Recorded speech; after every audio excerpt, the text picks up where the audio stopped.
Petals on the Wind by V.C. Andrews. The book is divided into 5 parts and 35 chapters. It is 439 pages long. The following information about the book and its author is included for the interest of our listeners. Virginia Cleo Andrews was born and educated in Portsmouth, Virginia. She worked as a fashion illustrator, commercial artist, portrait painter, and gallery exhibitor before writing her first novel, Flowers in the Attic, which in 1979 rocketed to the bestsellers list only 2 weeks after it was published. Flowers in the Attic is the story of the 4 Dollenganger children. The offspring of an incestuous union, the children are locked up in an attic because if their grandfather learns of their existence, he will cut their mother out of his will. Forgotten by their unfeeling mother, physically beaten by their sadistic grandmother, the children turn to each other for love. In this sequel, Petals on the Wind, the children finally escape from the attic and are able to wreak revenge on their mother and grandmother. When Andrews is working on a novel, she reports, she becomes completely absorbed in what she is doing. Often she will work through the night. She so empathizes with her characters that if one dies, she is grief-stricken. Another of her quirks is to hang a mirror behind her typewriter so that she can then project better. It takes about 50 pages, she says, before I can begin to really identify with my characters, so they do take me up and out of myself to such a degree my own life becomes secondary. Sometimes the situation is not pleasant, but there is no beauty without ugliness and no enjoyment without suffering. We have to have the shade in order to see the light, and that is all I do in a story, put my characters in the shade and try before the ending to have them in the sunlight. Miss Andrews has written 7 novels in all, 4 of them about the Dollenganger family. The dedication reads, "For Bill and Jean, who remember when." Part 1 of the novel is preceded by a quotation from a poem by Thomas Hood. "O'er the earth there comes a bloom, sunny light for sullen gloom, warm perfume for vapor cold. I smell the rose above the mold." Part 1. Chapter 1. Free at Last. How young we were the day we escaped. How exuberantly alive we should have felt to be freed at last from such a grim, lonely, and stifling place. How pitifully delighted we should have been to be riding on a bus that rumbled slowly southward. But if we felt joy, we didn't show it. We sat all 3, pale, silent, staring out the windows, very frightened by all we saw. Free. Was ever a word more wonderful than that one? No, even though the cold and bony hands of death would reach out and drag us back, if God wasn't up there somewhere, or maybe down here on the bus, riding with us and looking out for us. At some time in our life we had to believe in someone. The hours passed with the miles. Our nerves grew frazzled because the bus stopped often to pick up and let off passengers. It stopped for rest breaks, for breakfast, then to pick up a single huge black lady who stood alone where a dirt road met the concrete interstate. It took her forever to pull herself onto the bus, then lug inside the many bundles she carried with her. Just as she was finally seated, we passed over the state line between Virginia and North Carolina. Oh, the relief to be gone from that state of our imprisonment. For the first time in years, I began to relax a little. We 3 were the youngest on the bus. Chris was 17 years old and strikingly handsome, with long, waving blonde hair that just touched his shoulders, then curled upward. His darkly fringed blue eyes rivaled the color of a summer sky, and he was in personality like a warm, sunny day. He put on a brave face despite the bleakness of our situation. His straight and finely shaped nose had just taken on the strength and maturity that promised to make him all that our father had been, the type of man to make every woman's heart flutter when he looked her way, or even when he didn't. His expression was confident. He almost looked happy. If he hadn't looked at Carrie, he might have even been happy. But when he saw her sickly pale face, he frowned and worry darkened his eyes. He began to pluck on the strings of the guitar strapped to his shoulder. Chris played, "Oh, Susanna, singing softly in a sweet melancholy voice that touched my heart. We looked at each other and felt sad with the memories the tune brought back. Like one we were, he and I. I couldn't bear to look at him for too long for fear I would cry. Curled up on my lap was my younger sister. She didn't look older than 3, but she was 8 years old, and small, so pitifully small and weak. In her large, shadowed blue eyes lingered more dark secrets and sufferings than a child her age should know. Carrie's eyes were old, very, very old. She expected nothing. No happiness, no love, nothing, for all that had been wonderful in her life had been taken from her. Weakened by apathy, she seemed willing to pass from life into death. It hurt to see her alone, so terribly alone now that Corey was gone. I was 15. The year was 1960, and it was November.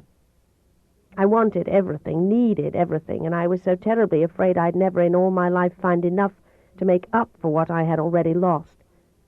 I sat tense, ready to scream if one more bad thing happened. Like a coiled fuse attached to a time bomb, I knew that sooner or later I would explode and bring down all those who lived in Foxworth Hall.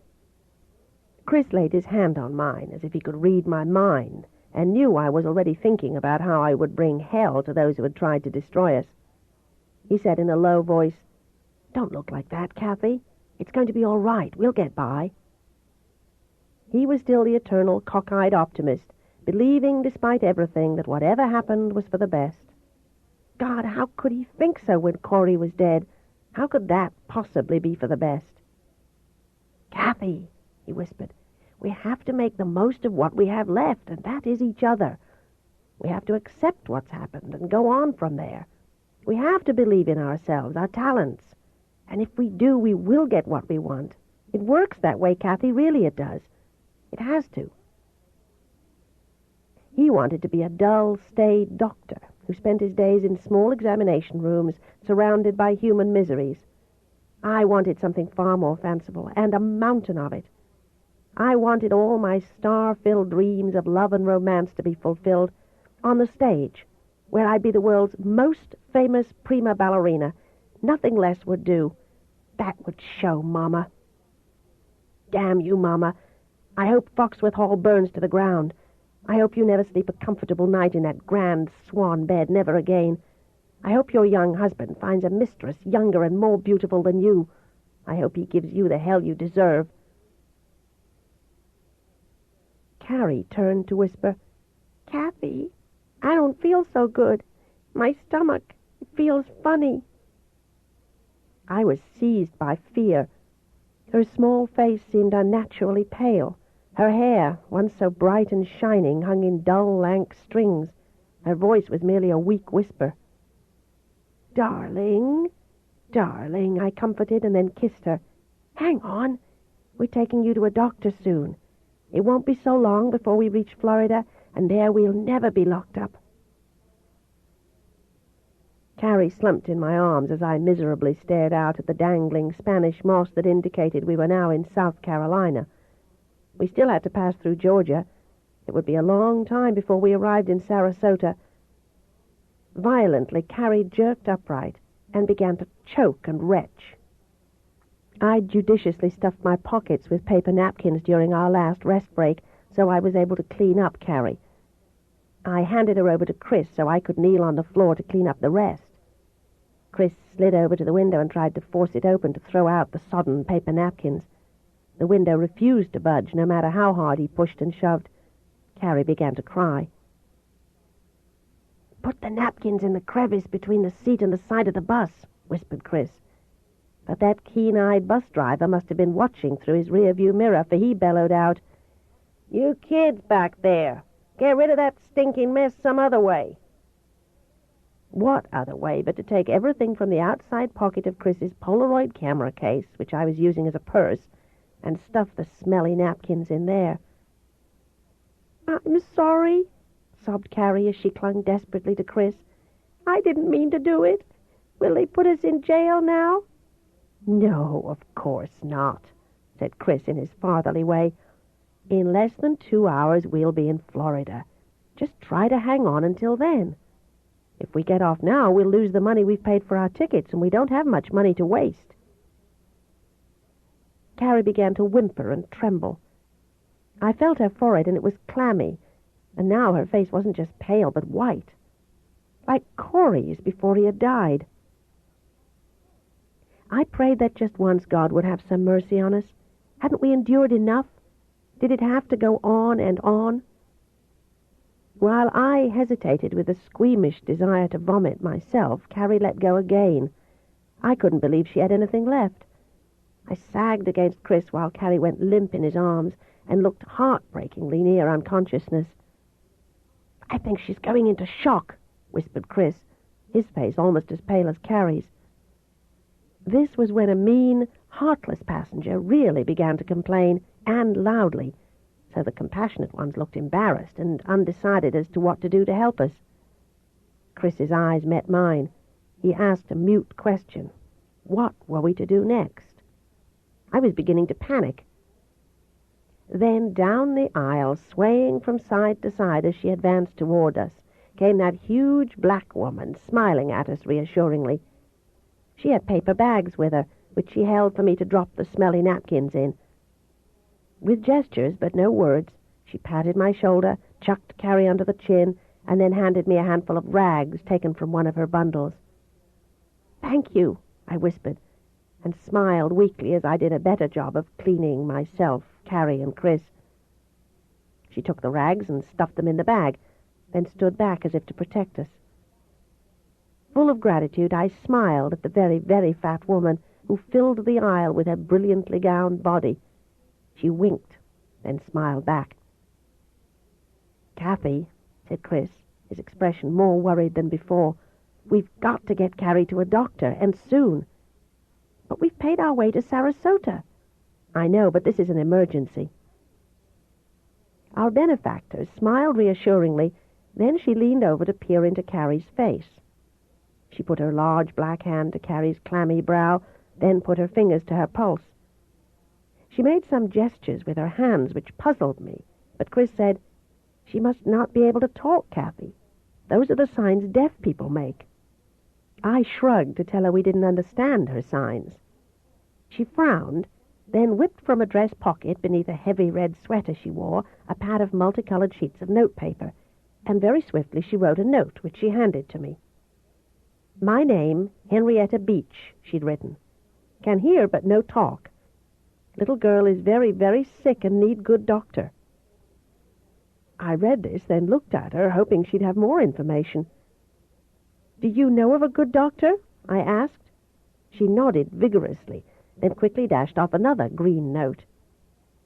"Your good fortune I be on your bus, and can take you to my own doctor's son, who is very best doctor." "Good golly," murmured Chris when I handed him the note. "We sure must be under a lucky star to have someone to direct us to such a doctor." "Look here, driver," yelled the meanest man on the bus. "Get that sick kid to our hospital. Damned if I paid my good money to ride on a stinking bus." A grand bedroom to share with twin beds and 4 tall windows facing south and 2 windows facing east. Chris and I looked at each other with a terrible shared hurt. We were to sleep in different rooms for the first time in ever so long. I didn't want to part from him and face the night with only Carrie, who could never protect me as he had.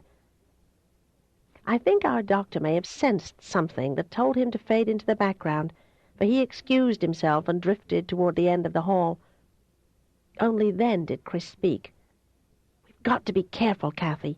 We wouldn't want him to suspect." "There is nothing to suspect. It's over," I answered, but I didn't meet his eyes, guessing even then that it would never be over. "Oh, Mama, look what you started by putting the 4 of us in one locked room and leaving us there to grow up, knowing how it would be. You, of all people, should have known." "Don't," Chris whispered. "Kiss me good night, and there won't be any bedbugs here." He kissed me, I kissed him. We said good night, and that was all. With tears in my eyes, I watched my brother back down the hall, still holding his eyes on me. In our room, Carrie let out a loud howl. "I can't sleep in no little bed all by myself," she wailed. "I'll fall off. Kathy, why is that bed so little?" It ended up with Chris and the doctor coming back so they could take away the nightstand that separated the twin beds. Then they shoved the narrow bed so close they appeared as one wide bed. This pleased Carrie enormously, but as the nights passed, somehow the crack between our beds grew ever wider, until I, the restless sleeper, finally woke up with one leg and one arm in the crack, and Carrie being pulled along with me to the floor. I loved that room Paul gave us. It was so beautiful, with its pale blue wallpaper and matching curtains. The rug was blue. Each of us had a chair with lemon-yellow cushions, and all the furniture was antique white. It was the kind of room a girl should have. No gloom, no pictures of hell on the wall. All the hell I had was in my mind, put there by thinking back much too often. Mama could have found another solution if she'd really wanted to. She didn't have to lock us up. It was greed, avarice, that damned fortune. And Corey was in the ground because of her weakness. "Forget it, Kathy," said Chris when we were again saying good night. I was terribly afraid to tell him what I suspected. My head bowed low against his chest. "Chris, it was a sinful thing we did, wasn't it?" "It won't happen again," he said stiffly, then broke away and almost ran down the hall as if I were chasing. I wanted to lead a good life and hurt no one, especially Chris. Even so, I had to leave my bed around midnight and go to Chris. While he slept, I crawled in the bed beside him. He wakened when he heard the bed springs squeak. "Kathy, what the hell are you doing here?" "It's raining outside," I whispered. "Just let me lie beside you for a moment or so, and then I'll go away." Neither of us moved or even breathed. Then, without even knowing how it came about, we were in each other's arms, and he was kissing me. Kissing with such ardent fervor it made me respond when I didn't want to. It was evil and wrong, yet I didn't really want him to stop. That sleeping woman inside of me woke up and took over, wanting what he felt he had to have, and I, the thinking, calculating part, pushed him away. "What are you doing? I thought you said this would never happen again." "You came," he said hoarsely, "not for this. What do you think I'm made of, steel? Kathy, don't do this again." I left him and cried in my own bed, for he was down the hall and not there to waken me if I had a nightmare. No one to comfort me, no one to lend me strength. Then my mother's words came to haunt me with a horrible thought. Was I so much like her? Was I going to be the kind of weak, clinging vine female who always needed a man for protection? No, I was sufficient unto myself. I believe it was the next day that Dr. Paul brought me 4 pictures to hang, ballerinas in 4 different positions. For Carrie he brought a milk-glass vase filled with delicate plastic violets. Already he'd learned about Carrie's passion for all things purple or red. "Do what you can to make this room yours," he told us. "If you don't like the color scheme, we'll have it changed in the spring." I stared at him. We wouldn't be here come spring. Carrie sat holding her vase of fake violets while I forced myself to speak up and say what I had to. "Dr. Paul, we won't be here in the spring, so we can't afford to let ourselves become too attached to the rooms you've given us." He was in the doorway, ready to depart, but he halted and turned to look back at me. He was tall, 6'2" or more, and his shoulders were so wide they almost filled the doorway. "I thought you liked it here," he said in a wistful tone, his dark eyes gone bleak. "I do like it here," I quickly answered. "We all like it here, but we can't take advantage of your good nature forever." He nodded without replying and left, and I turned to see Carrie staring at me with a great deal of animosity. Daily the doctor took Carrie to the hospital with him. At first she'd wail and refuse to go unless I went along too. She made up fantastic stories about what they did to her in the hospital and complained about all the questions they asked her. "Carrie, we never tell lies, you know that.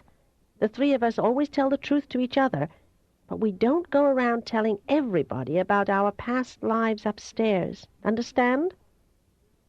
She stared up at me with those big haunted eyes. I don't tell nobody Corey went away to heaven and left me. I don't tell nobody but Dr. Paul. You told him? I couldn't help it, Kathy. Carrie buried her head in her pillow and cried.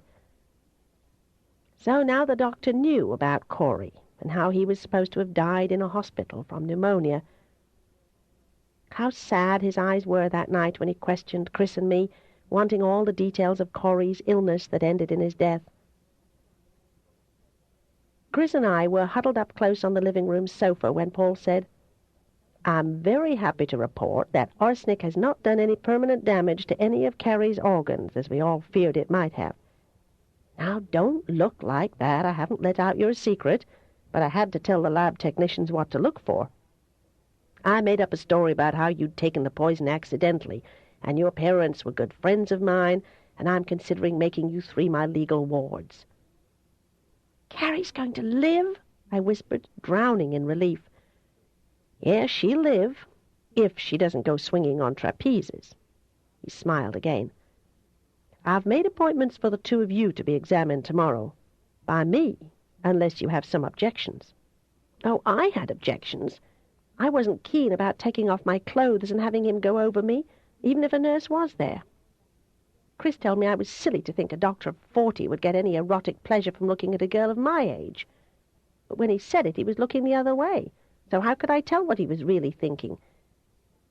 Maybe Chris was right, for when I was on that examination table, naked and covered by a paper robe, Dr. Paul didn't seem the same man whose eyes followed me around when we were in the home side of his house.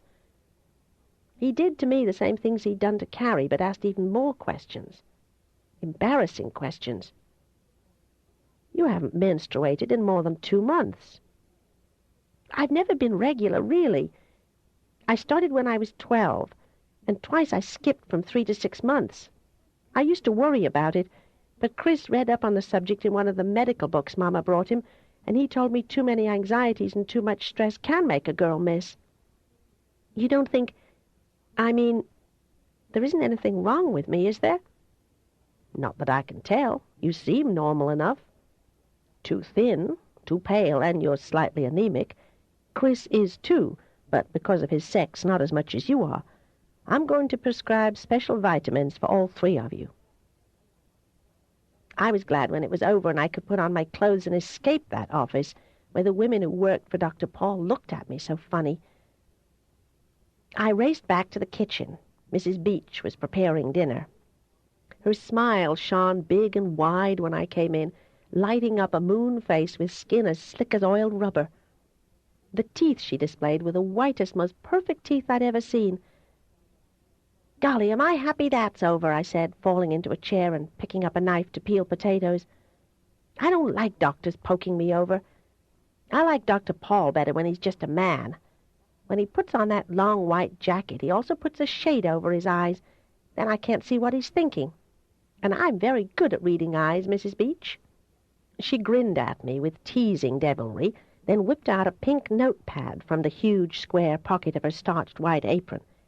With the apron tied about her middle, she resembled nothing more than a rolled-up goose-down comforter, waddling about speechless. By now, I knew she had a congenital speech defect. Though she was trying to teach Chris, Carrie, and me to understand her sign language, as yet none of us had caught on enough to carry on a quick conversation. I think I enjoyed her notes too much, notes she could write lightning fast in a very abbreviated style. Doctors say, she'd written, young people need lots of good fresh fruit and vegetables, plenty of lean meat, but go easy on starches and desserts. He wants to put on you muscle, not fat. Already we'd gained some weight in the 2 weeks of eating Mrs. Beach's delicious cooking, even Carrie, who was so darn finicky. Now she ate with enthusiasm, and for her that was remarkable. So as I peeled the red potatoes, Mrs. Beach wrote another note when her signals failed to communicate. Fairy child, from now on call me only Henny, no Mrs. Beach. Just the words to make me panic. We're orphans, said Chris.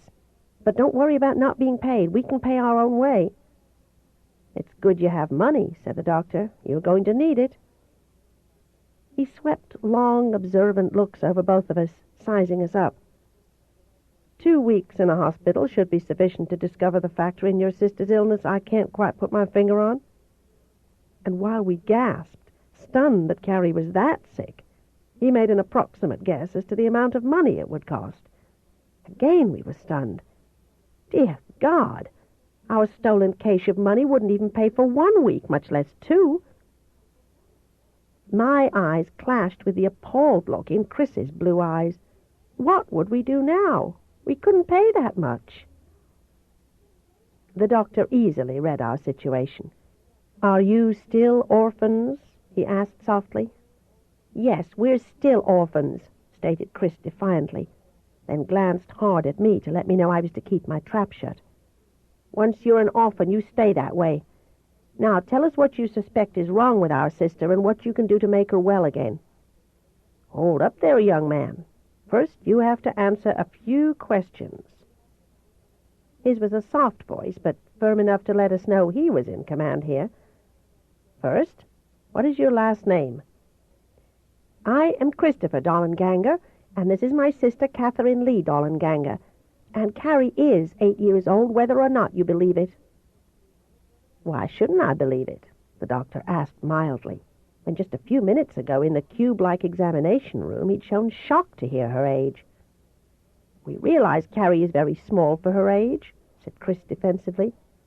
"Indeed, she is small." He flicked his eyes to me when he said this, then to my brother, and leaned forward on his crossed arms in a friendly, confidential manner that made me tense in preparation. "Now look, let's stop being suspicious of one another. I'm a doctor, and anything you confide to me will remain in my confidence. If you really want to help your sister, you can't sit there and make up lies. You have to give me the truth, or else you're wasting my time and risking Carrie's life." "Keeps looking at you, Kathy. His eyes follow you about all the time. Here you are so available, and men his age find girls your age irresistible." "They did? How fascinating to know." "But doctors have plenty of pretty nurses available to them," I said lamely, knowing I would do anything short of murder to see that Chris reached his goal. "Remember that day we first came? He spoke of the kind of competition we'd be up against in the circus. Chrissy's right. We can't go work for the circus. That's only a silly dream." He stared off into space with knitted brows. "I know all of that. Chris is just lonely. Maybe he only watches me because there isn't anything else as interesting to watch as me. But how fascinating to know that men of 40 were susceptible to girls of 15. How wonderful to wield over them the power that my mother had. Chris, if Dr. Paul says the right thing, I mean, if he really honestly wants us, would you stay on?" He frowned and studied the hedges he'd so recently clipped. After long consideration, he spoke slowly. "Let's give him a test. If we tell him we're leaving, and he doesn't say anything to prevent us, then that will be his polite way to let us know he doesn't really care. Is it fair to test him like that?" "Yes. It's a good way to give him the chance to get rid of us and not feel guilty about it. You know, people like him often do nice things because they feel they should, not because they really want to." "Oh."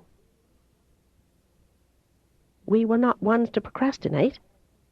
The next evening, after dinner, Paul came to join us on the back veranda. Paul.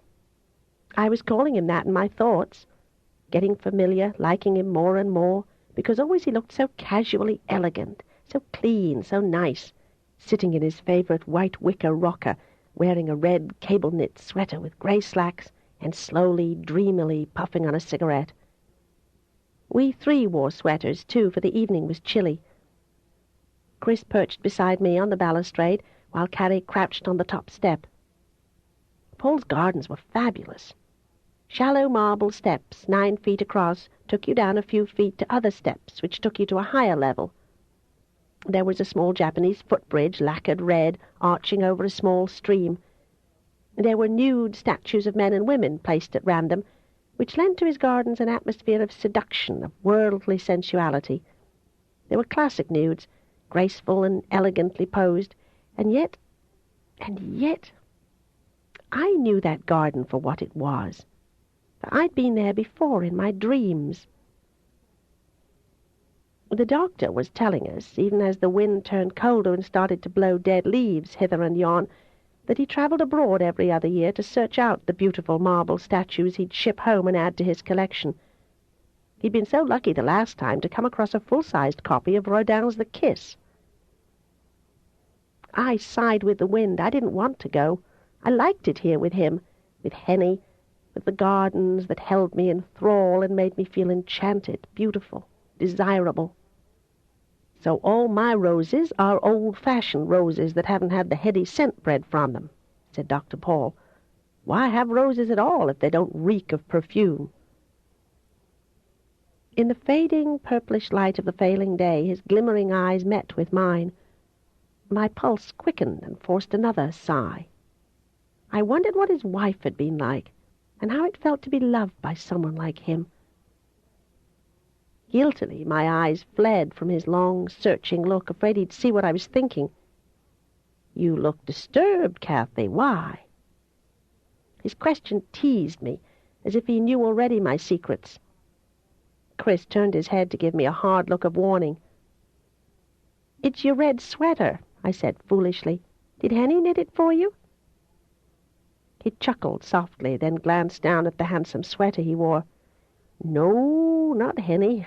My oldest sister knitted the sweater for my birthday, then mailed it to me parcel post. She lives on the other side of town. Why would your sister mail you a gift and not bring it in person? I asked.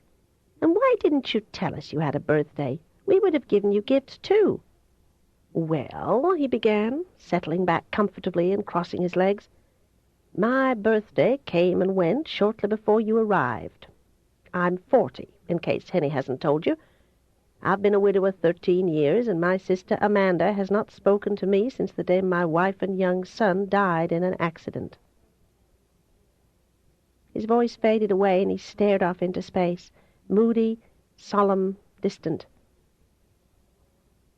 Dead leaves scuttled on the lawn, chased over the porch, and came to nestle near my feet like brown, dried-up ducklings. All this took me back to a certain forbidden night when Chris and I had so desperately prayed while we huddled on the cold slate roof under a moon that looked like the scowling eye of God. Would there be a price to pay for just one terrible sin committed?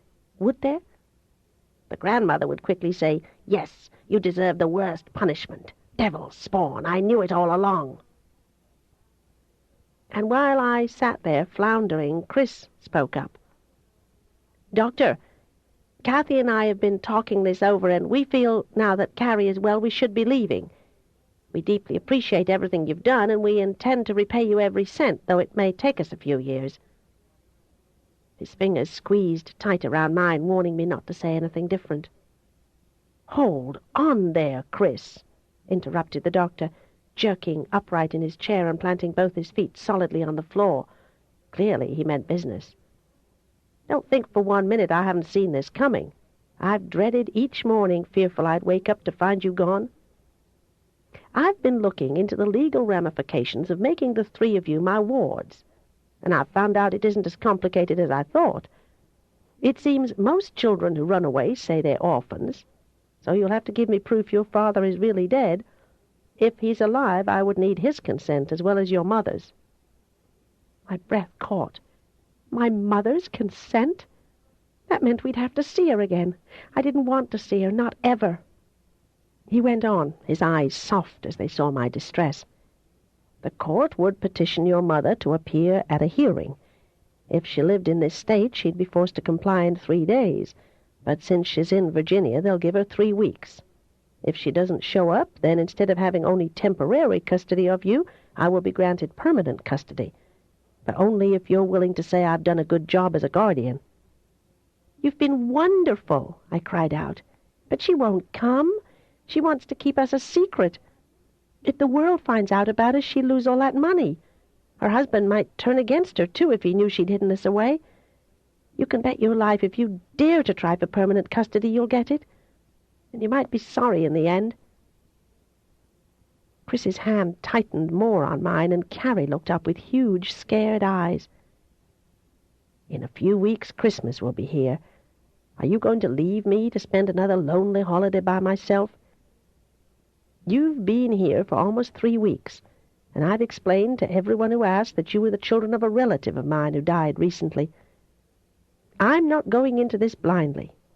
Henny and I have given this a great deal of thought. She feels just as I feel, that the 3 of you are good for us. We both want you to stay on. Having young people in the house makes it more like a home. I feel healthier than I have in years, and happier, too. Since the death of my wife and son, I've missed having a family. In all this time, I've never gotten used to being a bachelor again. His persuasive tone grew wistful. I feel fate wants me to have custody of you. I feel God planned for Henny to be on the bus, just so she could bring you to me. When fate steps in and makes the decisions, who am I to deny it? I accept the fact you 3 are God sent to help me make up for the mistakes I've made in the past. Wow, God sent. I was more than half won. I knew people could always find the motivation to justify what they wanted. Well enough I knew that. Even so, tears filled my eyes as I looked at Chris questioningly. He met my look and shook his head in bewilderment, confused as to what I wanted. His hand gripped mine like iron while he spoke, still looking at me, not at Dr. Paul. We're sorry for the loss of your wife and son, sir, but we can't replace them, and I don't know if we'd be doing right to burden you with the expense of 3 kids not your own. Then he added, looking the doctor squarely in the eyes, and you should think about this, too.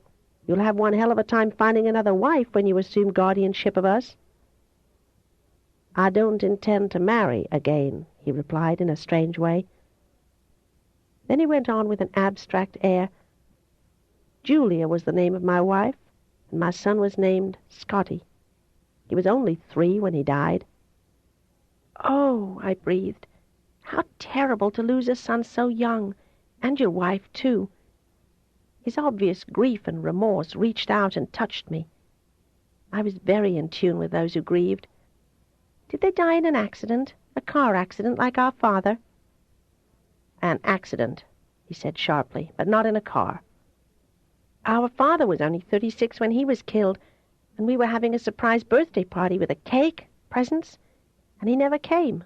Only 2 state policemen. Yes, Kathy, he said softly, you've told me. The adolescent years aren't easy for anyone, and to be young and on your own without the proper education, with little money, no family, no friends. We've got each other, said Chris staunchly so as to test him more, so we will never truly be alone. Paul went on. If you don't want me and what I have to give you isn't enough, then go on to Florida with my blessings. Throw away all those long hours you studied, Chris, just when you're almost there. And you, Kathy, can forget your dream of being a prima ballerina. And don't you think for one moment that's going to be a healthy, happy life for Carrie. I'm not persuading you to stay, for you'll do what you want to and have to. So make up your minds. Is it to be me and the chance to fulfill your aspirations? Or is it to be the hard, unknown world? The doctor, as if both Chris and I had already agreed to his generous offer to help. Expenses are not as high for an outpatient as for an inpatient. No room and no board to pay. Now listen, this is only a suggestion which you're free to refuse and travel on to wherever you have in mind. And by the way, where are you going? To Sarasota, Florida, Chris said weakly. Kathy and I used to swing from the ropes we tied to the attic rafters, so she thought we could become aerialists with some practice. It sounded silly when I heard him say it. I expected the doctor to laugh, but he didn't. He just looked sadder. Honestly, Chris, I would hate to see you and Kathy risk your lives like that. And as a doctor, I feel I can't allow you to go as you are. Everything in my personal ethics, and professional ones too, refuses to let you go on without medical treatment. Common sense tells me I should keep my distance and not give a damn about what happens to 3 kids on their own. For all I know, that horrendous story may just be a pack of lies to gain my sympathy. He smiled kindly to take the sting from his words. Yet my intuition tells me to believe your story. Your expensive clothes, your watches, and the sneakers on your feet, Your pale skin and the haunted look in your eyes all testified to the truth. Such a voice he had, hypnotizing, soft and melodious, with just a bit of southern accent. "Come," he said, charming me if not Chris. "Forget about pride and charity. Come live in my home of 12 lonely rooms. God must have put Henrietta Beach on that bus to lead you to me. Henny is a terrific worker and keeps my house spotless, but she constantly complains that 12 rooms and 4 baths are just too much for one woman to care for. Out in the back I have 4 acres of garden. I hire 2 gardeners to help, for I just can't devote as much time to the garden as I need to." At this point he riveted his brilliant eyes directly on Chris. "You can help earn your keep by mowing the lawns, clipping the hedges, and preparing the gardens for winter. Cather can help out in the house." He shot me a questioning, teasing look with his eyes twinkling. "Can you cook?" How could a stranger come so easily into our lives and give us love, when our own blood kin had sought to give us death? Chapter 3. Life's Second Chance. Carrie decided. We stayed. Even if she hadn't decided, still we would have stayed. How could we not? We tried to give Dr. Paul what money we had left. He refused. "You keep that money for yourselves. You worked hard to get it, didn't you? And you might as well know I've seen my attorney so he can fill out the petitions that will bring your mother to Claremont. I know you believe she won't come, but you can never tell. If I'm so lucky as to win permanent custody, I'll give each of you a weekly allowance. No one can feel free and happy without some money in his pocket. Most of my colleagues give their teenage children $5 a week. $3 should be enough for a girl Carrie's age." He planned to buy all our clothes and everything else we needed for school. We could only stare at him, amazed he'd be so generous again. A few days before Christmas he drove us to a shopping mall that was carpeted in red. The ceiling was a glass dome. Throngs of people swarmed about as pop Christmas music played. It was like fairyland. I glowed. So did Carrie and Chris and our doctor. His huge hand held Carrie's small one as Chris and I held on to each other. I saw him watching us, enjoying our wide-eyed stares. We were charmed by everything, awed, impressed, very wanting, fearful, too, he would see and try to satisfy all our yearnings. I turned in circles when we reached the department that sold clothes for teenage girls. Dazzled and bewildered by so much, I looked at that and looked at this and couldn't decide what I wanted, when everything was so pretty and I'd never had the chance to shop for myself before. Chris laughed at my indecision. "Go on," he urged. "Now that you have the chance to fit yourself perfectly, try on what you like." I knew what he was thinking, for it had been my mean way to complain that Mama never brought me anything that fitted right. With great care I selected parsimoniously the outfits I thought suitable for school that would begin for us in January. And I needed a coat, real shoes, and a raincoat and hat and umbrella. Everything that kind-hearted, generous man allowed me to buy made me feel guilty, as if we were taking advantage of him. To reward me for my slowness and my reluctance to buy too much, Paul said impatiently, "For heaven's sake, Kathy, don't think we're going shopping like this every week. I want you to buy enough today to last you through the winter. Chris, while we finish up here, you dash on to the young men's section and begin picking out what you want. While you do that, Kathy and I can outfit Carrie with all the clothes she needs." I noticed that all the adolescent girls in the store were turning to stare at my brother as he made his way to the young men's department. At last we were going to be normal kids. Then, when I felt tentatively secure, Carrie let out a howl to shatter Crystal Palaces in London. Her cries jolted the salespeople, startled the customers, and a lady bumped her baby stroller into a dummy who went crashing down. The baby in the stroller added his screams to Carrie's. Chris came on the run to see who was murdering his small sister. She stood feet wide apart, head thrown back, with tears of frustration streaming her cheeks. "Good God, what's wrong now?" asked Chris, as our doctor looked dumbfounded. Men, what did they know? Obviously, Carrie was outraged by the pretty little pastel dresses brought out for her approval. Baby clothes, that's what. Even so, all were too large, and none were red or purple. Absolutely not Carrie's style at all.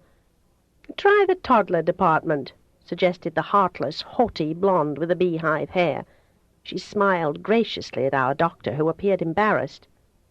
Carrie was 8. To even mention toddler clothes was insulting. She screwed her face into a puckered prune. "I can't wear toddler clothes to school," she wailed. She pressed her face against my thigh and hugged my legs. "Kathy, don't make me wear pink and blue baby dresses. Everybody will laugh. I know they will. I want purple, red, no baby colors." Dr. Paul soothed her. "Darling, I adore blonde girls with blue eyes and pastels, so why not wait until you're older to wear all those brilliant colors?" Bitter-sweet milksop like this was something someone as stubborn as Carrie couldn't swallow. She glared her eyes, balled her fists, prepared her foot for kicking, and readied her vocal cords for screaming, when a middle-aged, plump woman, who must have had someone like Carrie for a granddaughter, suggested calmly that she could have her clothes custom-made. Carrie hesitated uncertainly, looking from me to the doctor, then to Chris, and back to the saleslady. "A perfect solution," said Dr. Paul enthusiastically, looking relieved. "I'll buy a sewing machine, and Kathy can make you purple, red, and electric blue clothes, and you'll be a knockout." "Don't want to be no knockout. Just want bright colors." Carrie pouted, while I was left with my mouth agape. I was a dancer, not a seamstress, something that didn't escape Carrie's knowledge. "Kathy don't know how to make good clothes," she said. "Kathy don't do nothing but dance." That was loyalty. Me, who taught her and Corey to read, with a little help from Chris. "What's the matter with you, Carrie?" snapped Chris. "You're acting like a baby. Kathy can do anything she sets her mind to, remember that." The doctor readily agreed. I said nothing as we shopped for an electric sewing machine. "But in the meantime, let's buy a few pink, yellow, and blue dresses. All right, Carrie?" Dr. Paul grinned mockingly. "And Kathy can save me tons of money by sewing her own clothes, too." Despite the sewing I'd have to learn, heaven was ours that day. We went home loaded, all of us, made beautiful in barber shops and beauty salons. Each of us had on new shoes with hard soles. I had my very first pair of high-heeled pumps and a dozen pairs of nylons, my first nylons, my first bra, and to top it all off, a shopping bag full of cosmetics. I'd taken forever to select makeup, while the doctor stood back and watched me with the queerest expression. Chris had grumbled, saying I didn't need rouge or lipstick or eyeshadow, liner, and mascara. "You don't know anything at all about being a girl," I answered with an air of superiority. This was my first shopping binge, and by heaven I was making the most of it. I had to have everything I'd seen on Mama's fabulous dressing table, even her kind of wrinkle cream, plus a mud pack for firming. No sooner were we out of the car and unloaded than Chris, Carrie, and I dashed upstairs to try on all our new clothes. Funny how once new clothes had come to us so easily and hadn't made us happy like this. Not when no one would see us wear them. Yet, being what I was, when I slipped on the blue velvet dress with tiny buttons down the front, I thought of Mama. How ironic that I should want to cry for a mother we'd lost, who I was determined to hate forever. I sat on the edge of my twin bed and pondered this. Mama had given us new clothes, toys, and games out of guilt for what she was doing, depriving us of a normal childhood, a childhood we'd never have the chance to recover. Lost years, some of the best years, and Corey was in a grave. No new suits for him. His guitar was in the corner where Corey could wake up and see it and the banjo. Why was it us who always had to suffer? Why not her? Then suddenly it hit me. Bart Winslow was from South Carolina. I ran down to our doctor's study and purloined his big atlas. Then back I raced to the bedroom, and there I found the map of South Carolina. I found Claremont, but didn't believe my eyes when I saw it was a twin city to Green Glenna. No, that was too much of a coincidence. Or was it? I looked up and stared into space. God had meant for us to come here and live near Mama, if she ever visited her husband's hometown. God wanted me to have the chance to inflict a little pain of my own. As soon as I could, I was going to Green Glenna and look up all the information I could about him and his family. I had $5 a week to order a subscription of the community paper that told of all the social activities of the wealthy people who lived near Foxworth Hall. Yes, I was gone from Foxworth Hall, but I was going to know every move she made, and when she came this way I'd know that too. Sooner or later Mama was going to hear from me, and know I would never, never forget or forgive. Somehow, in some way, she was going to hurt 10 times more than we had. With this decided, I could join Chris and Carrie in the living room to model all our new clothes for our doctor and Henny. Henny's smile beamed like a dazzling sun. I watched the bejeweled eyes of our benefactor, only to see them shadow over as he frowned reflectively. I saw no admiration or approval. Suddenly he got up and left the room, offering a weak excuse of needing to do some paperwork. Soon Henny became my mentor in all things domestic. She taught me to bake biscuits from scratch, and tried to teach me how to make rolls light and fluffy. Wham! Went Henny's hand into the dough. Henny wiped her hands clean of flour and dashed off a note. Henny got bad eyes for seeing small things like needle eyes. You have good eyes. You sew on doctor's son's missing shirt buttons, yes? Sure, I agreed without enthusiasm. I can sew holes, and I can also knit, crochet, needlepoint, and do crewel work. My mother taught me how to do all those things as a way to keep busy. Suddenly I couldn't speak. I wanted to cry. I saw my mother's lovely face. I saw Daddy. I saw Chris and me as children hurrying home from school, rushing in with snow on our shoulders to find Mama knitting baby things for the twins. I couldn't help but bow my head into Henny's lap and begin to cry, really bawl. Henny couldn't speak, but her soft hand on my shoulder showed she understood. When I glanced upward, she was crying too, big fat tears that slid down to wet her bright red dress. "Don't cry, Henny. I'll be happy to sew on Dr. Paul's missing buttons. He's saved our lives, and there's nothing I wouldn't do for him." She gave me a strange look, then got up to fetch years of mending and perhaps a dozen shirts with missing buttons. Chris spent every available moment with Dr. Paul, who was coaching him so he could enter a special college prep school in mid-term. Carrie was our biggest problem. She could read and write, but she was so very small. How would she manage in a public school where children were not always kind? "It's a private school I have in mind for Carrie," explained our doctor. "A very good school for young girls run by an excellent staff. Since I'm on the board of trustees, I think Carrie will be given special attention and not subjected to any kind of stress." He eyed me meaningfully. That was my worst fear, that Carrie would be ridiculed and made to feel ashamed because of her overlarge head and undersized body. Once Carrie had been so beautifully proportioned, so very perfect. It was all those lost years when the sun was denied us that made her so small. It was. I knew it was. I was scared to death Mama would show up on that day she was supposed to appear at the court hearing. But I was certain, almost, that she wouldn't come. How could she? She had too much to lose and nothing to gain. What were we but burdens to bear? And there was jail, too. A murder charge. We sat very quietly with Paul, dressed in our best, to appear in the judge's chamber, and waited, and waited, and waited. I was a tight wire inside, stretched so taut I thought I might break and cry. She didn't want us. Again, she told us by not showing up how little she cared. The judge looked at us with too much pity, making me feel so sorry for all of us, and so angry with her. Oh, damn her to hell! She gave us birth. She claimed to have loved our father. How could she do this to his children?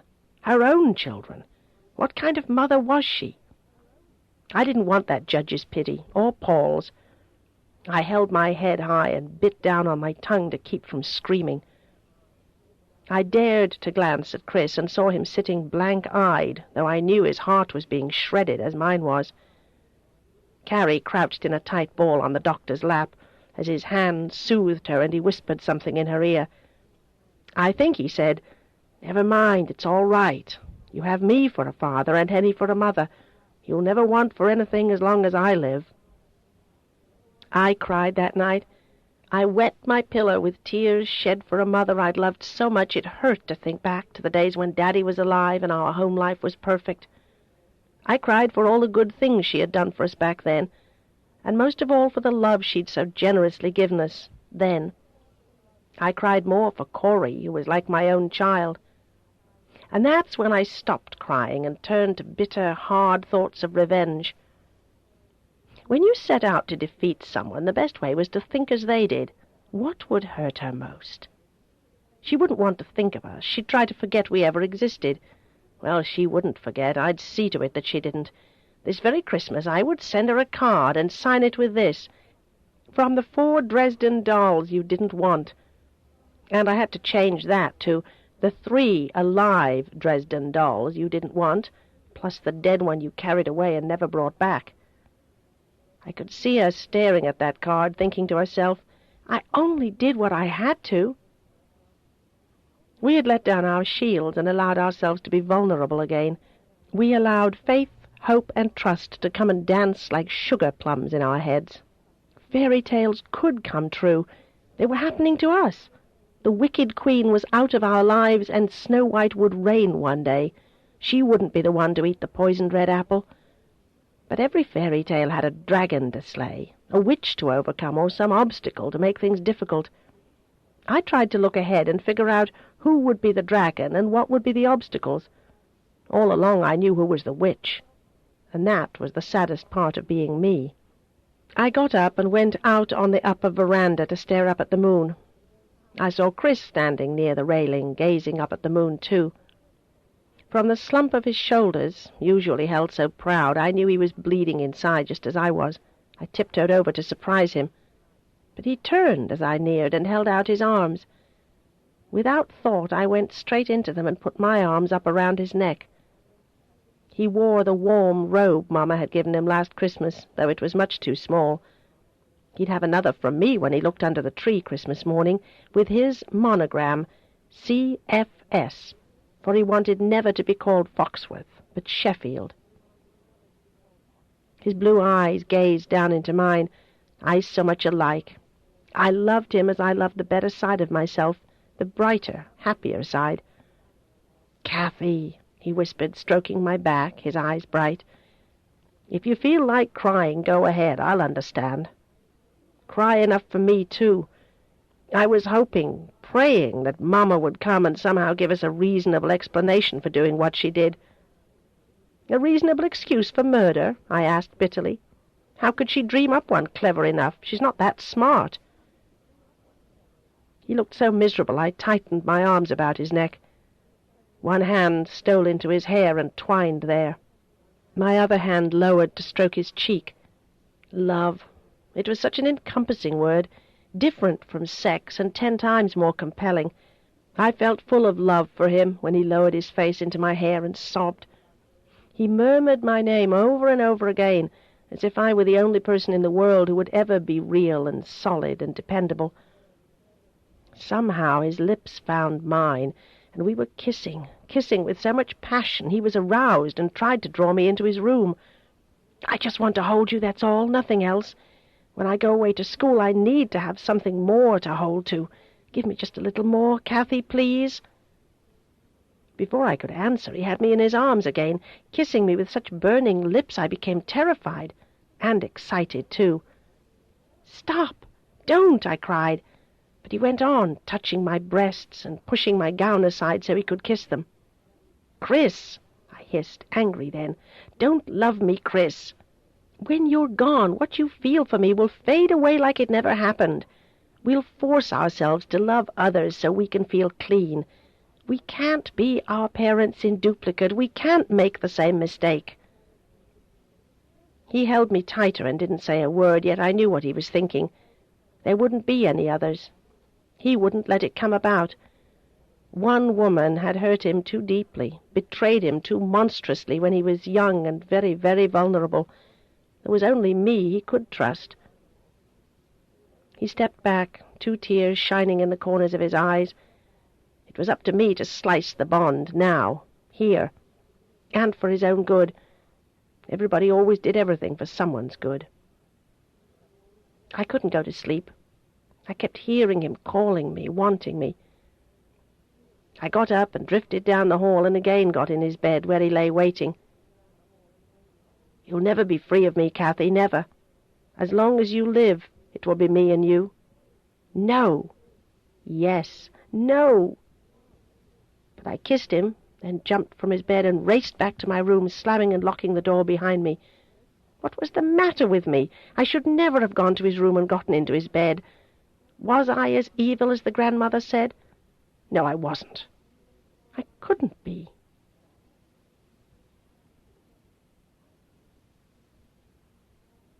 Part 2.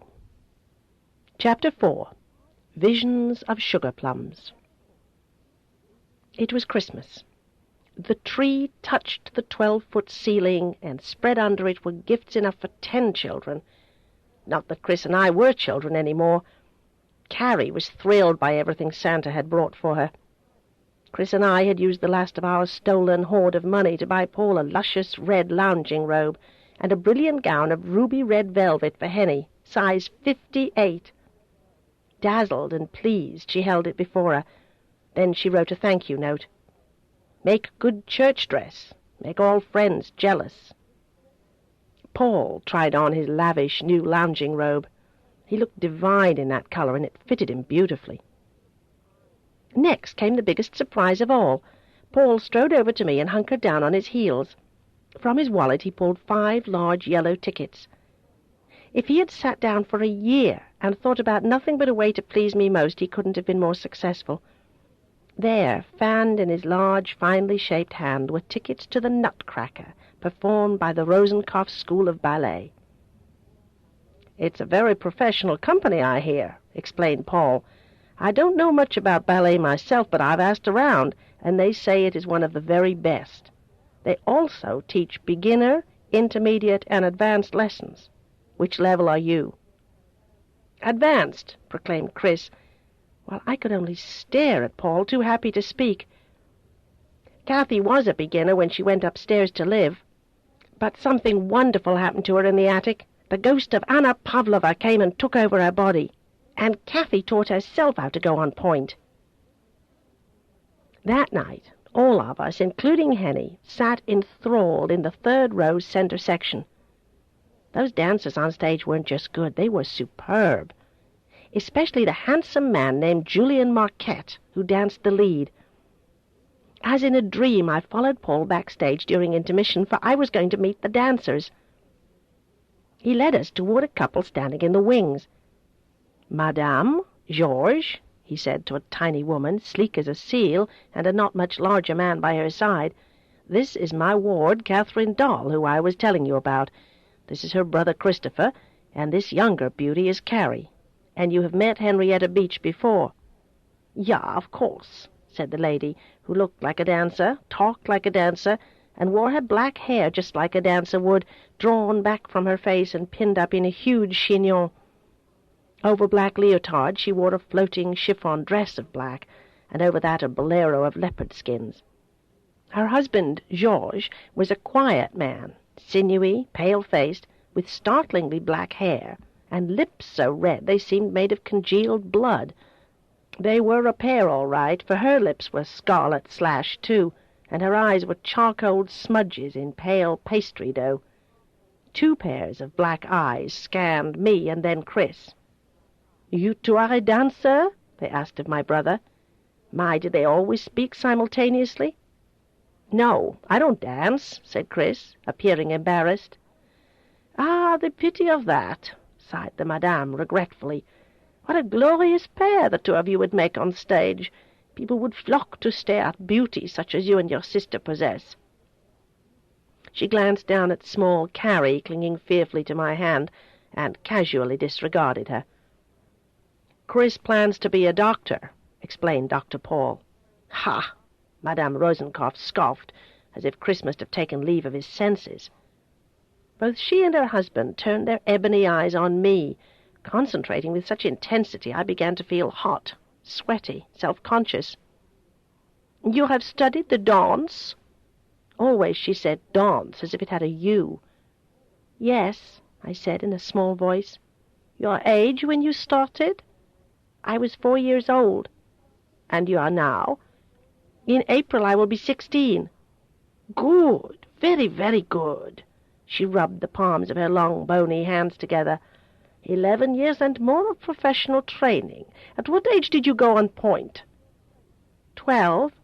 "Wonderful!" she cried. "I never put girls on full point until they are 13 unless they are excellent." Then she frowned suspiciously. "Are you excellent or only mediocre?" "I don't know." "You mean no one has ever told you?" "No." "Then you must be only mediocre." She half sneered, turned toward her husband, and waved her hand arrogantly to dismiss us. "Now you wait a minute," flared Chris, looking red and very angry. "There is not a dancer on that stage tonight who is as good as Kathy. Not one. That girl out there playing the lead role of Clara, sometimes she is out of time with the music. Kathy is never out of time. Her timing is perfect. Her ear is perfect. Even when Kathy dances to the same melody, each time she varies it just a little, so she never duplicates, always improvises to make it better and more beautiful and more touching. You'd be lucky to get a dancer like Kathy in your company." Those slanted jet eyes turned to him, savoring the intensity of his report. "You are an authority on the subject of ballet?" she asked with some scorn. "You know how to separate the gifted dancers from the horde?" Chris stood as if in a dream, and spoke as if his feet were firmly rooted there, and even his voice had a huskiness to betray his feelings. "I only know what I see, and what emotions Kathy makes me feel when she dances. I know when the music turns on and she begins to move with it, my heart stands still, and when her dance is over I know I am left aching because such beauty is gone. She doesn't just dance a role, she is that character. She makes you believe because she believes, and there's not a girl in your company who reaches out and grabs my heart and squeezes it until it throbs. So go on and turn her away, and let some other dance company benefit from your stupidity." The Madame's jet eyes fixed on Chris long and penetratingly, as did our doctor's eyes. Then, slowly, Madame Rosenkopf turned to me, and from head to toe I was assessed, weighed, measured. "Tomorrow, 1 o'clock sharp. At my studio you will audition for me." It was not a request, but a command, not to be disobeyed. And for some reason, when I should have been happy, I was angry. "Tomorrow is too soon," I said. "I have no costumes, no leotards, no points." All of those things had been left behind in the attic of Foxworth Hall. "Trifles," she dismissed, with an arrogant wave of her shapely hand. "We will supply what you need. Just be there, and don't be late, for we demand that our dancers be disciplined in all things, including punctuality." With a queenly gesture we were dismissed, and gracefully she drifted off with her husband in tow, leaving me stunned, mouth agape, speechless. I caught the strong study of the dancer Julian Marquette, who must have overheard every word. His dark eyes shone with a glow of interest and admiration. "Feel flattered, Catherine," he said to me. "Customarily, she and Georges won't take anyone unless they've waited months or sometimes years for an audition." I cried that night in Chris's embrace. "I'm out of practice," I sobbed. "I know I'm going to make a fool of myself tomorrow. It isn't fair that she won't let me have more time to prepare. I need to limber up. I'm going to be stiff, clumsy, and they won't want me. I know they won't." "Oh, come off it, Kathy," he said, tightening his arms about me. "I've seen you in here, holding to the bedpost and doing your pliés and tendus. You are not out of practice, or stiff or clumsy. You're just scared. You've got a great big case of stage fright, that's all. And you don't need to worry. You're terrific. I know it. You know it." He brushed a light good-night kiss on my lips, dropped his arms, and backed toward the door. "Tonight I'll go down on my knees and pray for you. I'll ask God to let you wow them tomorrow. And I'll be there to gloat when I see their stunned expressions, for no one is going to believe the dancing wonder of you." With that he was gone, and I was left aching and wanting. I crawled under my covers to lie wide awake and full of trepidations. Tomorrow was my big day, my chance to prove what I was, and if I had that special something you had to have if you were to reach the top. I had to be the best, nothing else would do. I had to show Mama, the grandmother, Paul, Chris, everybody. I wasn't evil or corrupt or the devil's issue. I was only me, the best ballerina in the world. I tossed, turned, fretted in and out of nightmares while Carrie slept on peacefully. In my dreams I did everything wrong at the audition, and what was worse, I did everything wrong throughout my whole lifetime. I ended up a withered old lady begging on the streets of some huge city. In the dark I passed by my mother and begged for alms. She was still young and beautiful, richly gowned, bejeweled and furred, and escorted by forever young and faithful Bart Winslow. I awoke. It was still night. What a long night. I stole down the stairs to find the Christmas tree lights burning, and on the floor Chris was lying and staring up into the tree branches. It was what the two of us used to do when we were children. Though I should have known better, I was irresistibly drawn toward him, and I lay down beside him. I gazed up into the sparkling otherworldliness of the Christmas tree. "I thought you'd forgotten," Chris murmured without looking my way. "Remember when we were in Foxworth Hall? The tree was so small, and it was on a table, and we couldn't lie under it like this. And look what happened. Let's never forget again. Even if our future trees are only 1 foot high, we will hang it up high so we can lie underneath."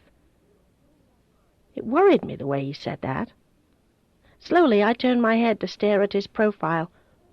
He was so beautiful, lying there with his fair hair changing colors. Each strand seemed to catch a different rainbowed hue, and when he turned his head to meet my eyes, his eyes were glowing too. "You look so divine," I said in a tight voice. "I see candy in your eyes, and the crown jewels of England, too." "No, that's what I'm seeing in your eyes, Kathy. You're so very beautiful in that white nightgown. I love you in white nightgowns with blue satin ribbons. I love the way your hair spreads like a fan and you turn your cheek so it rests on a satin pillow." He moved closer, so his head was on my hair, too. Even closer he inclined his head until our foreheads met. His warm breath was on my face. I moved so my head tilted backward and my neck arched. I didn't feel quite real when his warm lips kissed the hollow of my throat and stayed there. My breath caught.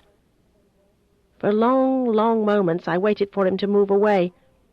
I wanted to pull back myself, but somehow I couldn't. A sweet peace stole over me, quivering my flesh with a tingling sensation. "Don't kiss me again," I whispered, clinging harder to him and pressing his head to my throat. "I love you," he choked. "There will never be anyone for me but you. When I'm an old, old man, I'll look back to this night with you under the Christmas tree and remember how sweet it was of you to let me hold you like this." "Chris, do you have to go away and be a doctor? Couldn't you stay on here and decide on something else?" He lifted his head to stare down into my eyes. "Kathy, do you have to ask? All my life it's been the only thing I've wanted, but you." Again I sobbed. I didn't want him to go. I tickled his face with a tress of my hair until he cried out and kissed my lips. Such a soft kiss, wanting to grow bolder and afraid I'd turn away if he did. He began to say wild and crazy things when our kiss was over, about how much I looked like an angel. "Kathy, look at me. Don't turn your head and pretend you don't know what I'm doing, what I'm saying. Look and see the torment you've put me in. How can I find anyone else when you've been bred into my bones and a part of my flesh? Your blood runs fast when mine does. Your eyes burn when mine do. Don't deny it." His trembling hands began to fumble with the tiny lace-covered buttons that opened my nightgown to the waist. I closed my eyes and was again in the attic, when he'd accidentally stabbed me in the side with the scissors, so now I was hurting, bleeding, and I needed his lips to kiss and take away the pain. "How beautiful your breasts are," he said with a low sigh, leaning to nuzzle them. "I remember when you were flat, and then when you began to grow, you were so shy about them, always wanting to wear loose sweaters so I couldn't see. Why were you ashamed?" Somewhere above I hovered, watching him tenderly kiss my breasts, and somewhere deep inside me I shivered. Why was I letting him do this? My arms drew his body tighter against me, and when my lips again met his, maybe it was my fingers that had unbuttoned his pajama jacket so his bare chest was against mine. We melded in a hot blend of unsatisfied desire before I suddenly cried out, "No, it would be sinful." "Then let us sin." "Then don't ever leave me. Forget about being a doctor. Stay with me. Don't go and leave me. I'm afraid of myself without you. Sometimes I do crazy things. Chris, please don't leave me alone. I've never been alone. Please stay." "I have to be a doctor," he said, then groaned. "Ask me to give up anything else and I'd say yes. But don't ask me to give up the only thing that's held me together. You wouldn't give up dancing, would you?" I didn't know, as I responded to his demanding kisses, the fire between us growing larger, overwhelming us both and taking us to the brinks of hell. "I love you so much sometimes I don't know how to handle it," he cried. "If only I could have you just once, and there would be no pain for you, only joy."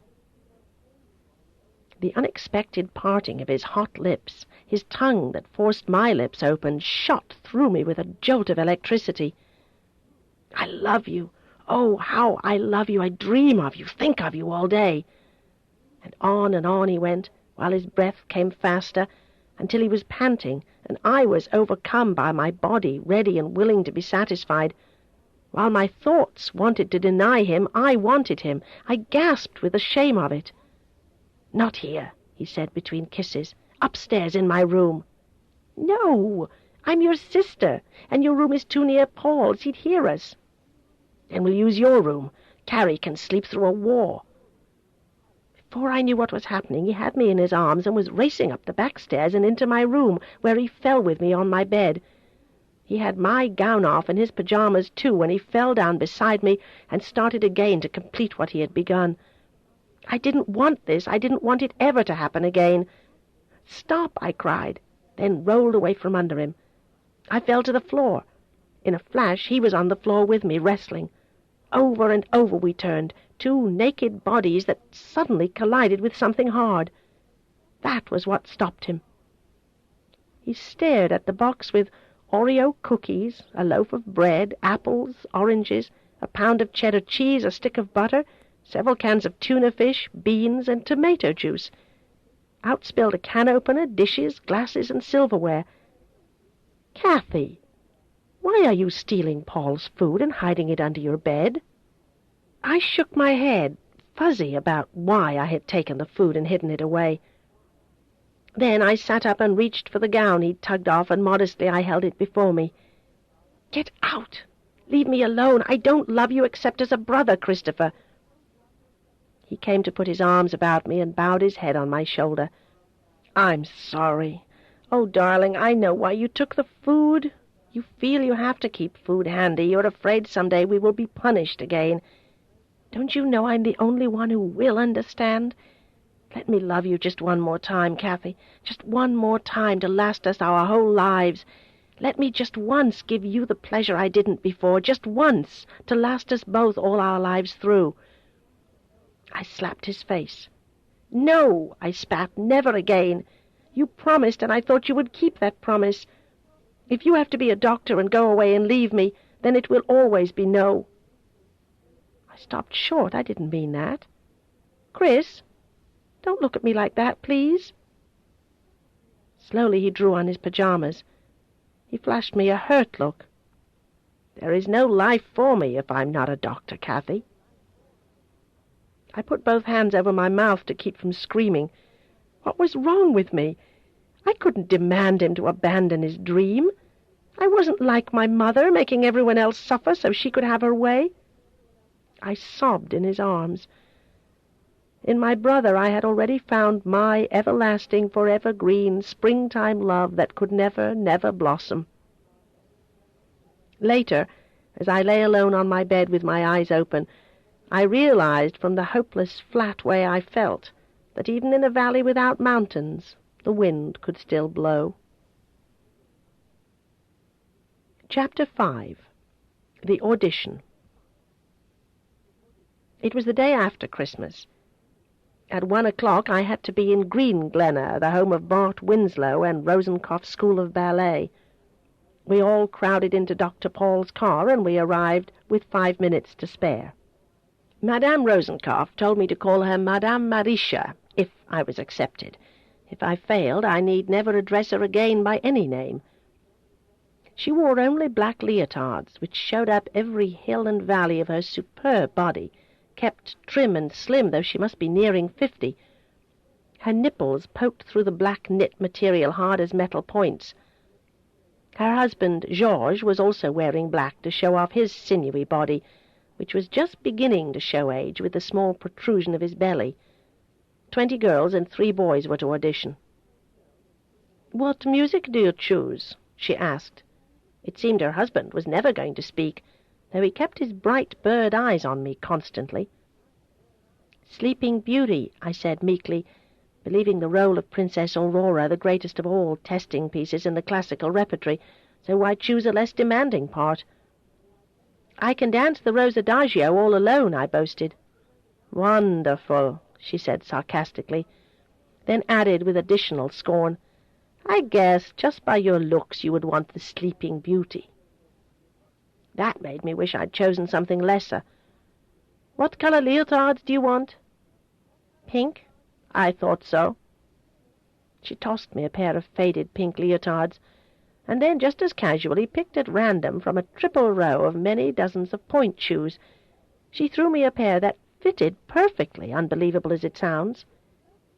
When I'd undressed and donned my leotards and slippers, I sat before a long dressing table with a mirror to equal its length, and began to bind up my hair. I didn't have to be told Madame would want to see my neck cords, and any épaulement I'd perform was sure to displease her. I knew that already. Hardly had I finished dressing and doing my hair, with a gaggle of giggling girls surrounding me, when Madame Marisha put her head through a partially open door to see if I was ready. Critically, her jet-black eyes scanned me. "Not bad.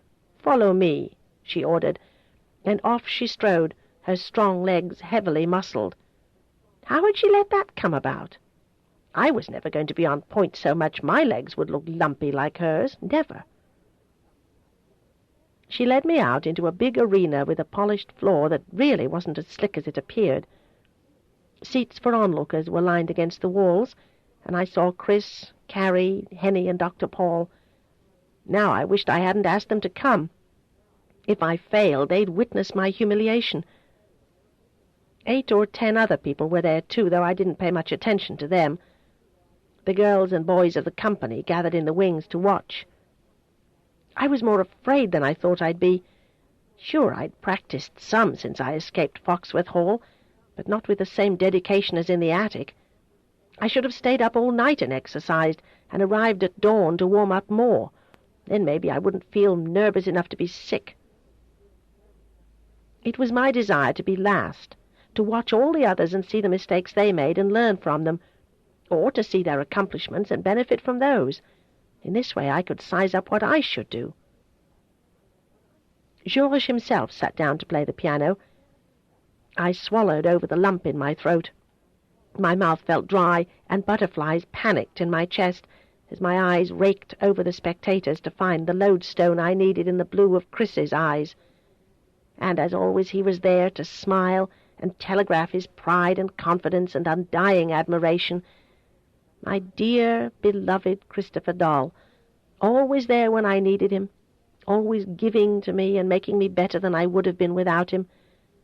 God, I prayed, let me be good. Let me live up to his expectations. I couldn't look at Paul. He wanted to be my father, not my touchstone. If I failed and embarrassed him, certainly he'd see me differently. I'd lose what charm I had for him.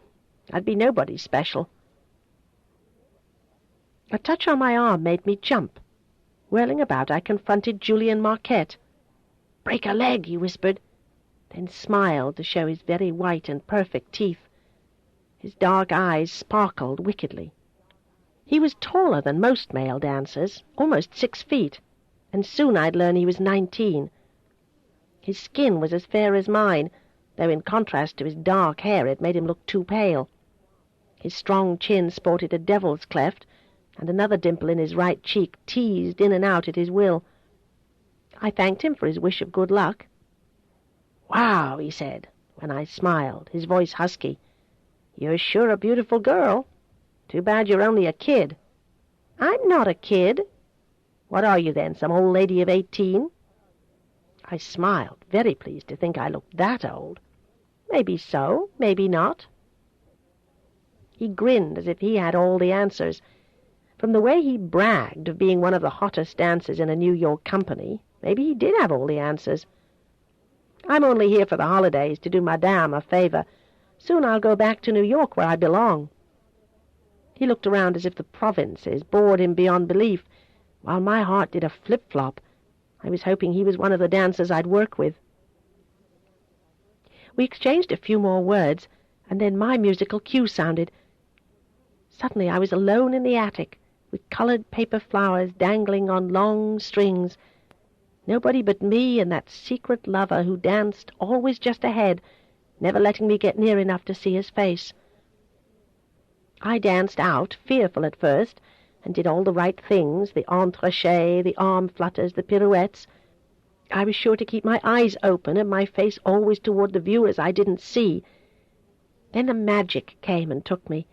I didn't have to plan and count. The music told me what to do and how to do it, for I was its voice and could do no wrong. And as always, that man appeared to dance with me, only this time I saw his face. His beautiful, pale, pale face with the dark and flashing eyes and the blue-black hair and the ruby lips. Julian! I saw him as in a dream, stretching out his strong arms as he went down on one knee, and the other leg pointed backward gracefully. With his eyes he signaled I was to run, then leap into his receiving arms. Enchanted to see him there, a professional, I was halfway to him when a terrible pain seized my abdomen.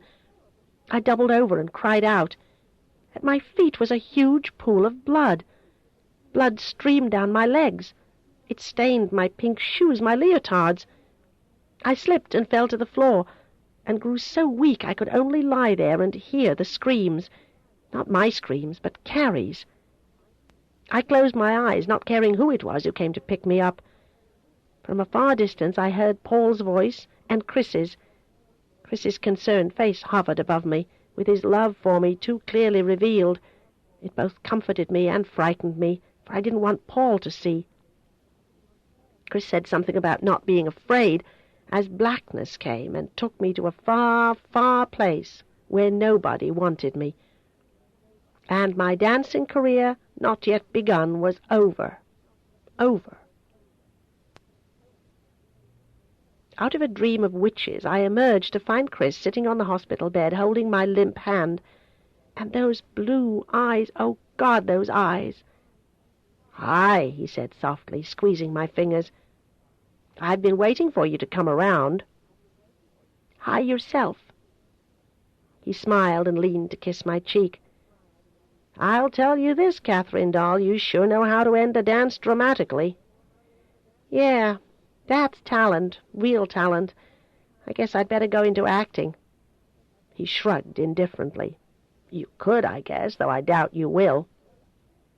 "Oh, Chris," I stormed weakly, "you know I've ruined what chance I had. Why did I bleed like that?" I knew my eyes were full of fear that he saw and knew the cause. He leaned to draw me up into his embrace and held me fast against his chest. "Life offers more than one chance, Kathy, you know that. You needed a D&C. You'll be fine and on your feet by tomorrow." "What's a D&C?" He smiled and stroked my cheek tenderly, always forgetting I wasn't as medically sophisticated as he was. "It's short for a procedure in which a woman is dilated and an instrument called a curette is used to scrape waste material from the lining of the uterus. Those missed periods of yours must have clotted and then broke free." Our eyes met. "That's all it was, Kathy. All. Nothing else." "Who did the scraping?" I whispered, scared it was Paul. "A gynecologist named Dr. Jarvis, a friend of our doctor. Paul says he's the best gyne around." I lay back on the pillows, not knowing what to think. Of all times for something like that to happen, in front of everyone I was trying to impress. My God, why was life so cruel to me? "Open your eyes, my Lady Catherine," said Chris. "You're making too much out of this when it doesn't matter. Take a look at that dresser over there and see all the pretty flowers, real flowers, not paper ones. I hope you don't mind if I took a peek at the cards." Of course I didn't mind what he did, and soon he was back from the dresser and putting a small white envelope in my flaccid hand. I stared at the huge floral bouquet, thinking it was from Paul, and only then did my eyes flick to the card in my hand. My fingers shook as I extracted from the envelope the small note that read, "Hope you recover soon. I expect to see you next Monday, 3 o'clock sharp. Madame Marisha." Marisha! I was accepted. "Chris, the Rosenkoffs want me."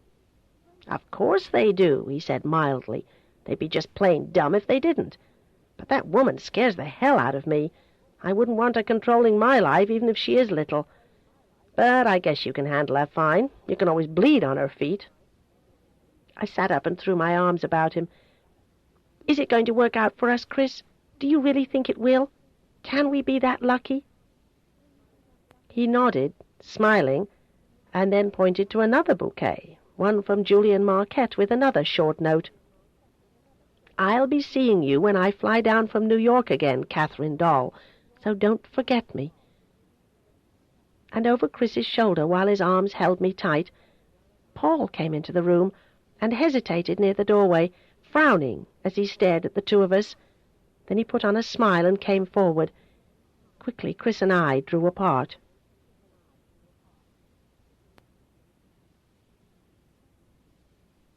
Chapter 6. School Days Renewed. There came a day in January when we had to part. We'd taken exams to grade our abilities, and much to Chris's surprise and mine, we'd all done extremely well. I qualified for the 10th grade, Carrie for the 3rd, and Chris for a college prep school. But there was no happiness on Carrie's face when she screamed out, "No! No!" Her foot was ready for kicking, her fist balled to do battle with anyone who tried to force her. "Don't want no private old school for funny-looking little girls. I won't go. You can't make me go. I'm going to tell Dr. Paul, Kathy." Her face was red with fury, and her weeping voice was a siren's wail. I wasn't overjoyed by the idea of putting Carrie in a private school 10 miles outside the city. The day after she left, Chris would be leaving too. I'd be left alone to attend high school, and we'd sworn a solemn vow never, never to part. I'd forced myself to put back the hidden cache of food, and no one knew about that but Chris. I lifted Carrie onto my lap to explain to her how Dr. Paul had selected this very special school and had already paid an enormous tuition. She squinched her eyes shut and tried not to hear. "And it is not a school for funny little girls, Carrie," I said soothingly, and then kissed her forehead. "It's a school for rich girls with parents who can afford the best. You should feel proud and very lucky to have Dr. Paul as our legal guardian." Did I convince her? Had I ever convinced her of anything? "I still don't want to go," she wailed stubbornly. "Why can't I go to your school, Kathy? Why do I have to go off all alone with nobody?" "Nobody?" I laughed to hide what I was feeling, a reflection of her own fears. "You won't be alone, darling. You'll be with hundreds of other girls near your own age. Your school is an elementary one. I have to go on to high school." I rocked her to and fro in my arms and stroked her long, shining cascade of hair, then tilted her piquant doll face to mine. Oh, she was a pretty little thing. Such a beauty she'd be if only her body would grow in proportion to her large head. Carrie, you have 4 people who love you very much. Dr. Paul, Henny, Chris, and me. We all want what's best for you. And even though a few miles separate us, you'll be in our hearts, in our thoughts, and you can come home every weekend. And believe it or not, school is not such a dreary place. It's fun, really. You'll share a lovely room with a girl your own age. You'll have expert teachers. And best of all, you'll be with girls who will think you're the prettiest thing they've ever seen. And you must want to be with other children. I know that being with a great many girls is loads of fun. You play games and have secret societies and parties and whisper and giggle all through the night. You'll love it. Yeah, sure. She'd love it. Carrie acquiesced only after she'd shed a waterfall of tears, her pleading eyes telling me she was going only to please me and her big benefactor whom she loved well. She'd sleep on nails to please him. And to her that school for girls was a bed of nails to endure. Just in time to hear, "Am I going to stay there a long, long time?" Paul and Chris entered the living room. The 2 of them had been sequestered in Paul's study for hours, with Paul coaching Chris on some of the chemistry he'd neglected studying while locked away. Paul gave Carrie just one glance, saw her misery, then headed for the hall closet. Shortly he was back with a big box wrapped in purple paper and tied with red satin ribbon 3 inches wide. "This is for my favorite blonde," he said kindly. Carrie's big haunted eyes stared up at him before she smiled thinly. "Oh," she cried in delight, to open her gift and see the bright red leather luggage, complete with a cosmetic case, outfitted with a gold comb, brush, mirror, and little plastic jars and bottles, and a leather stationery case for writing letters home to us. "It's beautiful," she exclaimed, won over at once by everything red and so fine. "I never knew they made red suitcases and put gold mirrors and things in them." I had to look at Paul, who certainly didn't think a little girl needed makeup. As if he read my thoughts, he said, "I know it's rather adult, but I wanted to give her something she can use for many, many years. When she sees it years from now, she'll think of me." "That's the prettiest luggage I ever saw," I said cheerily. "You can put your toothbrushes, your toothpaste, your bath powder, and your toilet water in your makeup case." "I'm not going to put no nasty toilet water in my suitcases." That made all of us laugh. Then I was up and running toward the stairs, hurrying to my room to fetch a small box that I rushed back to carry. Gingerly I held that box in my hands, wondering if I should give it to her and awaken old memories. "Inside this box are some old friends of yours, Carrie. When you're in Miss Emily Dean Calhoun's school for properly bred young ladies and feel a little lonely, just open this box and see what's inside. Don't show the contents to everybody, just to very special friends." Her eyes grew large when she saw the tiny porcelain people and a baby she'd loved so much, all stolen by me from that huge fabulous dollhouse that she'd spent so many hours playing with in the attic. I'd even taken the crib. "Mr. and Mrs. Parkins," breathed Carrie, tears of happiness shining in her big blue eyes. "And little baby Clara. Where did they come from, Kathy?" "You know where they came from."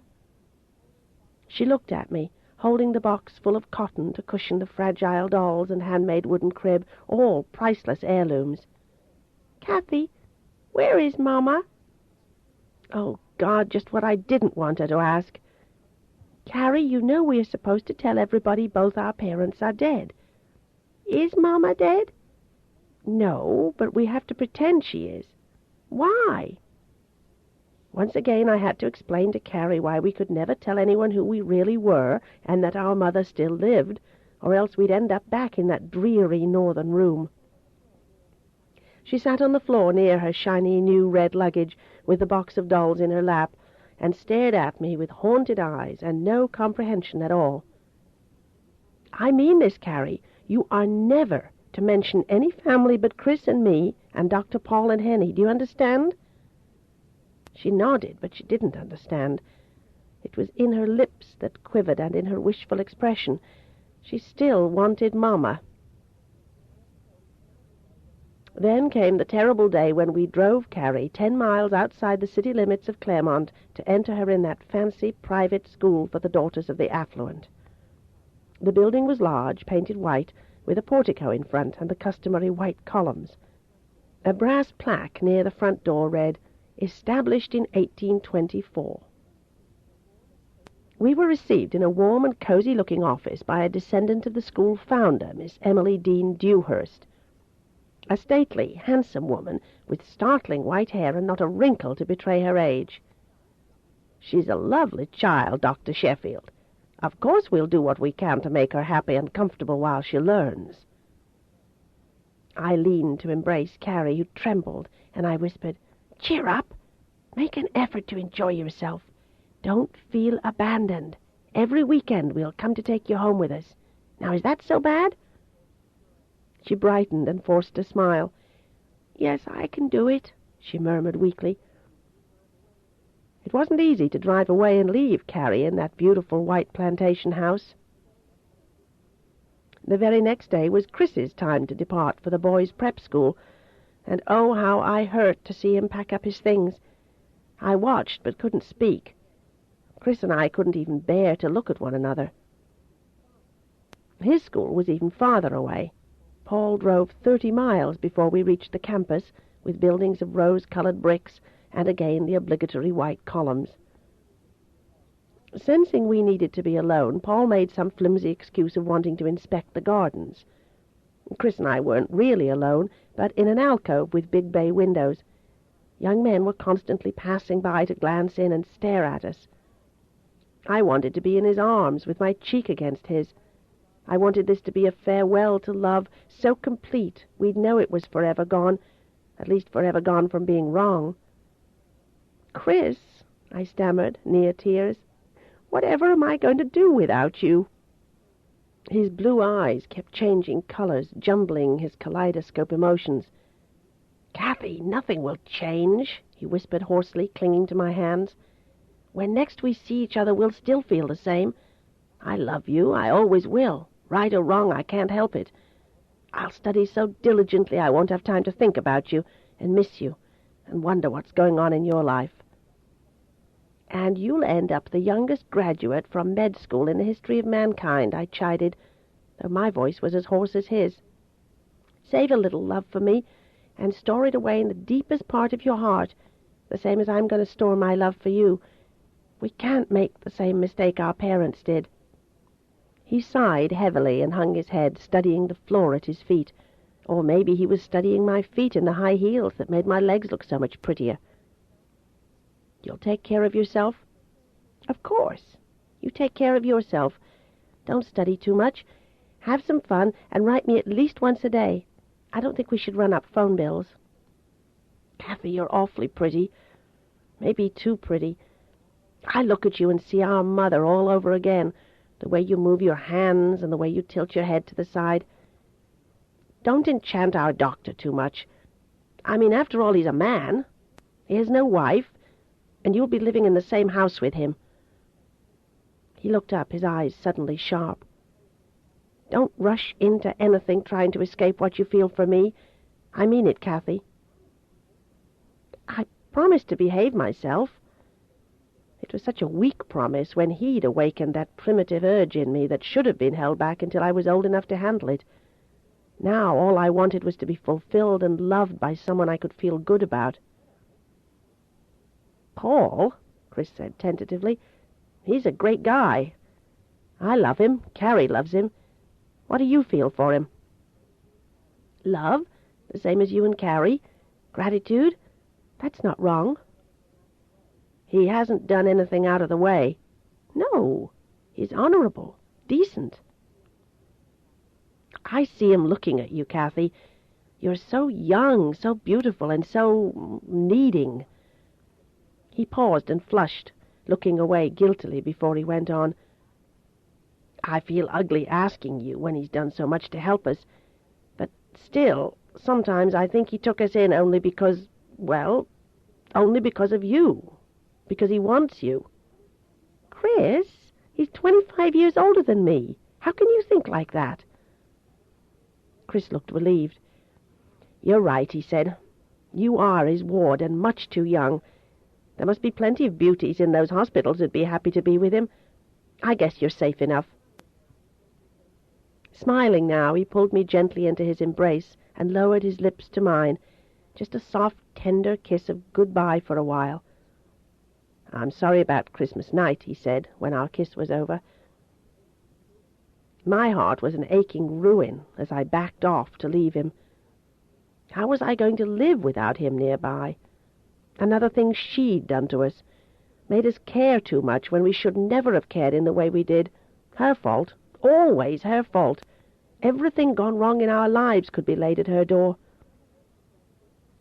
Don't overwork yourself, Chris, or soon you'll be needing to wear glasses. He grinned, promised, made a reluctant gesture of farewell. Neither of us could manage to speak the word goodbye. I spun about to run out with tears in my eyes as I raced down the long halls and then out into the bright sunshine. In Paul's white car I crouched down low and really sobbed, like Carrie when she bawled. Suddenly Paul showed up from nowhere and silently took his place behind the wheel. He switched on the ignition, backed the car out, and turned to head for the highway again. He didn't mention my reddened eyes or the sodden handkerchief I clutched in my hand to dab at the tears that kept coming. He didn't ask why I sat so silently when usually I teased and jibed and rattled on nonsensically just to keep from hearing silence. Quiet silence. Hear the feathers fall. Listen to the house squeal. That was the attic gloom.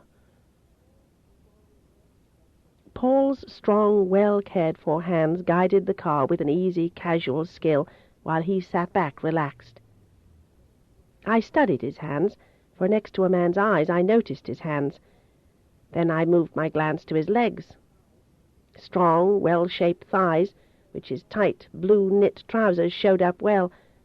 Perhaps too well, for all of a sudden I wasn't sad or gloomy, but felt an onrush of sensuality. Giant trees lined the wide, black road, trees gnarled and dark, thick and ancient. "Bull Bay magnolias," said Paul. "It's a pity they aren't in bloom now, but it won't be too long. Our winters are short. One thing you must remember, never breathe on a magnolia blossom or touch one. If you do, it will wither and die." He threw me a teasing look, so I couldn't tell whether or not he was speaking the truth. "I used to dread turning onto my street before you came with your brother and sister. I was always so alone. Now I drive home happily. It's good to feel happy again. Thank you, Kathy, for running south instead of north or west."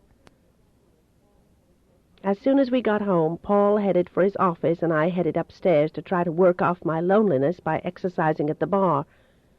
Paul didn't come home for dinner, and that made it even worse. He didn't show up after dinner either, so I went to bed early. All alone. I was all alone. Carrie was gone. My steadfast Christopher doll gone too. For the first time we were to sleep under separate roofs. I missed Carrie. I felt awful, afraid. I needed someone. The silence of the house and the deep dark of the night was screaming all about me. "Alone! Alone! You are alone, and nobody cares. Nobody cares." I thought about food. I'd worried that I hadn't kept a big supply at hand. Then I remembered I needed some warm milk. Warm milk was supposed to help you fall asleep, and sleep was what I needed. Chapter 7. Enchantress. Me? Soft firelight glowed in the living room. The grey logs had guttered into ashes in the hearth, and Paul, wrapped in his warm red robe, sat in a wing-backed chair and slowly drew on a pipe. I gazed at his smoke-haloed head and saw someone warm, needing, wistful and yearning, as I yearned and I wished. And being the fool I often was, I drifted toward him on bare feet that didn't make a sound. How nice he'd wear our gift so soon. I wore a gift from him, a soft turquoise peignoir of airy fabric that floated over a gown of the same color. He started to see me there, so near his chair in the middle of the night, though he didn't speak to break the spell that was somehow binding us together in a mutual need. There was a lot I didn't know about myself, nor did I understand what impulse lifted my hand to caress his cheek. His skin felt raspy, as if he needed a shave. He put his head back against the chair and tilted his face to mine. "Why are you touching me, Catherine?" His question was asked in a tight, cold voice, and I could have felt rebuked and hurt, but his eyes were soft, limpid pools of desire, and I had seen desire before, only not in the kind of eyes he had. "Don't you like to be touched?" "Not by a seductive young girl wearing flimsy clothes who is 25 years my junior." 24 and 7 months your junior, I corrected. "And my maternal grandmother married a man of 55 when she was only 16. She was a fool, and so was he. My mother said she made him a good wife," I added lamely. "Why aren't you up in your bed asleep?" he snapped. "I can't sleep. I guess I'm too excited about school tomorrow." "Then you'd better go to bed so you'll be at your best." I started to go, really I did, for the thought of warm milk was still in my head, but I had other thoughts, too, more seductive. "Dr. Paul—" "I hate it when you call me that," he interrupted. "Use my first name or don't speak to me at all." "I feel I should show you the respect you deserve." "A fig for respect. I'm not any different than other men. A doctor isn't infallible, Catherine." "Why are you calling me Catherine?" "Why shouldn't I call you Catherine? It's your name, and it sounds more grown-up than Cathy." "A moment or so ago, when I touched your cheek, you flared your eyes at me as if you didn't want me to be grown-up." "You're a witch. In a second you change from a naive girl into a seductive, provocative woman, a woman who seems to know exactly what she's doing when she lays her hand on my face." My eyes fled before the onslaught of his. I felt hot, uneasy, and wished now I'd gone directly to the kitchen. I stared at the fine books on the shelves and the miniature objets d'art he seemed to crave. Everywhere I looked was something to remind me that what he needed most was beauty. "Catherine, I'm going to ask you something now that is none of my business, but I must ask. Just what is there between you and your brother?" My knees began to click together nervously. Oh, dear God, did it show on our faces? Why did he have to ask? It wasn't any of his business. He had no right to ask such a question. Common sense and good judgment should have glued my tongue to the roof of my mouth and kept me from saying what I did in a shamed, lame way. "Would you be shocked to hear that when we were locked up in one room, always together, 4 of us, and each day was an eternity, that sometimes Chris and I didn't always think of ourselves as brother and sister? He attached a bar in the attic for me so I could keep my muscles supple, so I could keep on believing someday I'd be a ballerina. And while I danced on that soft, rotten wood, he'd study in the attic schoolroom, poring for hours over old encyclopedias. He'd hear my dance music and come and stand in the shadows to watch." "Go on," he urged when I paused. I stood with my head bowed, thinking backward, forgetting him. Then he suddenly leaned forward, seized hold of me, and yanked me down onto his lap. "Tell me the rest." I didn't want to tell him, yet his eyes were hot, demanding, making him seem a different person. Swallowing first, I continued with reluctance. "Music has always done something special for me, even when I was small. It takes me over and lifts me up and makes me dance. And when I'm up, there's no way to come down except by feeling love for someone. If you come down and feel your feet on the floor and there's no one there to love, then you feel empty and lost. And I don't like to feel lost or empty." "And so you danced in the attic and dwelled in your fanciful imagination and came back to the floor and found the only one there to love was your brother?" he said, with icy heat, burning his eyes into mine. right? You had another kind of love you reserved for your little twins, didn't you? You were mother to them, I know that. I see that every time you look at Carrie and speak Corey's name. But what kind of love do you have for Christopher? Is it motherly, sisterly, or is it... He paused, flushed, and shook me. What did you do with your brother when you were locked up there, when you were alone? Seized by panic, I shook my head and pushed his hands from my shoulders. Chris and I were decent. We did the best we could. The best you could, he fired, looking hard and belligerent, as if the kindly, gentle man I knew had been only a disguise. What the hell does that tell me? All you need to know, I flared back, and flashed my eyes with temper as hot and red as his. You accuse me of seducing you. That's what you're doing. You sit and you watch every move I make. You undress me with your eyes. You take me to bed with you with your eyes. You talk about ballet classes and sending my brother to college and medical school, and all the while you imply that sooner or later you are going to demand your payment, and I know what kind of payment you want. I took my hands and ripped open the peignoir so the skimpy bodice of the aqua nightgown was revealed. Look at the kind of gift you gave me. Is this the kind of nightgown a girl of 15 wears? No. It's the kind of gown a bride wears on her wedding night. And you gave it to me, and you saw Chris frown, and you didn't even have the decency to blush. His laughter mocked me. I smelled the strong red wine he liked to drink before retiring. His breath was hot on my face, his face very close to mine, so I could see each strong, dark hair that poked from his skin. It was the wine that made him act as he did, I thought. Only the wine. Any woman on his lap would serve. Any woman. Teasingly, he touched the peaks of both my nipples, skipping from one to the other, and then he dared to slip his hand beneath my bodice so he could fondle the young breasts that were fired with heat from his unexpected caresses. Then my nipples rose up hard, and I was breathing just as heavily and fast as he was. "Would you undress for me, Catherine?" he whispered in a mocking way. "Would you sit naked on my lap and let me have my way with you? Or would you pick up that Venetian glass ashtray and crash it down on my head?" He stared at me then, suddenly shocked to find his hand where it was, cupping my left breast, and he yanked his hand away as if my flesh burned him. He pulled the fabric of my frail peignoir together and hid what his hungry eyes had devoured before. He stared at my lips that were slightly parted and waiting to be kissed, and I think he planned to kiss me just before he gained control and shoved me away. At that moment thunder crashed overhead, and a lightning bolt sizzled jaggedly to crackle with fire as it struck a telephone wire outside.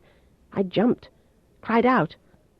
As suddenly as he had withdrawn his hand, he snapped out of his fog and into what he was customarily, a detached, lonely man who was determined to keep himself aloof. How wise I was in my innocence to know this even before he snapped. "What the hell are you doing sitting on my lap half naked? Why did you let me do what I did?" I didn't say anything. He was ashamed. I could see that now in the glow of the dying fire and in the intermittent flashes of lightning. He was thinking all sorts of self-condemning thoughts, chastising, berating, whipping himself. I knew it was my fault. As always, it was my fault. "I'm sorry, Catherine. I don't know what possessed me to do what I did." "I forgive you." "Why do you forgive me?" "Because I love you." Again he jerked his head into profile, and I couldn't see his eyes well enough to read them. "You don't love me," he said calmly. "You're only grateful for what I've done." "I love you, and I'm yours when or if you want me. And you can say you don't love me, but you'll be lying, for I see it in your eyes each time you look at me." I pressed closer against him and turned his face to mine. "When I was put away by Mama, I swore that when I was free, if love came and demanded of me, I'd open my door and let it in. The first day I came, I found love in your eyes. You don't have to marry me. Just love me when you need me." He held me, and we watched the storm. Winter fought with spring and finally conquered. Now it only hailed, and the thunder and lightning were gone, and I felt so right. We were much alike, he and I. "Why aren't you afraid of me?" he softly asked, as his big, gentle hand stroked my back, my hair. "You know you shouldn't be here, letting me hold you, touch you." "Paul," I began tentatively, "I'm not bad. Neither is Chris. When we were locked away, we did do the best we could, honest. But we were locked in one room and growing up. The grandmother had a list of rules that forbade us to even look at each other, and now I think I know why. Our eyes used to meet so often, and without a word spoken he could comfort me, and he said my eyes did that for him too. That wasn't bad, was it?" "I shouldn't have asked, and of course you had to look at each other. That's why we have eyes." "Living like we did for so long, I don't know a lot about other girls my age, but ever since I was only table high, any kind of beauty has made me light up. Just to see the sun falling on the petals of a rose, or the way light shines through tree leaves and shows the veins, and the way rain on the road turns the oil iridescent. All that makes me feel beautiful. More than anything, when music is playing, especially my kind, ballet music, I don't need the sun or flowers or fresh air. I light up inside, and wherever I am magically turns into marble palaces, or I am wild and free in the woods. I used to do that in the attic, and always just ahead a dark-haired man danced with me. We never touched, though we tried to. I never saw his face, though I wanted to. I said his name once, but when I woke up I couldn't remember what it was. So I guess I'm really in love with him, whoever he is. Every time I see a man with dark hair who moves gracefully, I suspect he's the one." He chuckled and twined his long fingers into my unbound hair. "My, what a romantic you are." "You're making fun of me. You think I'm only a child. You think if you kissed me it wouldn't be exciting." He grinned, accepted the challenge, and slowly, his head inclined until his lips met mine. Oh, so this was what it was like, a kiss from a stranger. Electric tingles sizzled madly up and down my arms, and all those nerves that a child my age wasn't supposed to have burned with fire. I drew away sharply, afraid. I was wicked, unholy, still the devil's spawn. And Chris would be shocked. "What the hell are we doing?" he barked, coming out of the spell I'd cast. "What kind of little devil are you to let me handle you intimately and kiss you? You are very beautiful, Catherine, but you are only a child." Some realization darkened his eyes as he guessed at my motives. "Now get this straight in your pretty head. You don't owe me not anything. What I do for you, for your brother and sister, I do willingly, gladly, without expecting any repayment of any kind. Do you understand?" But, I sputtered, "I've always hated it when the rain beats hard and the wind blows at night. This is the first time I've felt warm and protected here with you before the fire." "Safe?" he teased lightly. "You think you're safe with me as you sit on my lap and kiss me like that? What do you think I'm made of?" "The same as other men, only better." "Catherine," Paul said, his voice softer and kinder now, "I've made so many mistakes in my life, and you three give me an opportunity to redeem myself. If I so much as lay a hand on you again, I want you to scream for help. If no one is here, then run to your room or pick up something and bash me over the head." "Oh," I whispered, "and I thought you loved me." Tears trickled down my cheeks. I felt like a child again, chastised for presuming too much. How foolish to have believed love was already knocking on my door. I sulked as he lifted me away from him. Then he gently lifted me to my feet, but kept his hands on my waist as he looked up into my face. "My God, but you are beautiful and desirable," he said with a sigh. "Don't tempt me too much, Catherine, for your own good." "You don't have to love me." My head bowed to hide my face, and my hair was something to hide behind as I shamelessly said, "Just use me when you need me, and that will be enough." He leaned back in the chair and took his hands from my waist. "Catherine, don't ever let me hear you offer such a thing again. You live in fairyland, not reality. Little girls get hurt when they play grown-up games. You save yourself for the man you marry, but for God's sake wait to grow up first. Don't rush into having sex with the first man who desires you." I backed off, scared of him now, while he stood to come within arm's reach. "Beautiful child, the eyes of Claremont are fixed upon you and me, wondering, speculating. I don't have a gilt-edged reputation, so for the health of my medical practice and the good of my soul and conscience, stay away from me. I'm only a man, not a saint." Again I backed off, scared. I flew up the stairs as if pursued, for he wasn't, after all, the kind of man I wanted. Not him, a doctor, perhaps a womanizer.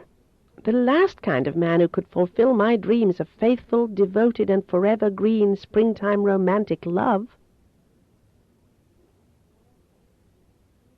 The school Paul sent me to was big and modern, with an indoor swimming pool. My schoolmates thought I looked good and talked funny like a Yankee. They laughed at the way I said water, father, father, or any word that had an A in it. I didn't like being laughed at.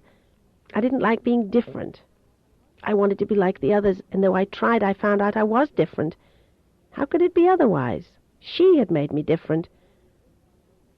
I knew Chris was feeling lonely in his school because he too was an alien in a world that had gone on without us. I was fearful for Carrie in her school, all alone, made different too. Damn Mama for doing so much to set us apart so we couldn't blend into the crowd and talk as they did and believe as they did. I was an outsider, and in every way they could, all my schoolmates made me feel it. Only one place made me feel I belonged. Straight from my high school classes, I'd catch a bus and ride to ballet class, toting my bag with leotards, points, and a small handbag tucked inside. In the dressing room, the girls shared all their secrets. They told ridiculous jokes, sexy stories, some of them even lewd. Sex was in the air all around us, breathing hotly and demandingly down our necks. Girlishly, foolishly, they discussed whether they should save their bodies for their husbands. Should they pet with clothes on or off, or go all the way? And how did they stop a guy after they had innocently turned him on? Because I felt so much wiser than the others, I didn't contribute anything. If I dared to speak of my past, of those years when I was living nowhere, and the love that had sprung up from barren soil, I could imagine how their eyes would pop. I couldn't blame them. No, I didn't blame anyone but the one who'd made it all happen. Mama. One day I ran home from the bus stop and dashed off a long, venomous letter to my mother, and then I didn't know where to send it. I put it aside until I found out the address in Green Glenna. One thing for sure, I didn't want her to know where we lived. Though she had received the petition, it didn't have Paul's name on it or our address, only the address of the judge. Sooner or later, though, she'd hear from me and be sorry she did.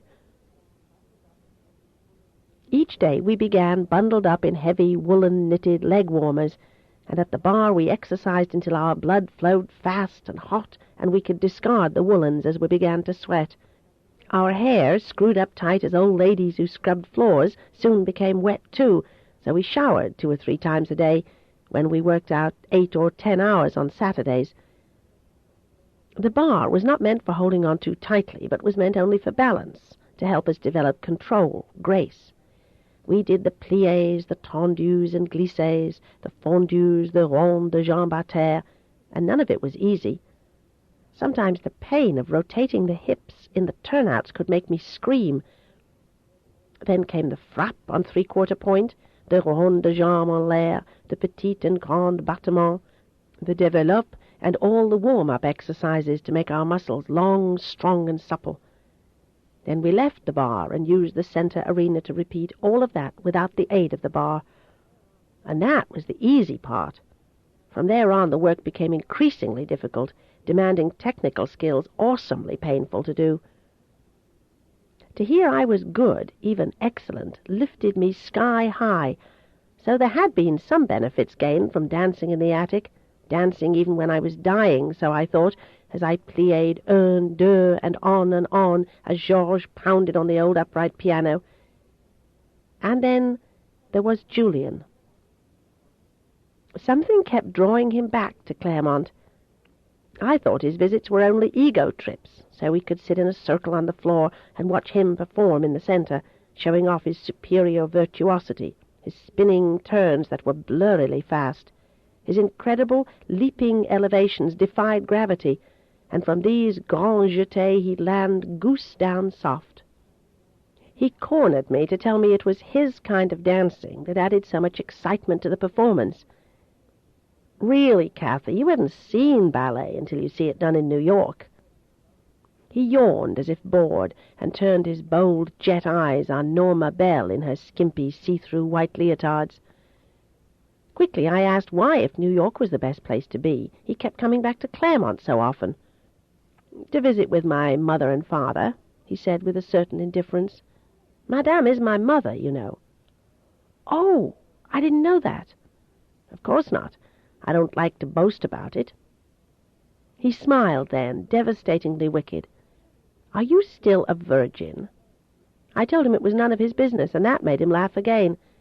"You're too good for this hick place, Kathy. You're different. I can't put my finger on it, but you make the other girls look clumsy, dull. What's your secret?" "What's yours?" He grinned and put his hand flat on my breast. "I'm great, that's all. The best there is. Soon all the world will know it." Angry, I slapped his hand away. I stomped down on his foot and backed away. "Stop it!" Suddenly, as quickly as he'd cornered me, he lost all interest and walked away to leave me staring. Most days I'd go straight home from class and spend the evening with Paul. He was so much fun to be with when he wasn't tired. He told me about his patients, without naming them, and told tales of his childhood and how he'd always wanted to be a doctor, just like Chris. Soon after dinner he'd have to leave to make his rounds at 3 local hospitals, including one in Green Glenna. I'd try and help Henny after dinner while I waited for Paul to come back. Sometimes we watched TV, and sometimes he took me to a movie. Before you came, I never went to movies. "Never?" I asked. "Well, almost never," he said. "I did have a few dates before you came, but since you've been here my time just seems to disappear. I don't know what uses it all up." "Talking to me," I told him, teasing with my finger that I trailed along his closely shaven cheek. "I think I know more about you than I know about anyone else in the world except Chris and Carrie."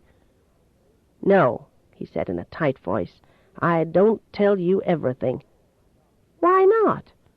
"You don't need to know all my dark secrets." "I've told you all my dark secrets, and you haven't turned away from me."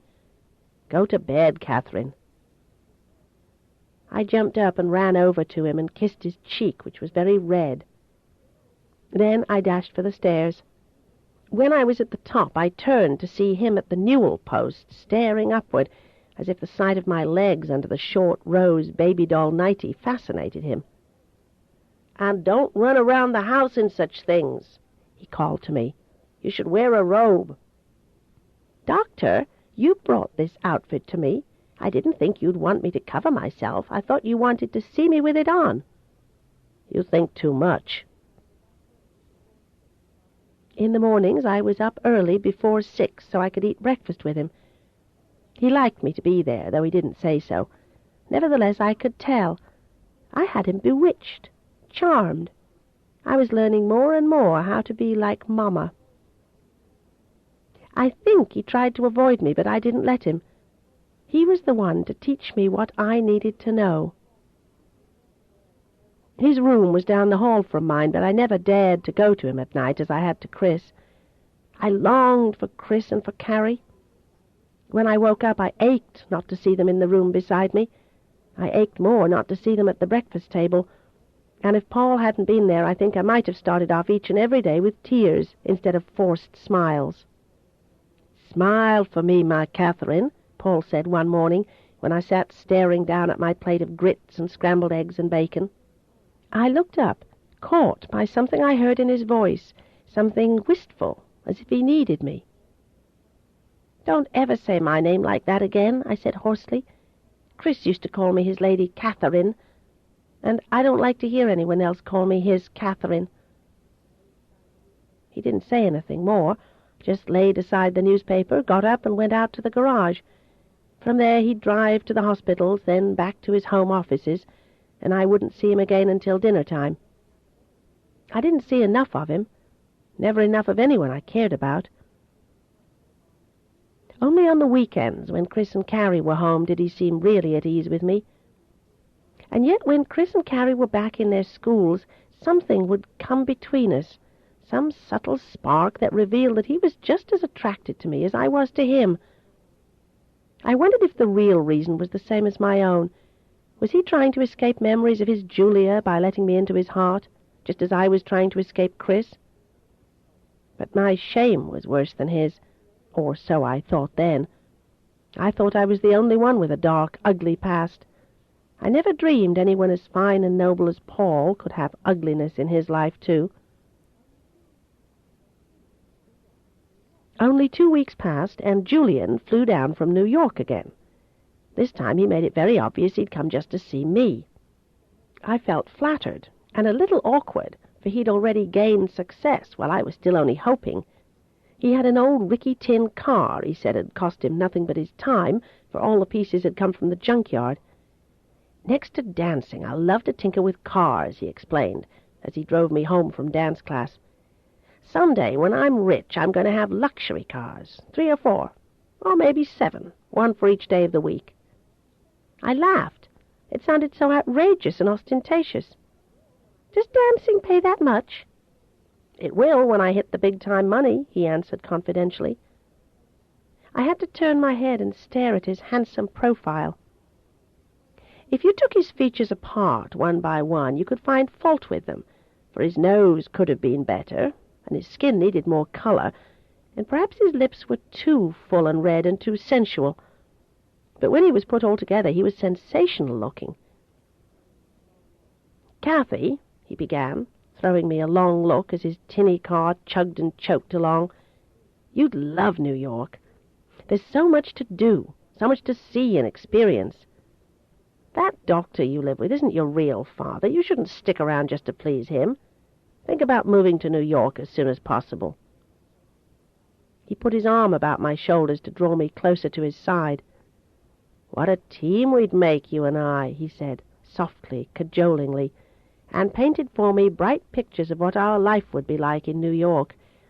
Clearly, he made me understand I'd be under his wing and in his bed. "I don't know you," I answered, pulling away to sit as far from him as possible. "I don't know your past, and you don't know mine. We're nothing at all alike, and though you flatter me with your attention, you also scare me." "Why? I won't rape you." I hated him for saying that. It wasn't rape I was afraid of. In fact, I didn't know what made me afraid of him, unless I was more afraid of myself when I was with him. "Tell me who you are, Julian Marquette. Tell me about your childhood, your parents. Tell me why you think you are God's gift to the dance world and to every woman you meet." Casually, he lit up a cigarette, which he wasn't supposed to do. "Let me take you out tonight, and I'll give you all the answers you want." We'd reached the big house on Belfair Drive. He parked in front while I stared toward the windows, softly lit in the rosy twilight glow. I could barely discern the dark shadow of Henny, who peered out to see who was parking in front of her home.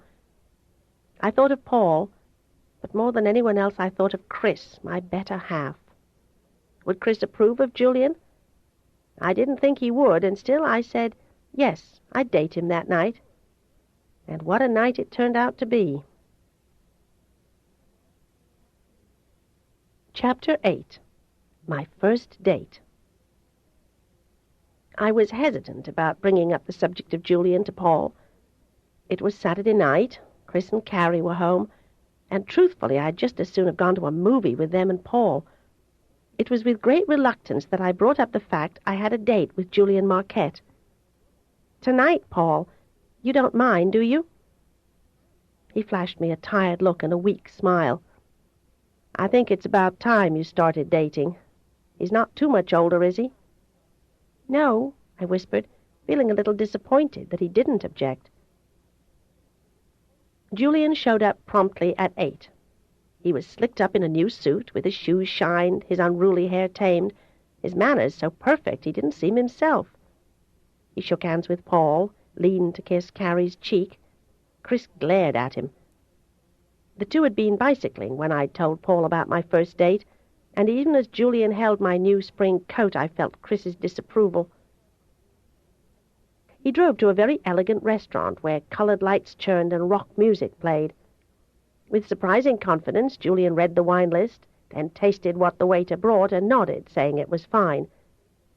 This was all so new to me, I felt on edge, afraid of making a mistake. Julian handed me a menu. My hands trembled so much I turned it over to him and asked him to select. I couldn't read French, and it seemed he could from the speedy way he chose our meal. When the salad and main course came, it was just as good as he'd promised. I was wearing a new dress, cut low in front and much too old for a girl of my age. I wanted to appear sophisticated, even though I wasn't. "You're beautiful," he said, while I was thinking the same thing about him. My heart felt funny, as if I were betraying someone. "Much too beautiful to be stuck here in Hicktown for years on end while my mother exploits your talents." "I'm not a male lead, like I told you before, Kathy. I'm second string in the corps. I wanted to impress you, but I know if I had you with me as my partner, both of us could make it big. There's a certain magic between us I've never had with another dancer. Of course, you'd have to begin in the corps, but soon enough Madame Zolter would see your talent far surpasses your age and experience. She's an old crow, but no dummy. Kathy, I've danced my head off to get where I am, but I could make it easier for you. With me to back you up, you'll make it quicker than I did. Together we'd make a sensational team. Your fairness complements my darkness. It's the perfect foil." And on he talked, half convincing me I was great already, when a certain part of me knew deep down I wasn't that sensational and not nearly good enough for New York. And there was Chris, whom I couldn't see if I went to New York, and Carrie, who needed me on the weekends, and Paul. He fit in my life somewhere. I knew he fit somewhere. The problem was, where? Julian wined and dined me, then danced me out onto the floor. Soon we were dancing to rock like no one else in the place could. Everyone drew back just to watch, then applaud. I was giddy with the nearness of him and the amount of wine I'd consumed. On the way home, Julian drove onto a secluded lane where lovers parked to make out.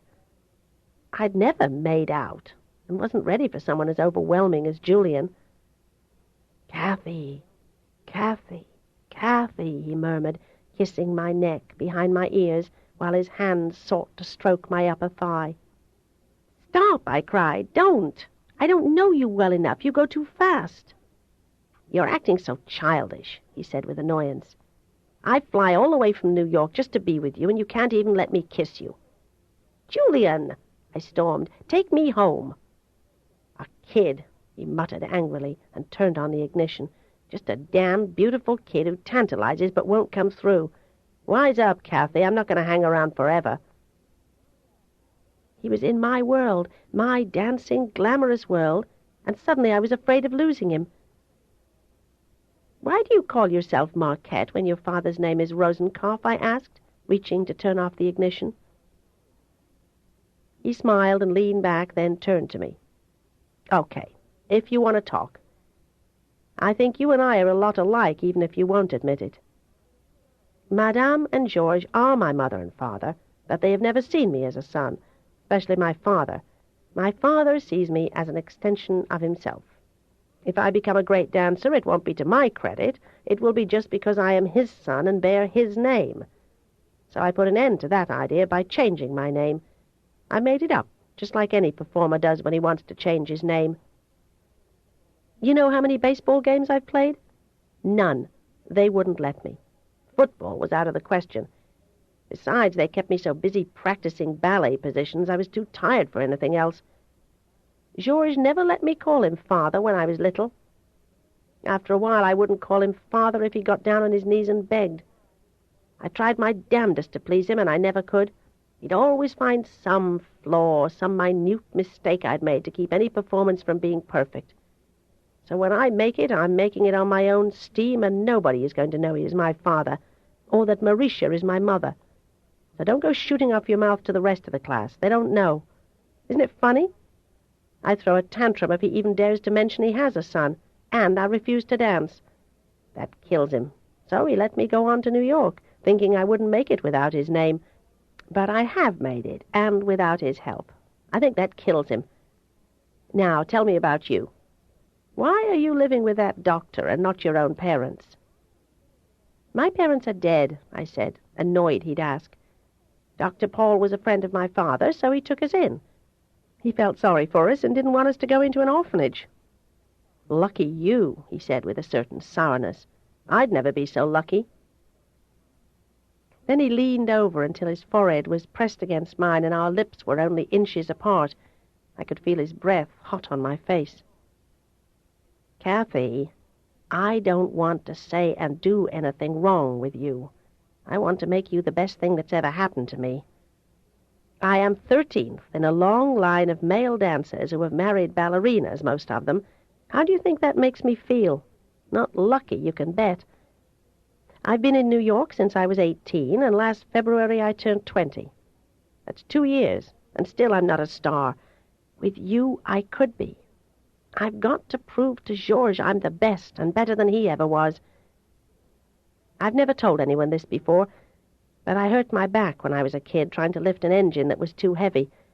It bothers me all the time, but still I dance on. And it's not just because you're small and don't weigh much.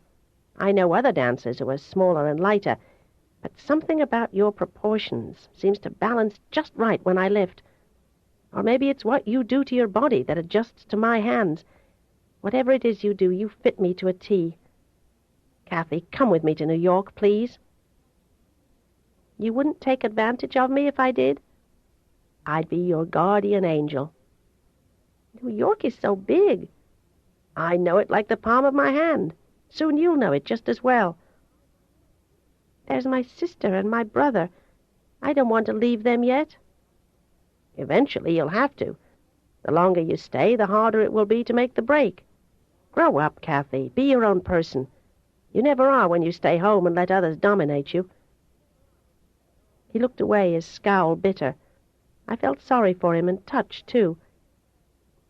Maybe. Let me think about it more. Chris was on the upper veranda outside my bedroom when I went in to undress. When I saw him out there in his pajamas, his slouched shoulders drew me to him. How'd it go? He asked without looking at me. Nervously, my hands fluttered around. Okay, I guess. We had wine with dinner. Julian got a little drunk, I think. Maybe I did, too. He turned to stare in my eyes. I don't like him, Kathy. I wish he'd stay in New York and leave you alone. From what I hear from all the girls or boys in your dance company, Julian has claimed you, so now no other dancer will ask you out. Kathy, he's from New York. Those guys up there move fast, and you're only 15. He moved to cradle me in his arms. Who were you dating? I asked with a sob in my throat. Don't tell me you're not seeing any girls. His cheek was against mine when he answered slowly, There's no girl I've met who can compare to you. How are your studies going? I asked, hoping to take his mind off me. Great.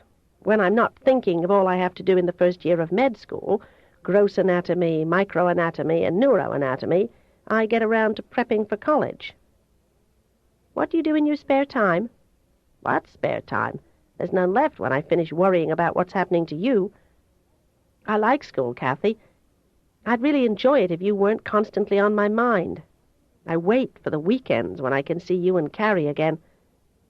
Oh, Chris, you've got to try to forget me and find someone else. But Just one long look into his tortured eyes revealed that what had been started so long ago wasn't going to be easy to stop. I had to try to find someone else, and then he'd know it was over, forever over. My thoughts took wing to Julian, who was striving so to prove himself a better dancer than his father. How like me you had to be better in all ways than my mother. I was ready the next time Julian flew down. When he asked me for a date, this time I didn't hedge. It might as well be him. We did have the same goals. Then, after the movie and a soft drink in a club for me and beer for him, he again drove to the lover's lane every city seemed to have. I allowed him this time to do a bit more than just kiss me, but too soon he was breathing hot and fast and touching me with so much expertise that soon I was responding even when I didn't want to. He pushed me back on the seat. Suddenly I realized what he was about to do, and I grabbed up my handbag and began to beat him on his face. "Stop! I told you before, go slower." "You asked for it," he raged. "You can't lead me on, then turn me off. I despise a tease." I thought of Chris and began to cry.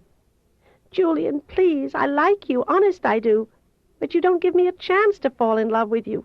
Please stop coming at me so fast." He seized my arm and ruthlessly twisted it behind my back until I cried out from the pain. I thought he meant to break it, but he released it just when I was about to scream. "Look, Kathy, I'm half in love with you already, but no girl strings me along like I'm some country bumpkin.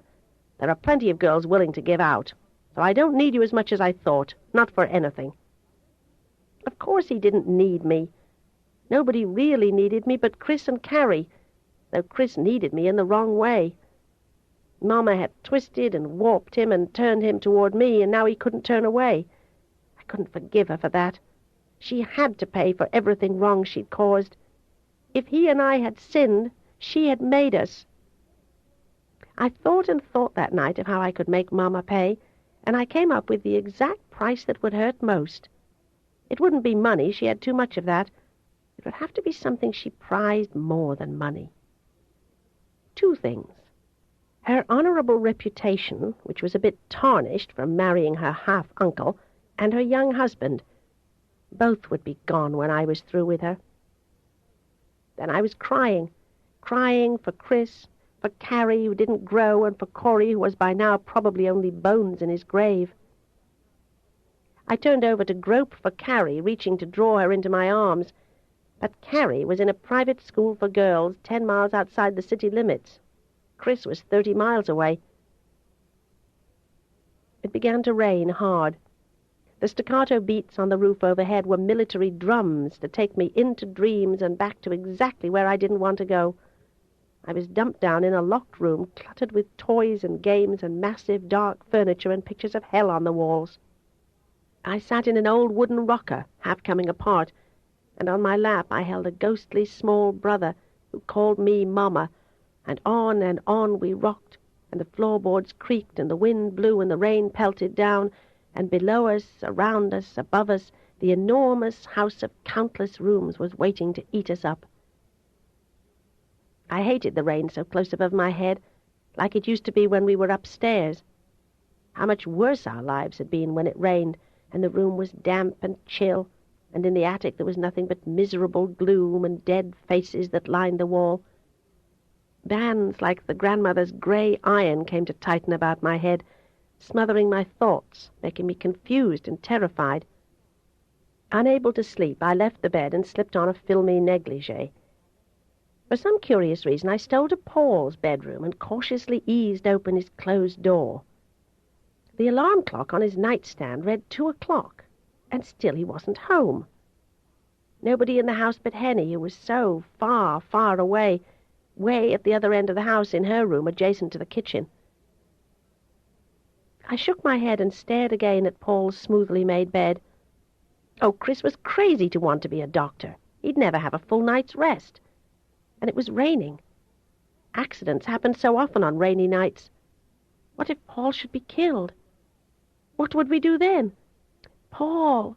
Paul! I screamed to myself as I raced toward the stairs and flew down them, then sped on to where I could peer out the French windows in the living room. I hoped to see a white car parked in the drive or turning into the drive. God, I prayed, don't let him have an accident. Please, please don't take him like you took Daddy. Kathy, why aren't you in bed? I whirled about. There was Paul sitting comfortably in his favorite chair, puffing on a cigarette in the dark. There was just enough light to see he wore the red robe we'd given him for Christmas. I was so overwhelmed with relief to see him safe and not spread out dead on a morgue slab. Morbid thoughts. Daddy, I can barely remember how you looked or how your voice sounded, and the special smell of you has faded away. Is something wrong, Catherine? Wrong? Why did he call me Catherine at night when we were alone and only Kathy during the day? Everything was wrong. The Green Glenna newspapers and the Virginia one I'd subscribed to and had delivered to my ballet school both told stories of how Mrs. Bartholomew Winslow would make her second winter home in Green Glenna. Extensive renovation was being done, so her husband's home would be as it was when it was new. Only the best for my mother. For some reason I couldn't fathom, I lit into Paul like a shrew. How long have you been home? I demanded sharply. I've been upstairs worrying about you so much I can't sleep, and here you were all the time. You missed your dinner, you missed last night's dinner, you were supposed to take me out to a movie last night and you forgot all about it. I finished my homework early, dressed in my best clothes, and sat around waiting for you to show up, and you forgot it. Why do you let your patients make so many demands on your time so you don't have a life of your own? For a long time he didn't answer. Then, when my lips parted to speak again, he said in a mild tone, You really do sound upset. I guess the only excuse I can offer is to say I'm a doctor, and a doctor's time is never his own. I'm sorry I forgot about the movie. I apologize for not calling and telling you there was an emergency and I couldn't leave. Forget? How could you forget? Yesterday you forgot to bring the things I had on my list. So after I waited for hours on end for you to come home, I sat around thinking you might come home and bring me the shampoo I wanted, but you didn't. I'm sorry again. Sometimes I have things on my mind other than movies and the cosmetics you need. Are you being sarcastic? I am trying to control my temper. It would be nice if you could control yours. I'm not mad, I shouted. It was so like Mama, so much in control, so poised when I never was. He didn't care. That's why he could sit there and look at me like that. He didn't really care if he made promises and broke them, like her. I ran forward as if to strike him, but he caught my fists and stared up at me in utter surprise. Would you hit me, Catherine? Does missing a movie mean so much to you that you can't understand how I could forget? Now say you're sorry for screaming at me, as I said I was sorry for disappointing you. What tortured me was more than mere disappointment. Nowhere was there anyone I could depend on. Only Chris, who was forbidden to me. Only Chris, who would never forget anything I needed or wanted. I shuddered. Oh, what kind of person was I? Was I so like Mama I had to have what I wanted, when I wanted, no matter what the cost to others? Was I going to make Paul pay for what she'd done? None of it was his fault. Paul, I am sorry I yelled at you. I do understand. You must be very tired. Perhaps you take your ballet classes too seriously. Maybe you should let up a little. How could I tell him I couldn't let up? I had to be the best, and to be the best at anything meant hours and hours of work. I fully intended to give up all the pastimes other girls my age enjoyed. I didn't want a boyfriend who wasn't a dancer. I didn't want any girlfriends who didn't dance. I didn't want anything to come between me and my goal. And yet, sitting there looking up at me was a man who said he needed me and who was hurt by the hateful way I'd acted. I read about my mother today, I said lamely, and a house she's having remodeled and redecorated. She always gets what she wants. I never get anything. So I act ugly to you and forget all that you've done. I backed off a few feet, aching with the shame I felt. How long have you been home? Since 11:30, he answered. I ate the salad and the steak Henny left for me in the warming oven, but I don't sleep well when I'm exceptionally tired, and I don't like the sound of the rain on the roof." "Because the rain shuts you off and makes you feel lonely?" He half smiled. "Yeah, something like that. How did you know?" How he felt was all over his face, as dim as it was in that big room. He was thinking of her, his Julia, his dead wife. Always he looked sad when Julia was on his mind. I approached his chair and impulsively reached out to touch his cheek. "Why do you have to smoke? How can you tell your patients to quit the habit and keep on smoking yourself?" "How do you know what I tell my patients?" he asked in that soft voice in a way that tingled my spine. Nervously I laughed, telling him he didn't always close his office door tight, and if I happened to be in the back hall, sometimes, despite my will, I couldn't help overhearing a few things. He told me to go to bed and stop hanging around in the back hall where I didn't belong, and he'd smoke if he wanted to smoke. "Sometimes you act like a wife, asking such questions, getting angry at me for forgetting to stop at the drugstore for you. Are you sure you didn't desperately need that shampoo?" Now he had me feeling a fool, and again I was angry. "I only asked you to get those things because you pass by a discount store where everything is cheaper. I was just trying to save money. From now on, I'll never ask you to pick up anything I need. When you invite me to dinner in a restaurant or to a movie, I'll be prepared to be disappointed, and that way I won't be disappointed. I might as well get used to expecting the worst from everyone." "Catherine, you can hate me if that's what you want, make me pay for everything you've suffered, and then perhaps you can go to sleep at night and not toss and turn and cry out in your sleep and call for your mother like a child of 3. Stunned, I stared at him. "I call out for her?" "Yes," he said. "Many, many times I've heard you call for your mother." I saw the pity in his eyes. "Don't be ashamed of being human, Catherine. We all expect only the best from our mothers." I didn't want to talk about her, so I stepped nearer. "Julian is back in town. I went out with him tonight, since you stood me up last night. Julian thinks I'm ready for New York. He thinks his dance instructor, Madame Zolter, would develop me quicker than his mother. He thinks together we'd make a brilliant team." "And what do you think?" "I think I'm not ready for New York yet," I whispered. "But he comes on so strong. Sometimes he makes me believe because he seems so convinced." "Go slowly, Catherine. Julian is a handsome young man with arrogance enough for 10 men. Use your own good common sense and don't be influenced by someone who might only want to use you." "I dream every night of being in New York, on stage. I see my mother in the audience staring up at me with disbelieving eyes. She wanted to kill me. I want her to see me dance and realize I have more to give the world than she does." He winced. "Why do you need revenge so much? I thought if I took you 3 in and did the best I could for you, you'd find peace and forgiveness.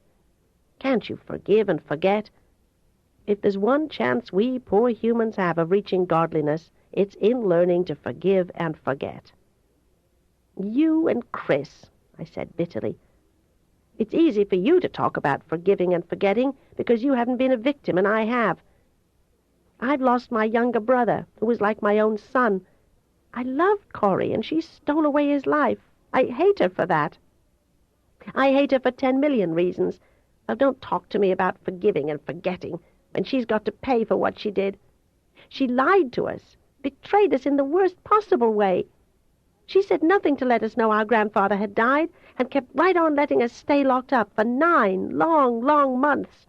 And in those long months we were eating poisoned doughnuts. So don't you dare talk to me of forgiving and forgetting. I don't know how to forgive and forget. All I know how to do is hate. And you don't know what it's like to hate as I do." "Don't I?" he asked in a flat voice. "No, you don't know." He drew me down on his lap when I sobbed and tears streamed down my face. He comforted me as a father would, with little kisses and kind, stroking hands. Catherine, I've got a story of my own to tell. Maybe in some ways it equals the horror of yours. Maybe if I tell you, you'll be able to use some of what I've learned." I stared up into his face. His arms held me lightly as I leaned back. "Are you going to tell me about Julia and Scotty?" "Yes." A hard edge toned his voice. His eyes fixed on the rain-washed windows, and his hand that found mine squeezed tight. "You think only your mother commits crimes against those she loves. Well, you're wrong. It's done every day. Sometimes it's done to gain money, but there are other reasons." He paused, sighed, then went on. "I hope when you've heard my story you can go to bed tonight and forget about vengeance. If you don't, you'll hurt yourself more than anyone else." I didn't believe that because I didn't want to believe that, but I was eager enough to hear the tale of how Julia and Scotty both died on the same day. When Paul began to speak of Julia, I feared the ending. I squeezed my eyelids closed, wishing now my ears didn't have to hear, for I didn't need more to add to the anguish I already felt for one little dead boy. But he did it for my sake, to save me, as if anything could. Julia and I were childhood sweethearts. She never had another boyfriend. I never had another girlfriend. Julia belonged to me, and I let every other boy know it. I never gave myself or her the chance to experience what others were like, and that was a terrible mistake. We were foolish enough to believe our love would last forever. We went steady. We wrote love letters to each other, though she lived only a few blocks away. The older Julia grew, the more beautiful she became. I thought I was the luckiest guy in the world, and she thought I was perfect. We both had each other up on pedestals. She was going to be the perfect doctor's wife, and I was going to be the perfect husband, and we'd have 3 children. Julia was an only child, and her parents doted on her. She adored her father. She used to say I was like him. His voice deepened here, as if what he had to say was very painful. I put an engagement ring on Julia's finger the day she was 18. I was 19 at the time. When I was in college, I'd think of her back here and wonder what man had his eye on her. I was afraid I'd lose her to someone else if we didn't marry. So at age 19, she married me. I was 20. His voice turned bitter, while his eyes went blank and his arms tightened about me. Julia and I had kissed many times, and we always held hands, but she would never let me do anything truly intimate. That had to wait until she had a wedding band on her finger. I'd had a few sexual encounters, not many. She was a virgin and thought I was. I didn't take my marriage vows lightly, and I meant to be exactly the kind of husband who'd make her happy. I loved her very much. So on our wedding night, she took 2 hours to undress in the bathroom. She came out of the bathroom wearing a long white gown, and her face was as white as that gown. I could tell she was terrified. I convinced myself I would be so tender, so loving, she would enjoy being my wife. She didn't enjoy sex, Kathy. I did the best I could to arouse her, while she cringed back with her eyes wide and full of shock, and then she screamed when I tried to take off her nightgown. I stopped and thought I'd try again the next night, after she pleaded for me to give her more time. The next night it was the same thing all over again, only worse. Why can't you just lie here and hold me?" she asked tearfully. "Why does it have to be so ugly?" I was just a kid myself and didn't know how to handle a situation like that. I loved her and I wanted her. And in the end I raped her. Or so she said, time and again. Still, I loved her. I'd loved her most of my life, and I couldn't believe I'd made the wrong choice. So I began to read every book on lovemaking I could find, and I tried all the techniques to arouse her and make her want me, and she was only repulsed. I took to drinking after I graduated from medical school, and when I felt like it, I found some other woman who was glad to have me in her bed. The years passed while she held herself aloof, cleaned my house, washed my clothes, ironed my shirts, and sewed on my missing buttons. She was so lovely, so desirable, and so near, that sometimes I'd force her even if she cried afterward. Then she found out she was pregnant. I was delighted, and I think she was too. Never was a child more loved and pampered than my son, and fortunately, he was the kind of child who couldn't be spoiled by too much love. His voice took on an even deeper register, while I huddled closer in his arms, fearing what was to come, for I knew it would be terrible. After Scotty's birth, Julia told me flatly she'd done her duty and given me a son, and that from now on I was to leave her alone. Gladly I left her alone, but I was deeply wounded. I talked to her mother about our problem, and her mother hinted at some dark secret in Julia's past. A cousin of hers who'd done something to Julia when she was only 4. I never learned just what he'd done, but whatever it was, it spoiled sex forever for my wife. I suggested to Julia we should both visit a marriage counselor or a psychologist, but she'd have none of that. It would be too embarrassing. Why couldn't I leave her alone? I did leave her alone after that, he went on. There are always women around willing to accommodate a man, and in my office I had a lovely receptionist who let me know she was more than available any time, any place. We had an affair that lasted several years. I thought we were both very discreet and no one knew. Then one day she came and told me she was pregnant with my child. I couldn't believe her, for she'd told me she was on the pill. I couldn't even believe the child was mine, since I knew she had other lovers. So I said no, I couldn't divorce my wife and risk losing Scotty to father a child who might not be mine. She blew up. I went home that evening to confront a wife I'd never known before. Julia lashed out at me for being unfaithful when she'd done the best she could and given me the son I wanted, and now I'd betrayed her, broken my vow, and made her the laughingstock of the town. She threatened to kill herself. I pitied her as she screamed out she'd make me hurt. She'd threatened suicide before, but she'd never done anything. I thought this blow-up would clear the air between us. Julia never spoke to me again about my affair. In fact, she stopped speaking to me at all, except when Scotty was around, for she wanted him to have a normal home with ostensibly happy parents. I had given her a son she loved beyond reason. Then came June and Scotty's 3rd birthday. She planned a party for him and invited 6 small guests, who naturally had to bring along their mothers as well. It was on a Saturday. I was home, and to help calm Scotty, who was very excited about his party, I gave him a sailboat to go with the sailor suit he was going to wear.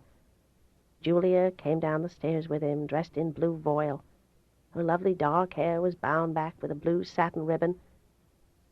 Scotty clung to his mother's hand, and in his free hand he carried the sailboat. Julia told me she was afraid she hadn't bought enough candy for the party, and it was such a beautiful day that she and Scotty would walk to the nearest drugstore and buy some more. I offered to drive her there. She refused.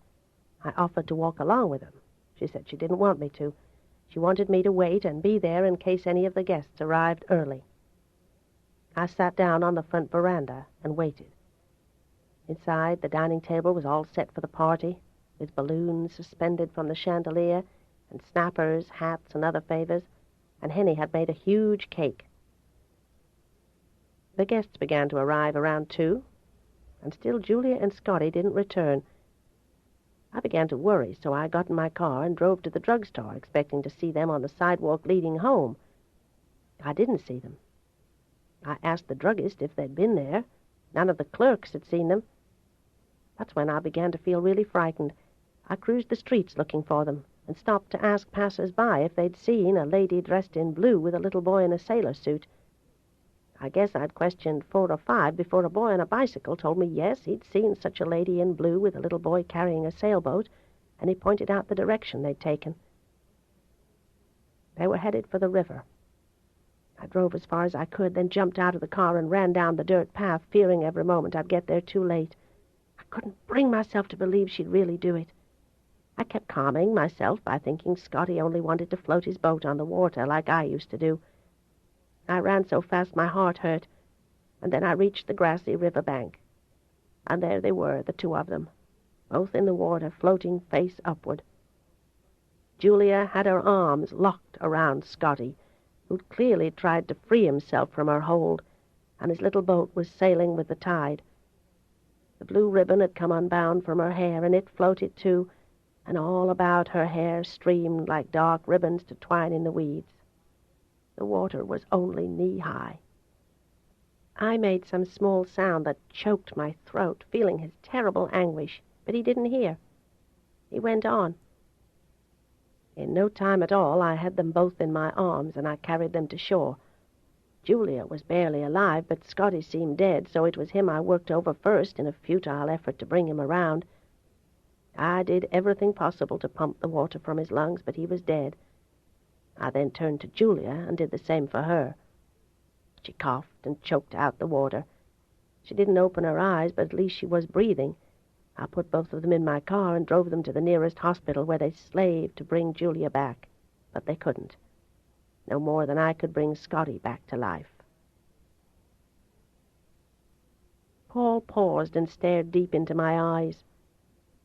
That is my story for a girl who thinks she's the only one who has suffered, and the only one who has lost, and the only one who grieves.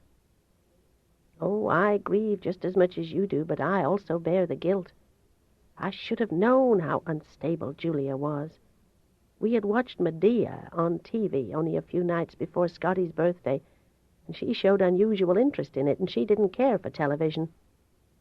I was stupid not to know what she was thinking and planning.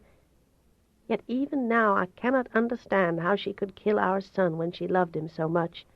She could have divorced me and kept him. I wouldn't have taken him from her.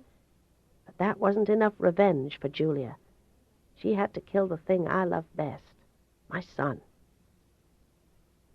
I couldn't speak. What kind of woman had Julia been? Like my own mother? My mother killed to gain a fortune. Julia killed for revenge. Was I going to do the same thing? No, of course not. My way would be better, much better, for she'd live to suffer on and on and on. I'm sorry, I said brokenly. So sorry I had to kiss his cheek. But you can have other children. You can marry again. I put my arms about him when he shook his head. Forget Julia, I cried, throwing my arms about his neck and snuggling closer in his arms. Don't you tell me all the time to forgive and forget? Forgive yourself and forget what happened to Julia. I remember my mother and father. They were always loving and kissing. I've known since I was a little girl that men need to be loved and touched. I used to watch my mother to see how she tamed Daddy down when he was angry. She did it with kisses, with soft looks and small touches. I tilted my head back and smiled at him as I'd seen my mother smile at my father. Tell me how a wife should be on her wedding night. I wouldn't want to disappoint my bridegroom. I will tell you no such thing. Then I'll just pretend you're my bridegroom, and I have just come from the bathroom after getting undressed. Or maybe I should undress in front of you. What do you think?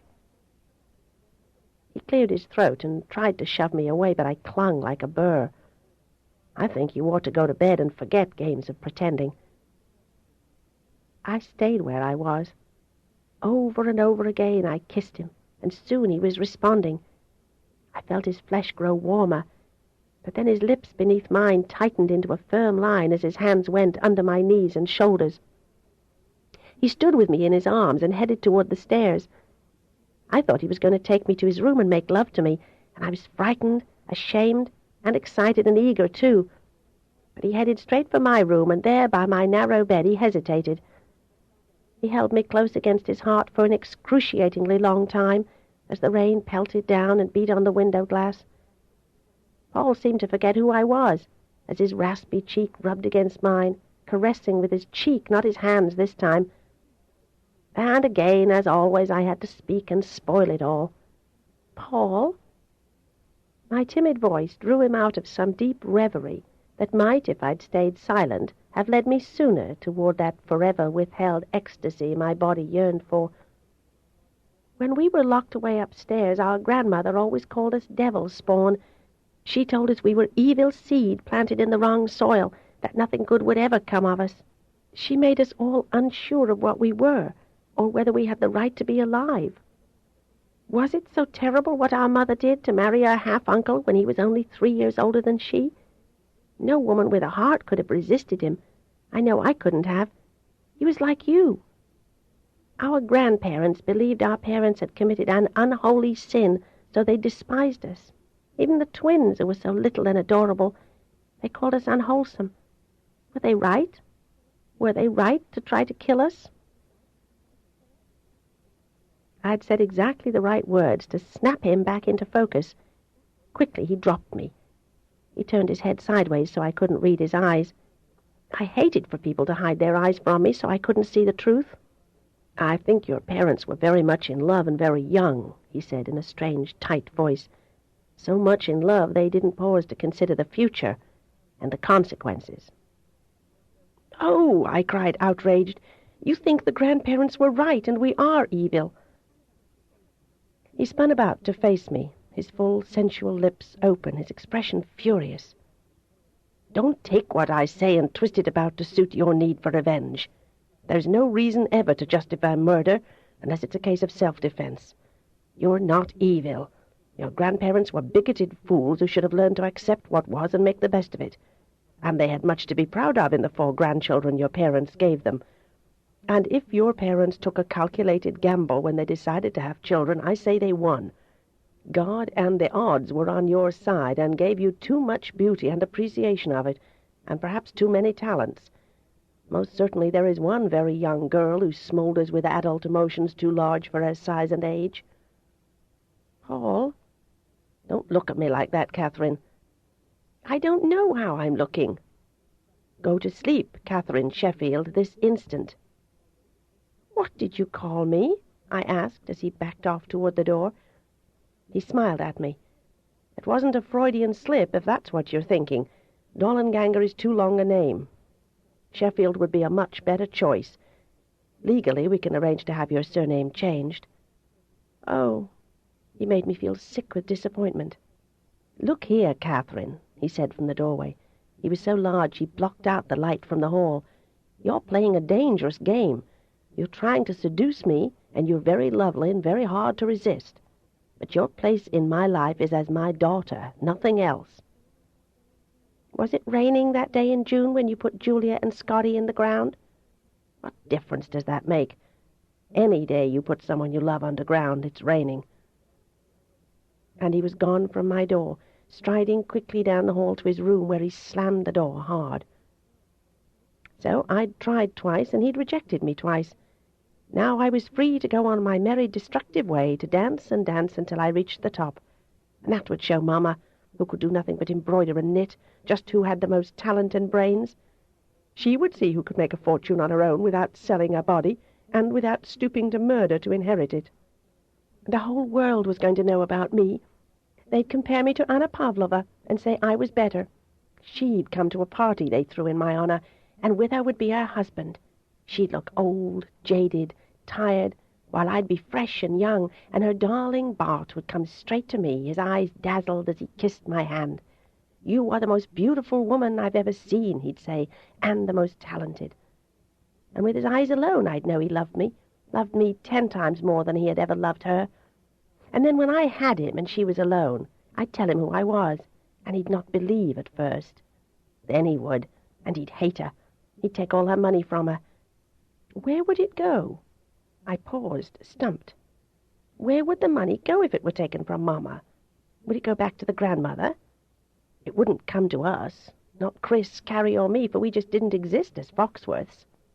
Then I smiled to myself, thinking of the 4 birth certificates I'd found sewn under the lining of one of our old suitcases. I began to laugh. "Oh, Mama, what stupid things you do. Imagine hiding the birth certificates. With those I could prove Corey existed, and without them it would be her word against mine, unless the police went back to Gladstone and found the doctor who had delivered the twins. And then there was our old babysitter, Mrs. Simpson, and Jim Johnston. Oh, I hoped none had moved away, and that they could still remember the 4 Dresden dolls. I knew I was evil, just like the grandmother said from the beginning, born to be bad. I'd been punished before I'd even done anything evil, so why not let the punishment fit to the crime that was to be?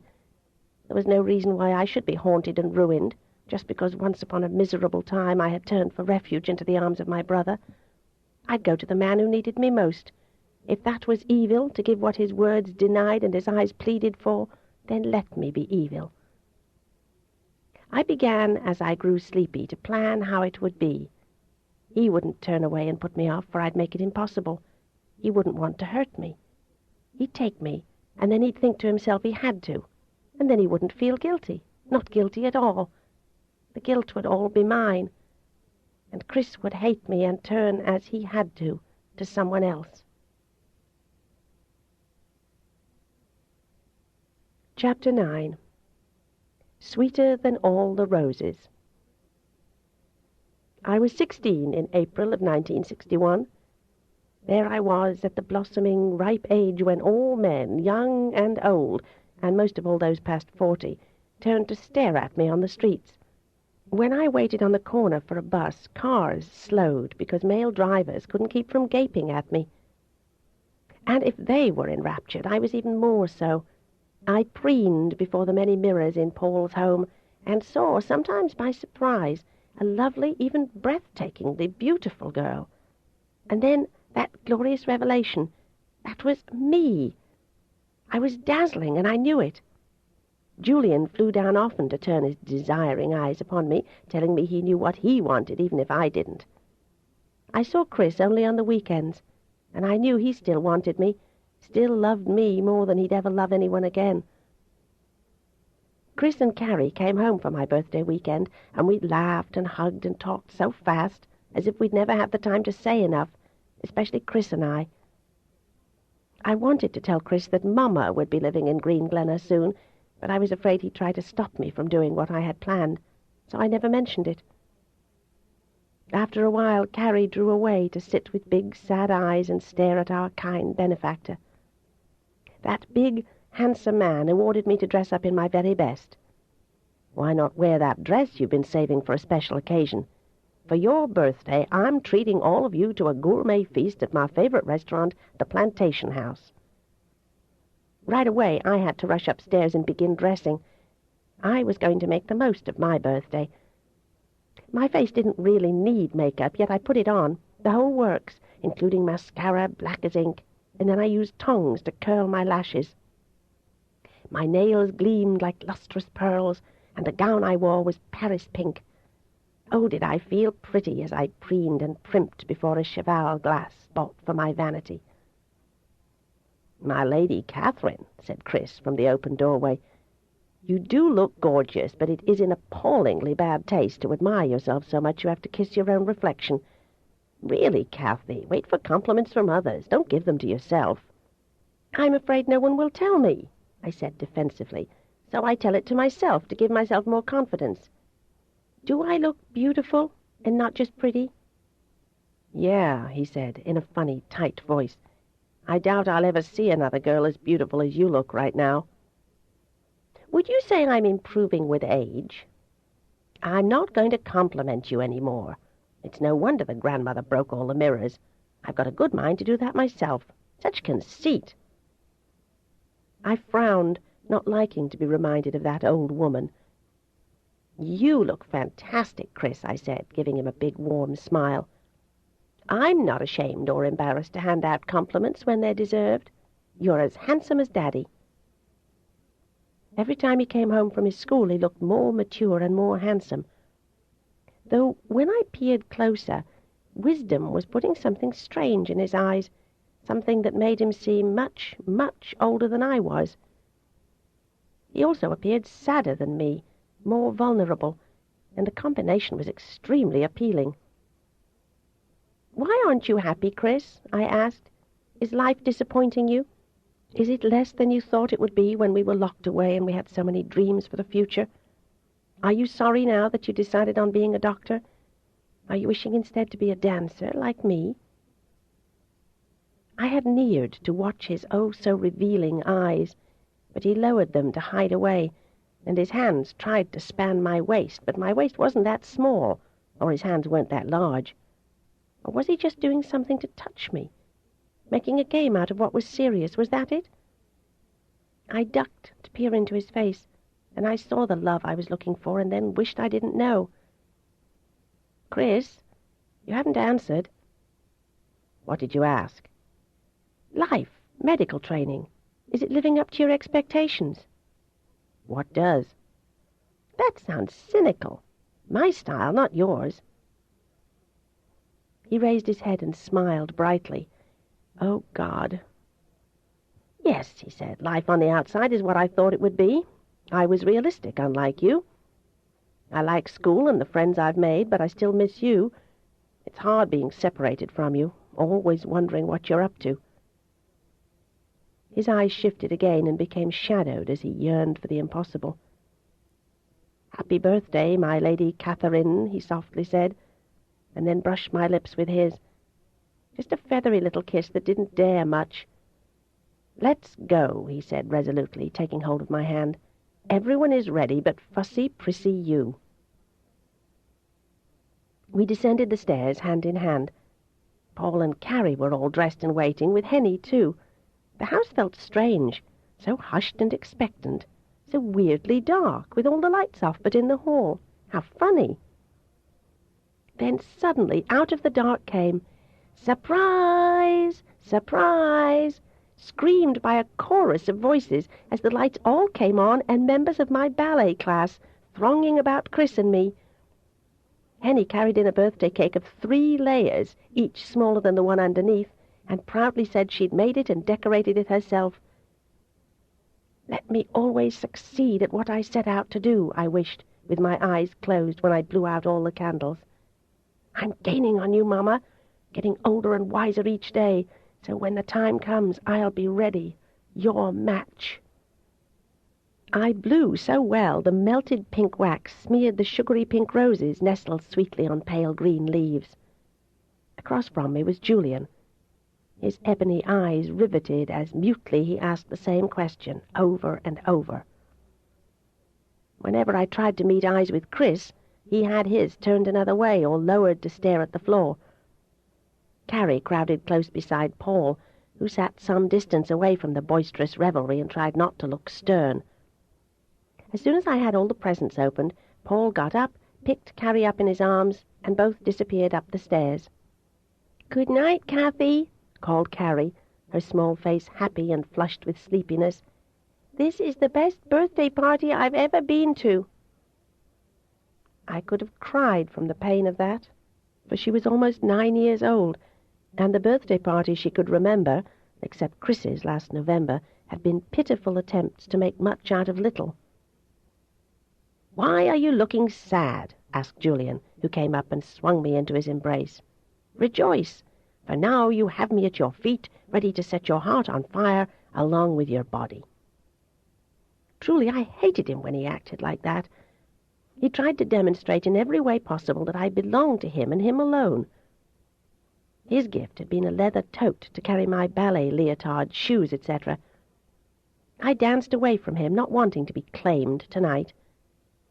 All the girls who weren't already infatuated with Julian immediately fell for Chris, and this in no way enhanced Julian's liking for my brother.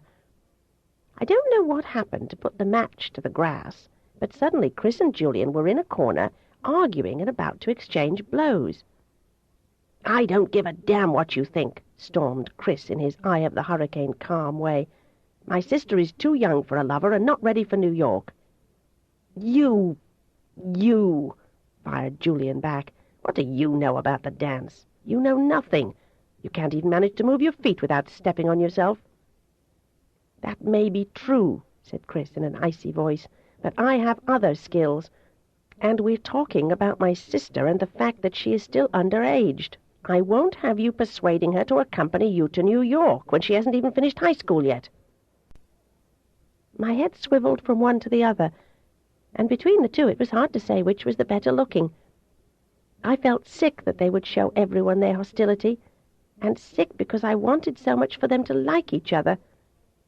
I trembled on the brink of crying out, "Stop! Don't do this!" But I said nothing. "Kathy," called Chris, not moving his eyes for 1 second from Julian, who appeared ready to throw a blow or deliver a kick, "do you honestly believe you are ready to make your debut in New York?" "No," I said in a near whisper. Julian's eyes raged my way, for he was at me, demanding of me every second we were together, wanting me to accompany him to New York and be his mistress and dance partner. I knew why he wanted me. My weight, my height, my balance suited his abilities perfectly. It was of utmost importance to find the perfect partner when you wanted to impress in a pas de deux. "May all your birthdays be hell on earth," Julian said, as he headed for the front door, and he slammed it hard behind him. That's how my party ended, with everyone going home looking embarrassed. Chris stalked up to his room without wishing me good night. With tears in my eyes, I began to pick up the trash from the living-room carpet. I found a hole burned in the plushy green from a carelessly held cigarette. Someone had broken one of Paul's prized pieces of hand-blown glass, a transparent rose of shimmering crystal. I held it, thinking about buying glue that would put it back together again, even as I planned a way, for there had to be a way, to cover up the holes in the carpet and take the white rings from the tables. "Don't worry about the rose," Paul's voice came from behind me. "It's just a cheap knick-knack. I can always buy another." I turned to look at him. He was standing so casually in the archway of the foyer, meeting my teary look with his soft, kind eyes. "It was a beautiful rose," I choked, "and I know it was expensive. I'll buy you another if I can find a duplicate, and if I can't, I'll buy you something better when I can." "Forget it." "Thank you again for the beautiful music box." Nervously, my hands fluttered to my daring décolletage and sought to hide the cleavage. "My father gave me a silver music box with a ballerina inside once, but I had to leave it—" My voice trailed off, and I could speak no more. The thoughts of my father always left me in childish ruins of bleakness without hope. "Chris told me about the music box your father gave you, and I tried to find one just like it. Did I succeed?" "Yes," I said, though it wasn't the same. "Good. Now go to bed. Forget the mess. Henny will clean up. You look sleepy." I was soon up the stairs and into my room, where, to my surprise, Chris was waiting for me. "What is going on between you and Julian?" he shot out fiercely. "Nothing is going on." "Don't lie to me, Kathy. He doesn't fly down here so often for nothing." "Mind your own damn business, Christopher," I said viciously. "I don't try to tell you what to do, and I demand the same from you. You are not a saint, and I am not an angel. The trouble is, you're just another man who thinks you can do anything you want, while I have to sit prim and prissy on the sidelines and wait for someone to come along and marry me. Well, I'm not that kind of woman. Nobody is going to push me around and make me do what I don't want to. Never again. Not Paul, not Madame, not Julian, and not you either." His face paled as he listened and restrained himself from interrupting. "I want you to stay out of my life, Christopher. I'll do what I have to, anything I have to get to the top." He glared at me with his heavenly blue eyes shooting devilish electric sparks. "I take it you'll sleep with just any man if that's necessary." "I'll do what I have to," I raged back, though I hadn't given that any thought. He seemed on the verge of slapping me, and the control it took to keep his hands at his sides made him clench them into fists. A white line etched about his tightened lips. "Kathy," he began in a hurt voice, "what's come over you? I didn't think you'd ever become another opportunist." Bitterly I met his eyes. What did he think he was doing? We'd stumbled, fortunately, upon an unhappy, lonely man, and we were using him, and sooner or later there'd be a price to pay. Our grandmother had always told us nobody did anything for nothing. But somehow I couldn't hurt him more, and I couldn't speak a word against Paul, who'd taken us in and was doing everything he could. Truthfully, I had reason enough for knowing he didn't expect any reward. "Kathy," he pleaded, "I hate every word you just said. How can you talk to me like that when you know how much I love and respect you? There isn't a day that passes that I don't long for you. I live for the weekends when I can see you and Carrie. Don't turn from me, Kathy. I need you. I'll always need you. It scares the hell out of me to think I'm not nearly that necessary in your life." He had hold of my arms and would have pulled me against his chest, but I yanked away and turned my back. How could I tell what was wrong and what was right when nobody seemed to care any more? "Chris," I began brokenly, "I'm sorry I spoke like that. It matters to me very much what you think, but I'm all torn up inside. I think I have to have everything immediately to help make up for all I've lost and suffered. Julian wants me to go with him to New York. I don't think I'm ready yet, and I don't have the discipline I need. Madame tells me that all the time, and she's right. Julian says he loves me and will take care of me, but I'm not sure what love is, or if he loves me at all, or only wants me to help him reach his goal. But his goal is my goal. So tell me how I can tell if he loves me or if he only wants to use me." "Have you let him make love to you?" he asked flatly, his eyes dead-looking. "No, of course not." His arms encircled me and held me fast. "Wait at least one more year, Kathy. Trust Madame Marisha, not Julian. She knows more than he does." He paused and forced me to lift my bowed head. I studied his handsome face and wondered why he hesitated and didn't go on. I was an instrument of yearning, filled with a ravenous desire for romantic fulfillment. I was scared, too, of what was inside me. So scared I was like Mama. When I looked in the mirrors, I saw my mother's face beginning to emerge more definitely. I was exalted that I looked like her, and paradoxically I hated myself for being her reflection. No, I wasn't like her inside, only on the outside. My beauty was not only skin-deep. I kept telling myself this as I made a special trip to Green Glenna downtown. In the city hall there I made some flimsy excuse about looking up my mother's birth certificate, just so I could look up the birth certificate of Bart Winslow. I found out he was 8 years younger than my mother, and I also discovered exactly where he lived. I walked 15 blocks until I came to a quiet, elm-lined street where old mansions were in a state of decaying disrepair, all but the home of Bart Winslow. His home had scaffolding all around. Dozens of workmen were putting up storm windows on a freshly painted brick home with white trim around the windows and a white portico.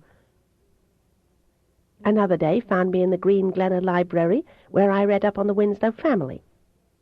Much to my delight, when I searched back through the old newspapers, I found a society editor who seemed to devote most of her column to Bart Winslow and his fabulously wealthy and very beautiful wife with her aristocratic background, the heiress to one of the country's greatest fortunes. That column I snipped out furtively and sneaked home to Chris. I didn't want him to know Mama would live in Green Glenna. He showed some distress as he scanned the column. "Kathy, where did you find this article?" I shrugged. "Oh, it was in some Virginia paper they sell in a newsstand." "She's in Europe again," he said in a queer way. "I wonder why she keeps going to Europe." He turned his blue eyes my way, and a dreamy expression softened his features. "Remember the summer she went on her honeymoon?" Remember? As if I could ever forget. As if I would ever let myself forget. Someday when I was rich and famous too, Mama was going to hear from me, and when she did, she'd better be well prepared, for bit by bit I was forming my strategy. Julian didn't come to Green Glenna as much as he had before my 16th birthday party. I figured Chris had scared him off. I didn't know if that made me happy or not. When he did visit his parents, he ignored me. He began to pay attention to Lorraine Duval, my best friend. For some reason I felt hurt and resentment, not only against him, but also against Lorraine. In the wings I half hid myself and watched them dance a passionate pas de deux. That was when I determined I'd study twice as hard as I had before, for I was going to show Julian too. I was going to show everyone just what I was made of. Steel, covered over with frilly, silly tulle tutus. Chapter 10. Owl on the Roof. Now I'm going to recount an event in Carrie's life, for this is her story and Chris's as well as mine. When I look back now and reflect on how life turned out for Carrie, I truthfully believe What happened to Carrie and Miss Emily Dean Calhoun's School for Properly Bred Young Ladies had a great deal to do with how she thought of herself in the future. Ah, dig me a well to cry in before I begin, for I loved her so, and what pain she had to bear, I bear even now. From the jigsaw pieces that I've gathered from Carrie herself, and from Miss Dewhurst, and from several other students at that school, this was Carrie's nightmare to endure, and I will report it as honestly as possible. Carrie spent her weekends with us, but she had retreated into that quiet little apathetic creature who grieved so when her twin died. Everything about Carrie worried me, though when I asked her questions she insisted everything was all right and refused to say anything against that school or the student body or the faculty.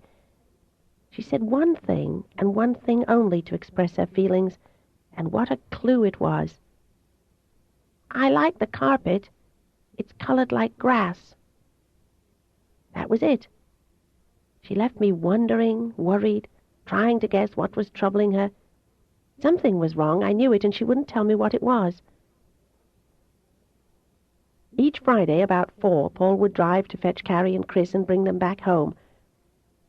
He did his best to make all our weekends memorable. Though Carrie appeared happy enough with us, she seldom laughed. Try as we would, all we could pull from her was a weak smile. "What's wrong with Carrie?" whispered Chris. I could only shrug. Somewhere along the way I'd lost Carrie's confidence. Her big blue eyes fastened on Paul. They mutely pleaded with him. But he was looking at me, not Carrie. As the time approached for her to be driven back to school, Carrie would grow very quiet. Her eyes would become blank and resigned. We'd kiss her goodbye and tell her to be good, make friends, and if you need us, you know how to call. "Yes," she said weakly, her eyes downcast. I pressed her against me, telling her again how much I loved her, and if she was unhappy, she had to speak up and say so. "I'm not unhappy," she answered, with her eyes fixed sadly on Paul. It was truly a beautiful school. I'd have loved to attend such a school. Each girl was allowed to decorate her side of a double room as she saw fit. Miss Dewhurst had only one restriction, and that was each girl had to choose proper, ladylike appointments. Soft, passive femininity was greatly stressed in the South. Soft, whispering clothes, drifting chiffon, dulcet voices, shy, downcast eyes, weak, fluttery hands to express helplessness, and absolutely no opinions that would conflict with male ones, and never, never let a man know you had a brain that might be better than his. And I'm afraid, after reconsidering, it wouldn't be the proper school for me, after all. Carrie's bed was twin-size, covered by a bright purple spread. On it she had decorated pillows of rose, red, purple, violet, and green. Beside her bed was a nightstand with the milk-glass vase filled with plastic violets given to her by Paul. Whenever he could, he brought her real flowers. Strangely, she adored that little pot of violets more than the real flowers that soon withered and died. Since Carrie was the smallest girl in the school of 100 students, she was given as a roommate the next smallest girl, named Cissy Towers. Cissy had brick-red hair, emerald eyes that were long and narrow, thin, paper-white skin, and a spiteful, mean temper, which she never displayed to any adult, but save for the girls she knew how to intimidate. Worst of all, though she was the second smallest, she towered over Carrie by 6 inches. Carrie had celebrated her 9th birthday with a party the week before her ordeal began. It was May, and it began on a Thursday. The school days ended at 3. The girls had 2 hours to play outside before dinner at 5:30. All the students wore uniforms of colors determined by what grade they were in. Carrie was in the 3rd grade. Her uniform was of yellow broadcloth with a dainty white organdy pinafore to top it off. Carrie had a strong dislike for the color yellow. Yellow represented to her, as it did to Chris and me, the color of all the best things we couldn't have when we'd been locked away and made to feel unwholesome, unwanted, and unloved. Yellow was also the color of the sun that was denied us. The sun was what Corey had most wanted to see, and now that all yellow things were so easily accessible and Corey wasn't, yellow was a hateful thing. Cissy Towers adored yellow. She envied Carrie's long golden locks and despised her own head of crinkly rust. Perhaps, too, she envied the beauty of Carrie's doll-like face, and those big blue eyes with the long, dark, curling lashes, and her lips ripe as strawberries. Oh, yes, our Carrie was a doll with an exquisite face, sensational Goldilocks hair, and, the pity of it all, this beauty hovered above a body much too thin, too small, and a neck too delicate to support a head that belonged on someone bigger and taller. Yellow dominated Cissy's side of the room. Yellow spread, yellow slip-covered chairs.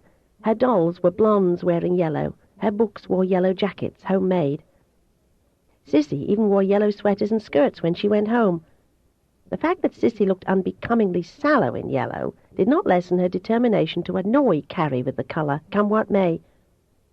And on this day, for some trifling reason that was never explained, she began to taunt Carrie in a mean, spiteful way. "Carrie is a dwarf, a dwarf, a dwarf," sang Cissy in a sing-song chant. "Carrie should be in a circus, a circus, a circus," Cissy chanted on and on. Then she jumped up on the top of her desk, and in the loud, brassy manner of a barker touting a freak show at a carnival, Cissy really began to shout, "Come one, come all, come pay your quarter to see the living sister of Tom Thumb. Come see the world's smallest woman. Come pay your money and see the little one with the huge, huge eyes like an owl's. Come view the huge, huge head on the little scrawny neck. Come pay your quarter to see our little freak naked." Dozens of little girls crowded into the room to stare at Carrie, who crouched in a corner on the floor, with her head hanging low and her long hair hiding her shamed, terrified face. Cissy opened up her small purse to receive the quarters the affluent little girls dropped in willingly. "Now take off your clothes, little dwarf freak," ordered Cissy. "Give the customers their money's worth." Quivering and beginning to cry, Carrie crouched into a tighter ball and pulled up her knees and prayed that God would somehow open up the floor. But floors never graciously open up and swallow you when they should. It remained hard and unyielding beneath her as the taunting voice of Cissy went on and on. "Look at her tremble, look at her shake, she's gonna make an earthquake." All the girls giggled, except one average-sized girl of 10 who looked on Carrie with pity and sympathy. "I think she's cute," said Lacey St. John. "Leave her alone, Cissy. It's not nice what you're doing." "Of course it's not nice," Cissy said with a little laugh, "but it's such fun. She's such a timid little mouse. You know she never says anything. I don't think she can talk." Down from the chair Cissy jumped to run to where Carrie was, and there she prodded Carrie with her foot. "Have you got a tongue, little freak? Come, little big eyes, tell us how you got to be so funny-looking. Did the cat steal your tongue? Do you have a tongue? Stick it out." Carrie hung her head even lower. "See, she doesn't have a tongue," proclaimed Cissy, jumping up and down. Cissy whirled around and spread her arms wide. "Look at what they gave me for a roomie, an owl without a tongue. What can we do to make her talk?" Lacey moved protectively closer to Carrie. "Come on, Cissy, enough is enough. Leave her alone." Pivoting, Cissy stomped down hard on Lacey's foot. "Shut up. This is my room. When you're in my room, you do as I say. And I'm just as big as you are, Lacey St. John, and my daddy's got more money, too." "I think you are a mean, nasty, ugly girl to torment Carrie," said Lacey. Cissy raised her fist in the manner of a professional boxer, dancing around to take quick jabs at Lacey. "You want to fight? Come on, put up your dukes. Just see if you can get me before I blacken your eyes." And before Lacey could raise her hands for protection, Cissy shot out a right that caught Lacey squarely on the left eye. Then Cissy's left hook smashed Lacey's fine, straight nose. Blood spurted everywhere.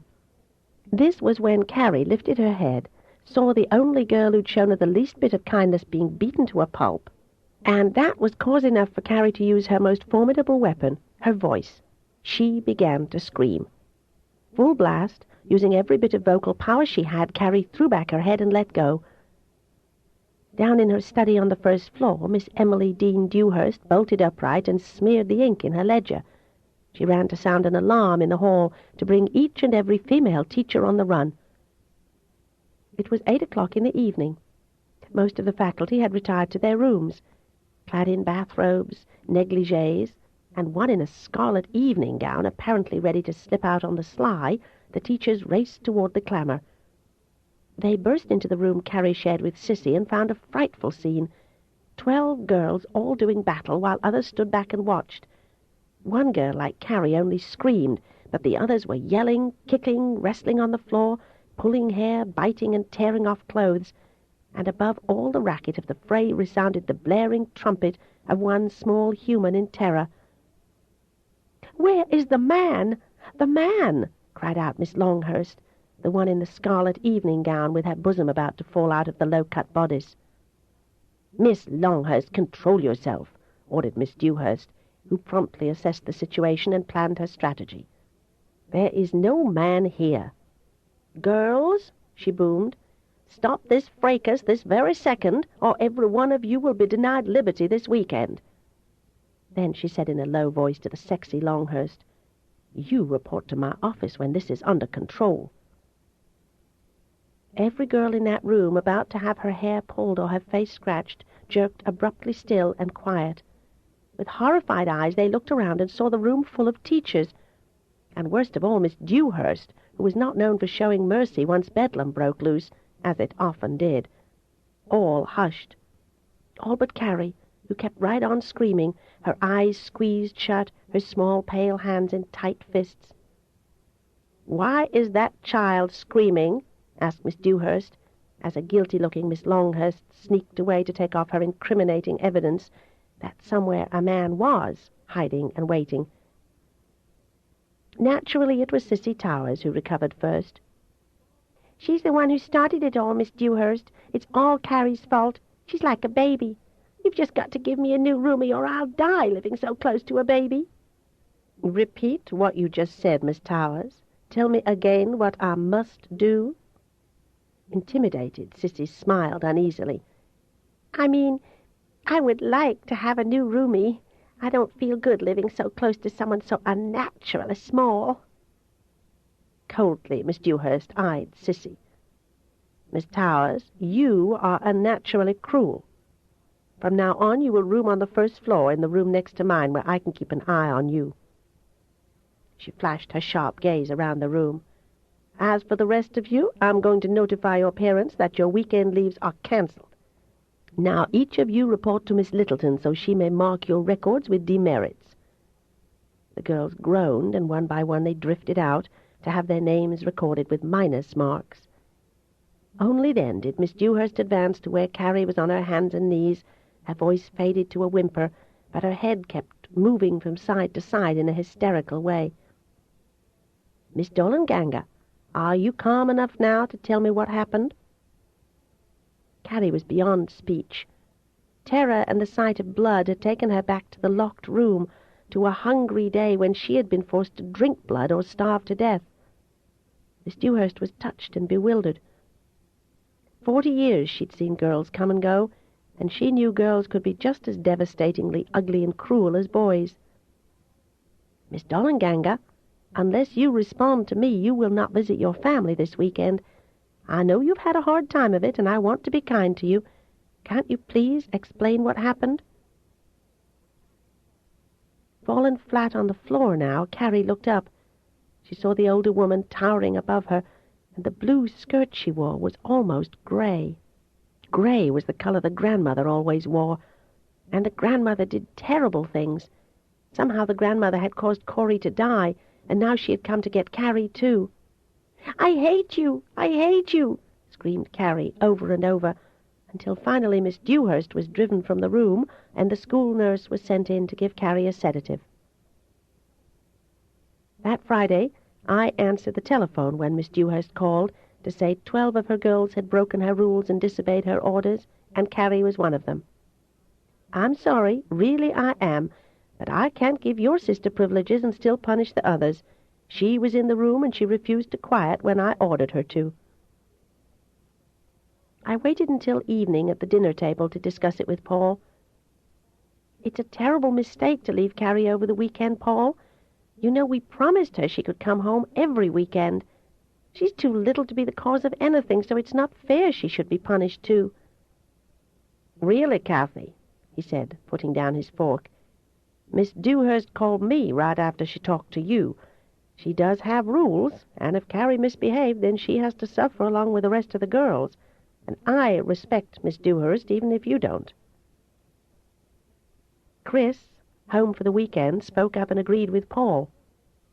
"Sure, Kathy. You know as well as I do that Carrie can cut up when she wants to. If she did nothing but scream, she could drive you batty and deaf." That weekend was a flop without Carrie. I couldn't get her off my mind. I stewed, fretted, worried over Carrie. I seemed to hear her calling to me. I closed my eyes and I saw her small white face with her eyes huge and haunted by fear. She was all right. She had to be, didn't she? What could happen to a little girl in an expensive school controlled by such a responsible, respectable woman as Miss Emily Dean Dewhurst? When Carrie was hurting and at odds with herself and all the world, and there was no one near who loved her, she retreated to yesterdays and the safe comfort of the tiny porcelain doll she'd carefully hidden away beneath all of her clothes. Now she was the only girl in the school with a room all to herself. She'd never been alone before. Not once in all her 9 years had Carrie spent a night in a room alone. She was alone now, and she knew it. Every girl in the school had turned against her, even pretty Lacey St. John.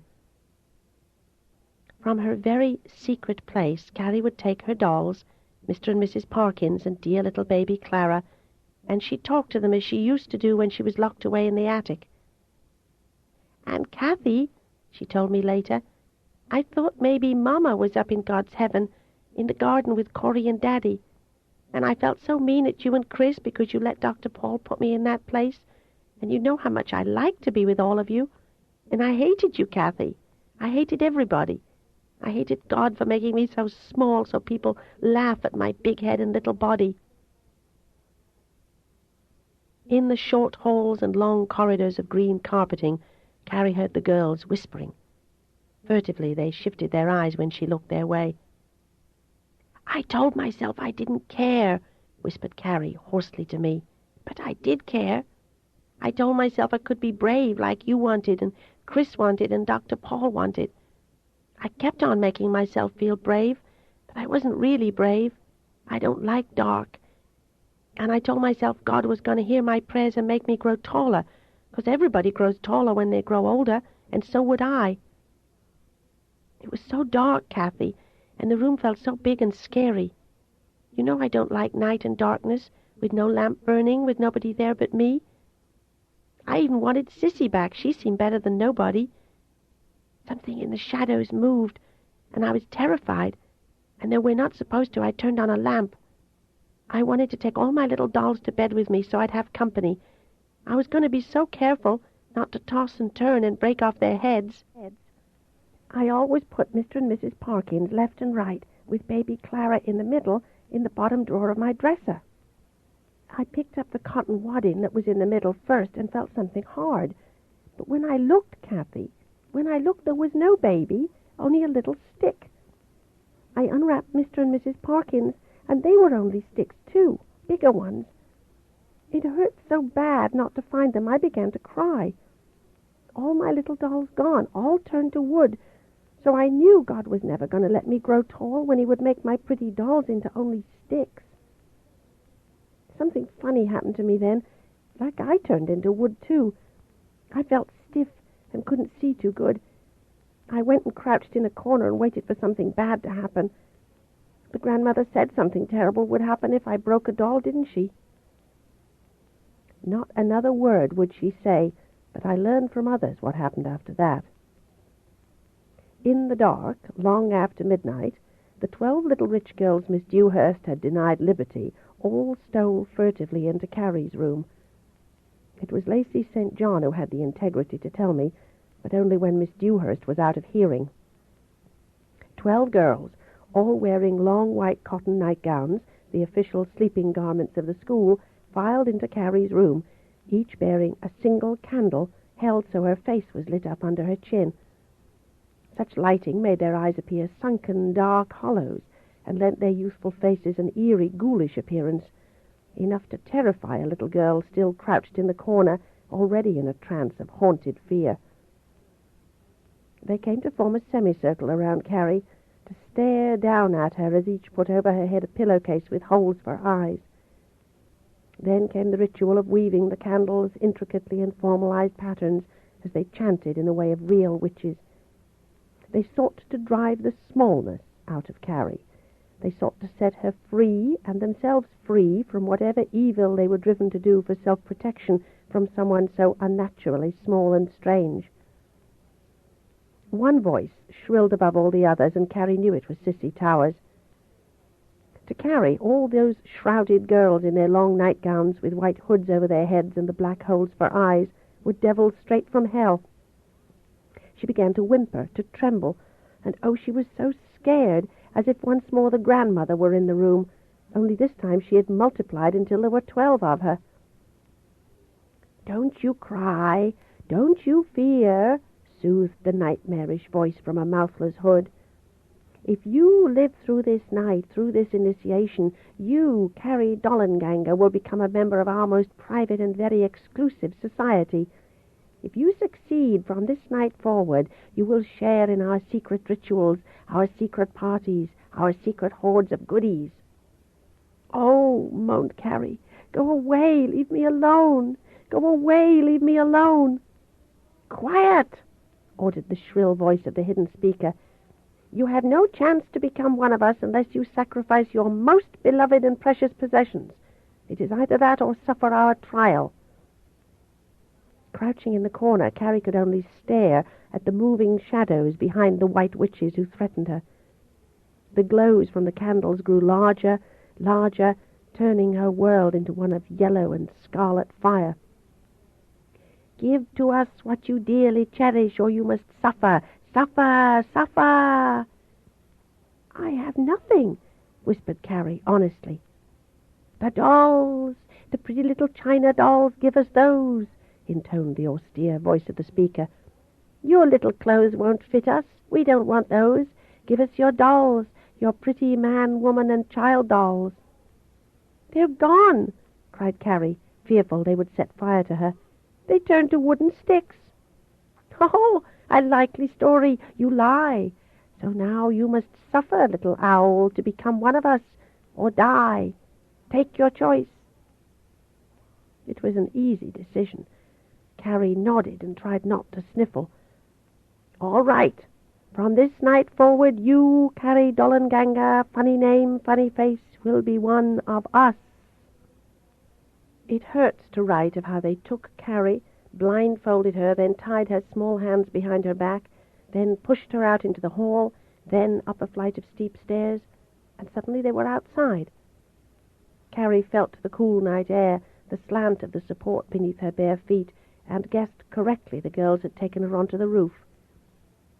There was only one thing she feared more than the grandmother, and that was the roof, any roof. Anticipating her bellowing screams, the girls had gagged Carrie. "Now lie or sit still as a proper owl should," said the same harsh voice. "Perch here on the roof, near the chimney under the moon, and in the morning you will be one of us." Struggling and frantic now, Carrie tried to resist the pull of so many who forced her to sit. Then, even worse, they suddenly took away their hands and left her there in the darkness on the roof, all alone. Far away she heard the whispering titters of their retreat and the slight click of a door latching down. "Kathy! Kathy!" she screamed to herself. "Chris, come save me! Dr. Paul, why did you put me here? Don't nobody want me?" Sobbing, making small mewing sounds while blindfolded, gagged, and bound, Carrie braved the steep incline of the huge, strange roof and began to move toward where the latching sound had come from. Inch by inch, sitting up and sliding along on her bottom, Carrie moved forward, praying every time she moved an inch not to fall. It seemed from her faltering report that she gave me much, much later, that she was not only guided by instinct, but she could hear, Above and from behind the oncoming spring thunderstorm, the sweet and distant voice of Corrie, singing as he strummed his melancholy song of finding his home in the sun again. Oh, Kathy, it was so strange way up there high, and the wind started to blow, and the rain began to fall, and the thunder rumbled, and the lightning struck so I could see the brightness through the blindfold. And all the time Corrie was singing and leading me to the trapdoor that opened when I used my feet to force it upward, and somehow I wiggled through. Then I fell down the stairs. I fell into blackness, and I heard a bone break, and the pain, it came like teeth and bit me so I couldn't see or feel anything, or even hear the rain any more. And Corrie, he went away. Sunday morning came, and Paul, Chris, and I were at the breakfast table eating brunch. Chris had a hot, homemade buttery roll in his hand, his lips parted wide to put at least half inside with one bite, when the telephone in the hall rang. Paul groaned as he put down his fork. I groaned too, for I had made my first cheese soufflé, and it had to be eaten right away. "Would you mind getting that, Kathy?" he asked. "I really want to dig into your soufflé. It looks delicious, and it smells heavenly." "You sit right there and eat," I said, jumping up and hurrying to answer, "and I'll do what I can to protect you from the pesky Mrs. Williamson." He softly laughed and flashed me an amused look as he picked his fork up again. "It may not be my lonely widow lady with another of her minor afflictions." Chris went right on eating. I picked up the phone, and in my most adult and gracious way I said, "Dr. Paul Sheffield's residence?" "This is Emily Dean Dewhurst calling," said the stern voice on the other end. "Please put Dr. Sheffield on the phone immediately." "Miss Dewhurst," I said, already alarmed. "This is Kathy, Carrie's sister. Is Carrie all right?" "You and Dr. Sheffield are needed here immediately." "Miss Dewhurst—" But she didn't let me finish. "It seems that your younger sister has disappeared rather mysteriously. On Sundays, those girls who are being punished by weekend liberty denial are required to attend chapel services. I myself called the roll, and Carrie did not respond to her name." My heart beat faster, apprehensive of what I was to hear next, but my fingers moved to push a button that would put Miss Dewhurst's message onto the attached microphone, so Chris and Paul would hear even as they ate. "Where was she?" I asked, in a small voice, already terrified. She spoke calmly. "A strange hush came in the air this morning when your sister's name was called, and when I asked where she was. I sent a teacher to check your sister's room, and she wasn't there. I then ordered a thorough search of the grounds and the entire school building from basement to attic, and still your sister wasn't found. I would, if your sister was of a different character, presume she'd run off and was on her way home. But something in the atmosphere warns that at least 12 of the girls here know what has happened to Carrie, and they refuse to talk and incriminate themselves." My eyes widened. "You mean you still don't know where Carrie is?" Paul and Chris had stopped eating. Now both stared at me with mounting concern. "I'm sorry to say I don't. Carrie hasn't been seen since 9 o'clock last night. Even if she walked all the way home, she should have reached there by now. It's almost noon. If she is not there, and she is not here, then she is either injured, lost, or some other accident has befallen her." I could have screamed. How could she speak so dispassionately? Why every time something terrible came into our lives, was it a flat, uncaring voice that told us the bad news? Paul's white car sped down Overland Highway toward Carrie's school. I was sandwiched in the front seat between Paul and Chris. My brother had his bag so he could catch a bus and go on to his school after he found out what had happened to Carrie. He had my hand squeezed tight in his to reassure me that this child of ours was going to live. "Stop looking so worried, Kathy," said Chris as he put an arm about my shoulder and drew my head to his shoulder. "You know how Carrie is. She's probably hiding and just won't answer. Remember how she was in the attic? She wouldn't stay even when Corrie wanted to. Carrie'd take off to do her own thing. She hasn't run away. She'd be too afraid of the dark. She's hiding somewhere. Somebody did something to hurt her feelings, and she's punishing them by letting them worry. She couldn't face the world in the dead of night. Dead of night? Oh, God, I wished Chris hadn't mentioned the attic where Corrie had almost died in a trunk before he went on to meet Daddy in heaven. Chris kissed my cheek and wiped away my tears. Come now, don't cry. I said all of that wrong. She'll be all right. What do you mean you don't know where my ward is? Fired Paul in a hard voice as he coldly eyed Miss Dewhurst. It was my understanding the girls in this school were properly supervised 24 hours a day. We were in the posh office of Miss Emily Dean Dewhurst. She was not seated behind her impressive large desk, but restlessly pacing the floor. Really, Dr. Sheffield, nothing like this has ever happened before. Never have we lost a girl. We make a room check every night to see the girls are tucked in bed with lights out, and Carrie was in her bed. I myself looked in on her, wanting to comfort her if she'd let me, but she refused to look at me or to speak. Of course, it all began with that fight in your ward's room and the demerits that resulted in their loss of their weekend liberty. Every member of the faculty has helped me search, and we've questioned our girls who profess to know nothing about it, which I imagine they do, but if they won't talk, I don't know what to do next. Why didn't you notify me when you first found her missing? Paul asked. I spoke up then and asked to be taken to Carrie's room. Miss Dewhurst turned eagerly to me, anxious to escape the doctor's wrath. As we three followed her up the stairs, she spilled forth lengthy excuses, so we'd understand how difficult it was to handle so many mischievous girls. When we finally entered Carrie's room, several students trailed behind us, whispering back and forth about how much Chris and I looked like Carrie, only we weren't so freakishly small. Chris turned to scowl at them. No wonder she hates it here if you can say things like that. We'll find her, assured Chris. If we have to stay all week and torture each little witch here, we'll make them tell us where she is. Young man, shot out Miss Dewhurst, nobody tortures my girls but me. I knew Carrie better than anyone, and around the grooves of her brain I ambled.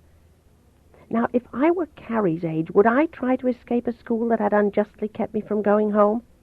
Yes, I would do exactly that. But I was not Carrie. I would not run away in only a nightgown. All her little uniforms were there, custom sewn by Henny, and her small sweaters, skirts, and blouses, and pretty dresses, all there. Everything she'd brought to this school was in its proper place. Only the porcelain dolls were missing. Still on my knees before Carrie's dresser, I sat back on my heels and looked up at Paul and showed him the box that contained nothing but cotton wadding and sticks of wood. Her dolls aren't here, I said dully, not comprehending the sticks at all. And as far as I can tell, the only article of her clothing that's missing is one of her nightgowns. Carrie wouldn't go outside wearing only her nightgown. She's got to be here, someplace no one has looked. We have looked everywhere. Miss Dewhurst spoke impatiently, as if I had no voice in this matter, only the guardian, the doctor, whose favour she sought, even while Paul turned on her another of his stern, hard looks. For some reason I can't explain, I swiveled my head about and caught a cat who's eaten the canary look on the pale and sickly face of a frizzled, rust-haired, skinny girl whom I detested merely from hearing the little Carrie had told me about her roommate. Maybe it was just her eyes, or the way she kept fingering the big square pocket of her organdy pinafore that narrowed my own eyes as I tried to pierce the depths of hers. She blanched and shifted her green eyes toward the windows, shuffled her feet about uneasily, and quickly yanked her hand from her pocket. It was a lined pocket, and it bulged suspiciously. "You," I said. "You're Carrie's roommate, aren't you?" "I was," she murmured. "What is that you have in your pocket?" Her head jerked toward me. Her eyes sparked green fire as the muscles near her lips twitched. "None of your business." "Miss Towers," whiplashed Miss Dewhurst, "answer Miss Dollenganger's question." "It's my purse," said Cissy Towers, glaring at me defiantly. "It's a very lumpy purse," I said, and suddenly I lunged forward and seized Cissy Towers about the knees. With my free hand, as she struggled and howled, I pulled from her pocket a blue scarf. From that scarf tumbled Mr. and Mrs. Parkins and baby Clara. I held the 3 porcelain dolls in my hand and demanded, "What are you doing with my sister's dolls?" "They're my dolls," said the girl, her gimlet eyes narrowing to slits. The girls gathered around began to snicker and made whispering remarks to one another. "Your dolls? These dolls belong to my sister." "You lie," she fired back. "You are stealing from me, and my father can have you thrown in jail." "Miss Dewhurst," ordered the small demon, her hand reaching for the dolls, "you make this person leave me alone. I don't like her, no more than her dwarf sister." I got to my feet and towered threateningly above her. Protectively, I put the dolls behind my back. She'd have to kill me to get to them. "Miss Dewhurst!" shrieked the imp as she attacked me. "My Mommy and Daddy gave me those dolls for my Christmas." "You lying little devil," I said, itching to slap her defiant face. "You stole those dolls and the crib from my sister, and because you did, Carrie is at this very moment in extreme danger." I knew it. I felt it. Carrie needed help, and fast. "Where is my sister?" I raged. I stared hard at that red-haired girl named Sissy, knowing she had the answer to where Carrie was, but knowing she'd never tell me. It was in her eyes, her mean, spiteful eyes. It was then that Lacey St. John spoke up and told us what they'd done to Carrie the night before. Oh, God! There was no place in the world more terrifying to Carrie than a roof, any roof. I went reeling back into the past, when Chris and I had tried to take the twins out on the roof of Foxworth Hall so we could hold them in the sunlight and keep them in the fresh air so they'd grow. And like children out of their minds from fright, they'd screamed and kicked. I squeezed my eyelids very tight, concentrating fully on Carrie. Where? And behind my eyes I saw her crouched in a dark corner in what seemed a canyon, rising tall on either side of her. "I want to look in the attic myself," I said to Miss Dewhurst, and she quickly said they'd already thoroughly searched the attic and called Carrie's name. But they didn't know Carrie like I did. They didn't know my small sister could go off to a never-never land where speech didn't exist, not when she was in shock. Up the attic stairs all the teachers, Chris, Paul, and I, climbed. It was so much like it used to be, a huge, dim and dusty place, but not full of old furniture, covered with dusty grey sheets or remnants of the past. Up here were only stacks upon stacks of heavy wooden crates. Carrie was here. I could sense it. I felt her presence as if she reached out and touched me, though when I looked around I saw nothing but the crates. "Carrie!" I called as loudly as possible. "It's me, Kathy. Don't hide and keep quiet because you're afraid. I've got your dolls, and Dr. Paul is with me, and so is Chris. We've come to take you home, and never again are we going to send you away to school." I nudged Paul. "Now you tell her that, too."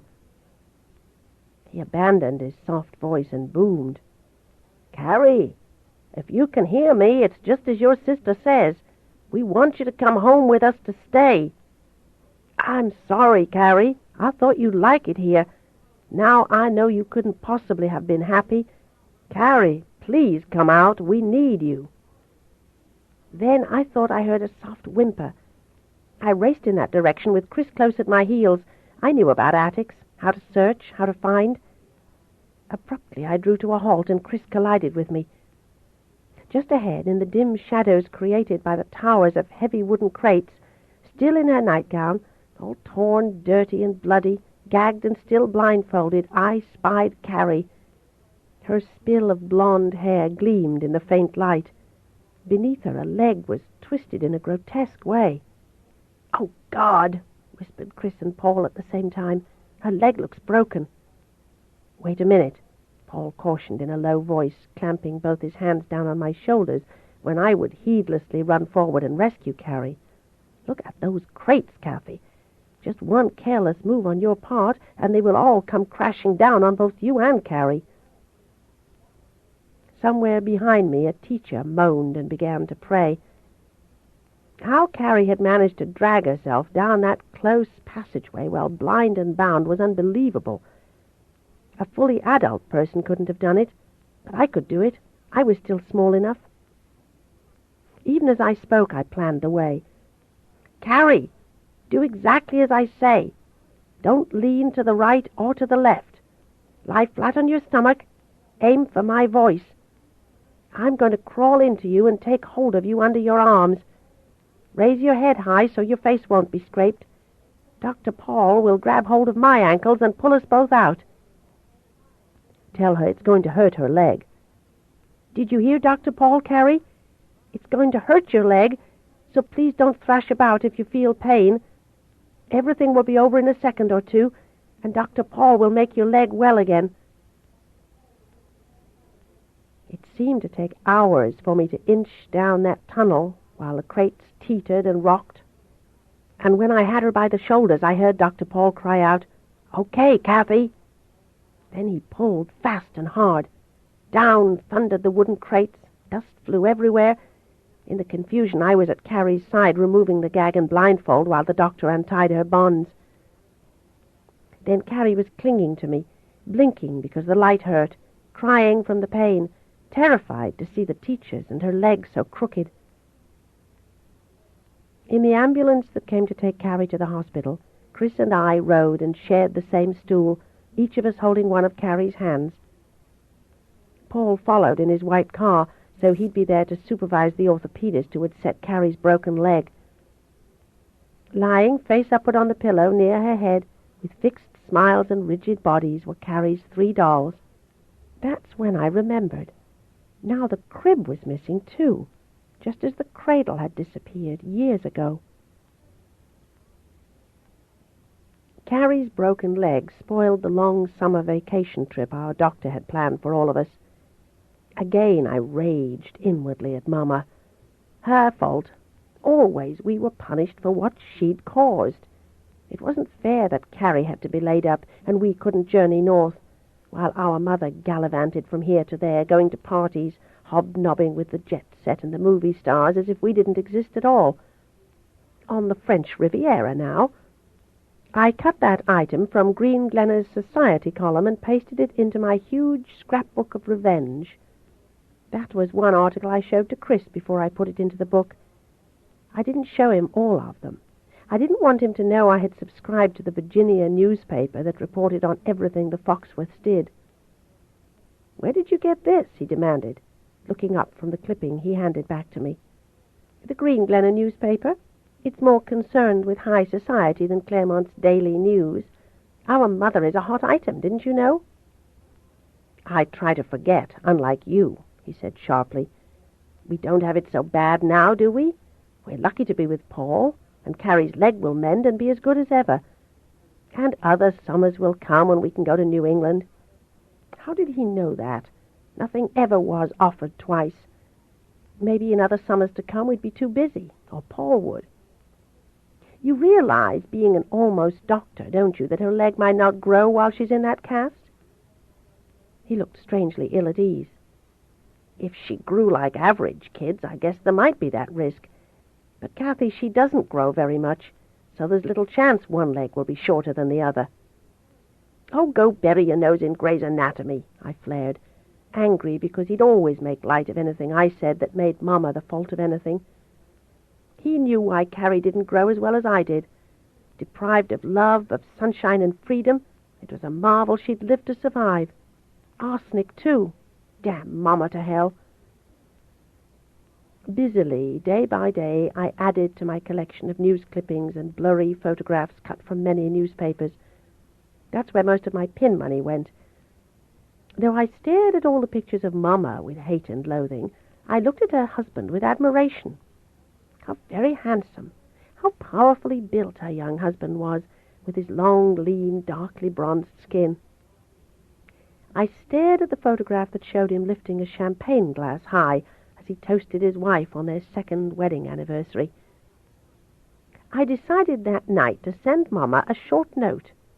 Sent first class, it would be forwarded. "Dear Mrs. Winslow, how well I remember the summer of your honeymoon.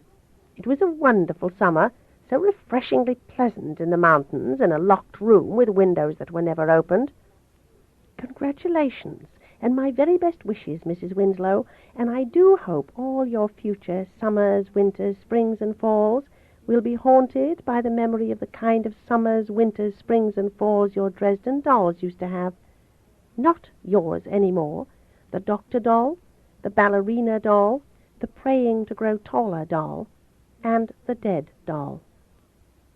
I ran to post the letter, and no sooner had I dropped it in the mailbox on the corner than I was wishing I had it back. Chris would hate me for doing this. It rained that night, and I got up to watch the storm. Tears streaked my face as much as the rain streaked the window glass. Because it was Saturday, Chris was home. He was out there on the veranda, allowing the wind-driven rain to wet his pajamas and glue them to his skin. He saw me just about the time I saw him, and he stepped into my room without saying a word. We clung together, me crying and him trying hard not to. I wanted him to go, even as I held hard to him and cried on his shoulder. "Why, Kathy, why all the tears?" he asked as I sobbed on and on. "Chris," I asked when I could, "you don't still love her, do you?" He hesitated before he answered. That made anger simmer my blood into a rolling boil. "You do," I cried. "How can you, after what she did to Corrie and to Carrie? Chris, what's wrong with you that you can go on loving when you should hate as I do?" Still he didn't say anything, and his very silence gave me the answer.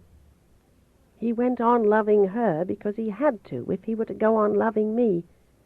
Every time he looked in my face he saw her and what she'd been like in her early youth. Chris was just like Daddy, who had been just as vulnerable to the kind of beauty I had. But it was only a surface resemblance. I wasn't weak. I wasn't without abilities. I could have thought of 1,000 ways to earn a living, rather than lock my 4 children in a miserable room and leave them in care of an evil old woman who wanted to see them suffer for sins that weren't even theirs. Well, I thought my vengeful thoughts and made my plans to ruin her life when I could. Chris was tenderly kissing me. I hadn't even noticed. "Stop," I cried when I felt his lips pressing down on mine. "Leave me alone. You don't love me like I want to be loved for what I am. You love me because my face is like hers. Sometimes I hate my face." He looked terribly wounded as he backed toward the door. "I was only trying to comfort you," he said in a broken voice. "Don't turn it into something ugly." My fear that Carrie's leg would come out of the cast shorter than the other proved groundless. In no time at all, after her leg was cut free from the plaster, she was walking around as good as ever. As fall neared, Chris, Paul, and I conferred and decided that a public school where Carrie could come home every afternoon would be best for her after all. All she'd have to do was board a bus 3 blocks from home. The same bus would bring her home at 3 in the afternoon. In Paul's big, homey kitchen, she'd stay with Henny while I attended ballet class. Soon September was upon us again. Then November had gone by, and still Carrie hadn't made a single friend. She wanted most desperately to belong, but always she was an outsider. She wanted someone as dear as a sister, but she found only suspicion, hostility, and ridicule. It seemed Carrie would walk the long halls of that elementary school forever before she found a friend. "Kathy," Carrie would tell me, "nobody likes me." "They will. Sooner or later they will know how sweet and wonderful you are. And you have all of us who love and admire you, so don't let others worry you. Don't care what they think." She sniffed, for she did care. She did. Carrie slept on her twin bed, pushed close beside mine, and every night I saw her kneel beside her bed, temple her small hands under her chin, and with lowered head she prayed, "And please, God, let me find my mother again, my real mother. And most of all, Lord God, let me grow just a little bit taller. You don't have to make me as tall as Mama, but almost as tall as Kathy, please, God." Please? Please? Lying on my bed and hearing this, I stared bleakly up at the ceiling, and I hated Mama, really despised and loathed her. How could Carrie still want a mother who'd been so cruel? Had Chris and I done right in sparing her the grim truth of how our own mother had tried to kill us? How she'd caused Carrie to be as small as she was? Upon her smallness, Carrie placed all her unhappiness and loneliness. She knew she had a pretty face and sensational hair, but what did they matter when the face and the hair were on a head much too large for the thin little body? Carrie's beauty did nothing at all to win her friends and admiration, just the opposite. Doll face, angel hair. Hey, you, midget, or are you a dwarf? Are you going to join a circus and be their littlest freak? And home she'd run, all 3 blocks from the bus stop, scared and crying, tormented again by children without sensitivity. I'm no good, Kathy, she wailed with her face buried in my lap. Nobody likes me. They don't like my body 'cause it's too little, and they don't like my head 'cause it's too big, and they don't even like what is pretty 'cause they think it's wasted on someone too little like me. I said what I could to comfort her, but I felt so inadequate. I knew she watched my every movement and compared my proportions to hers. She realized I was very much in proportion, and how much she was constructed grotesquely. If I could have given her a part of my height, gladly I would have done so. Instead, I gave her my prayers.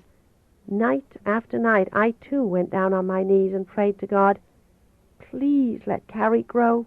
Please, God, she's so young and it hurts her so much, and she's been through so much. Be kind. Look down, God. See us. Hear us. One afternoon, Carrie went to the only one who could deliver almost everything, so why not size? Paul was sitting on his back veranda, sipping wine, nibbling cheese and crackers. I was at ballet class, so I heard only Paul's version of what happened. She came to me, Kathy, and asked if I didn't have a stretching machine to pull her out longer. I sighed when he told me. If I had such a machine, I told her, and I knew he'd done it with love, kindness, and understanding, not with mockery, it would be a very painful process. Have patience, darling. You're taller than you were when you came. Time will make you grow. Why, I've seen the shortest young people suddenly just shoot up overnight after they reach puberty. She stared at me with those big blue haunted eyes, and I saw her disappointment. I had failed her. I could tell from the way she ambled off with her shoulders drooping and her head hung so low. Her hopes must have ridden high when those cruel kids at her school chided her about finding a stretching machine. Isn't there one thing modern medicine can do to help her grow? I asked Paul. I'm looking into it, he said in a tight voice. I'd give my soul to see Carrie reach the height she wants. I'd give her inches of my height if only I could.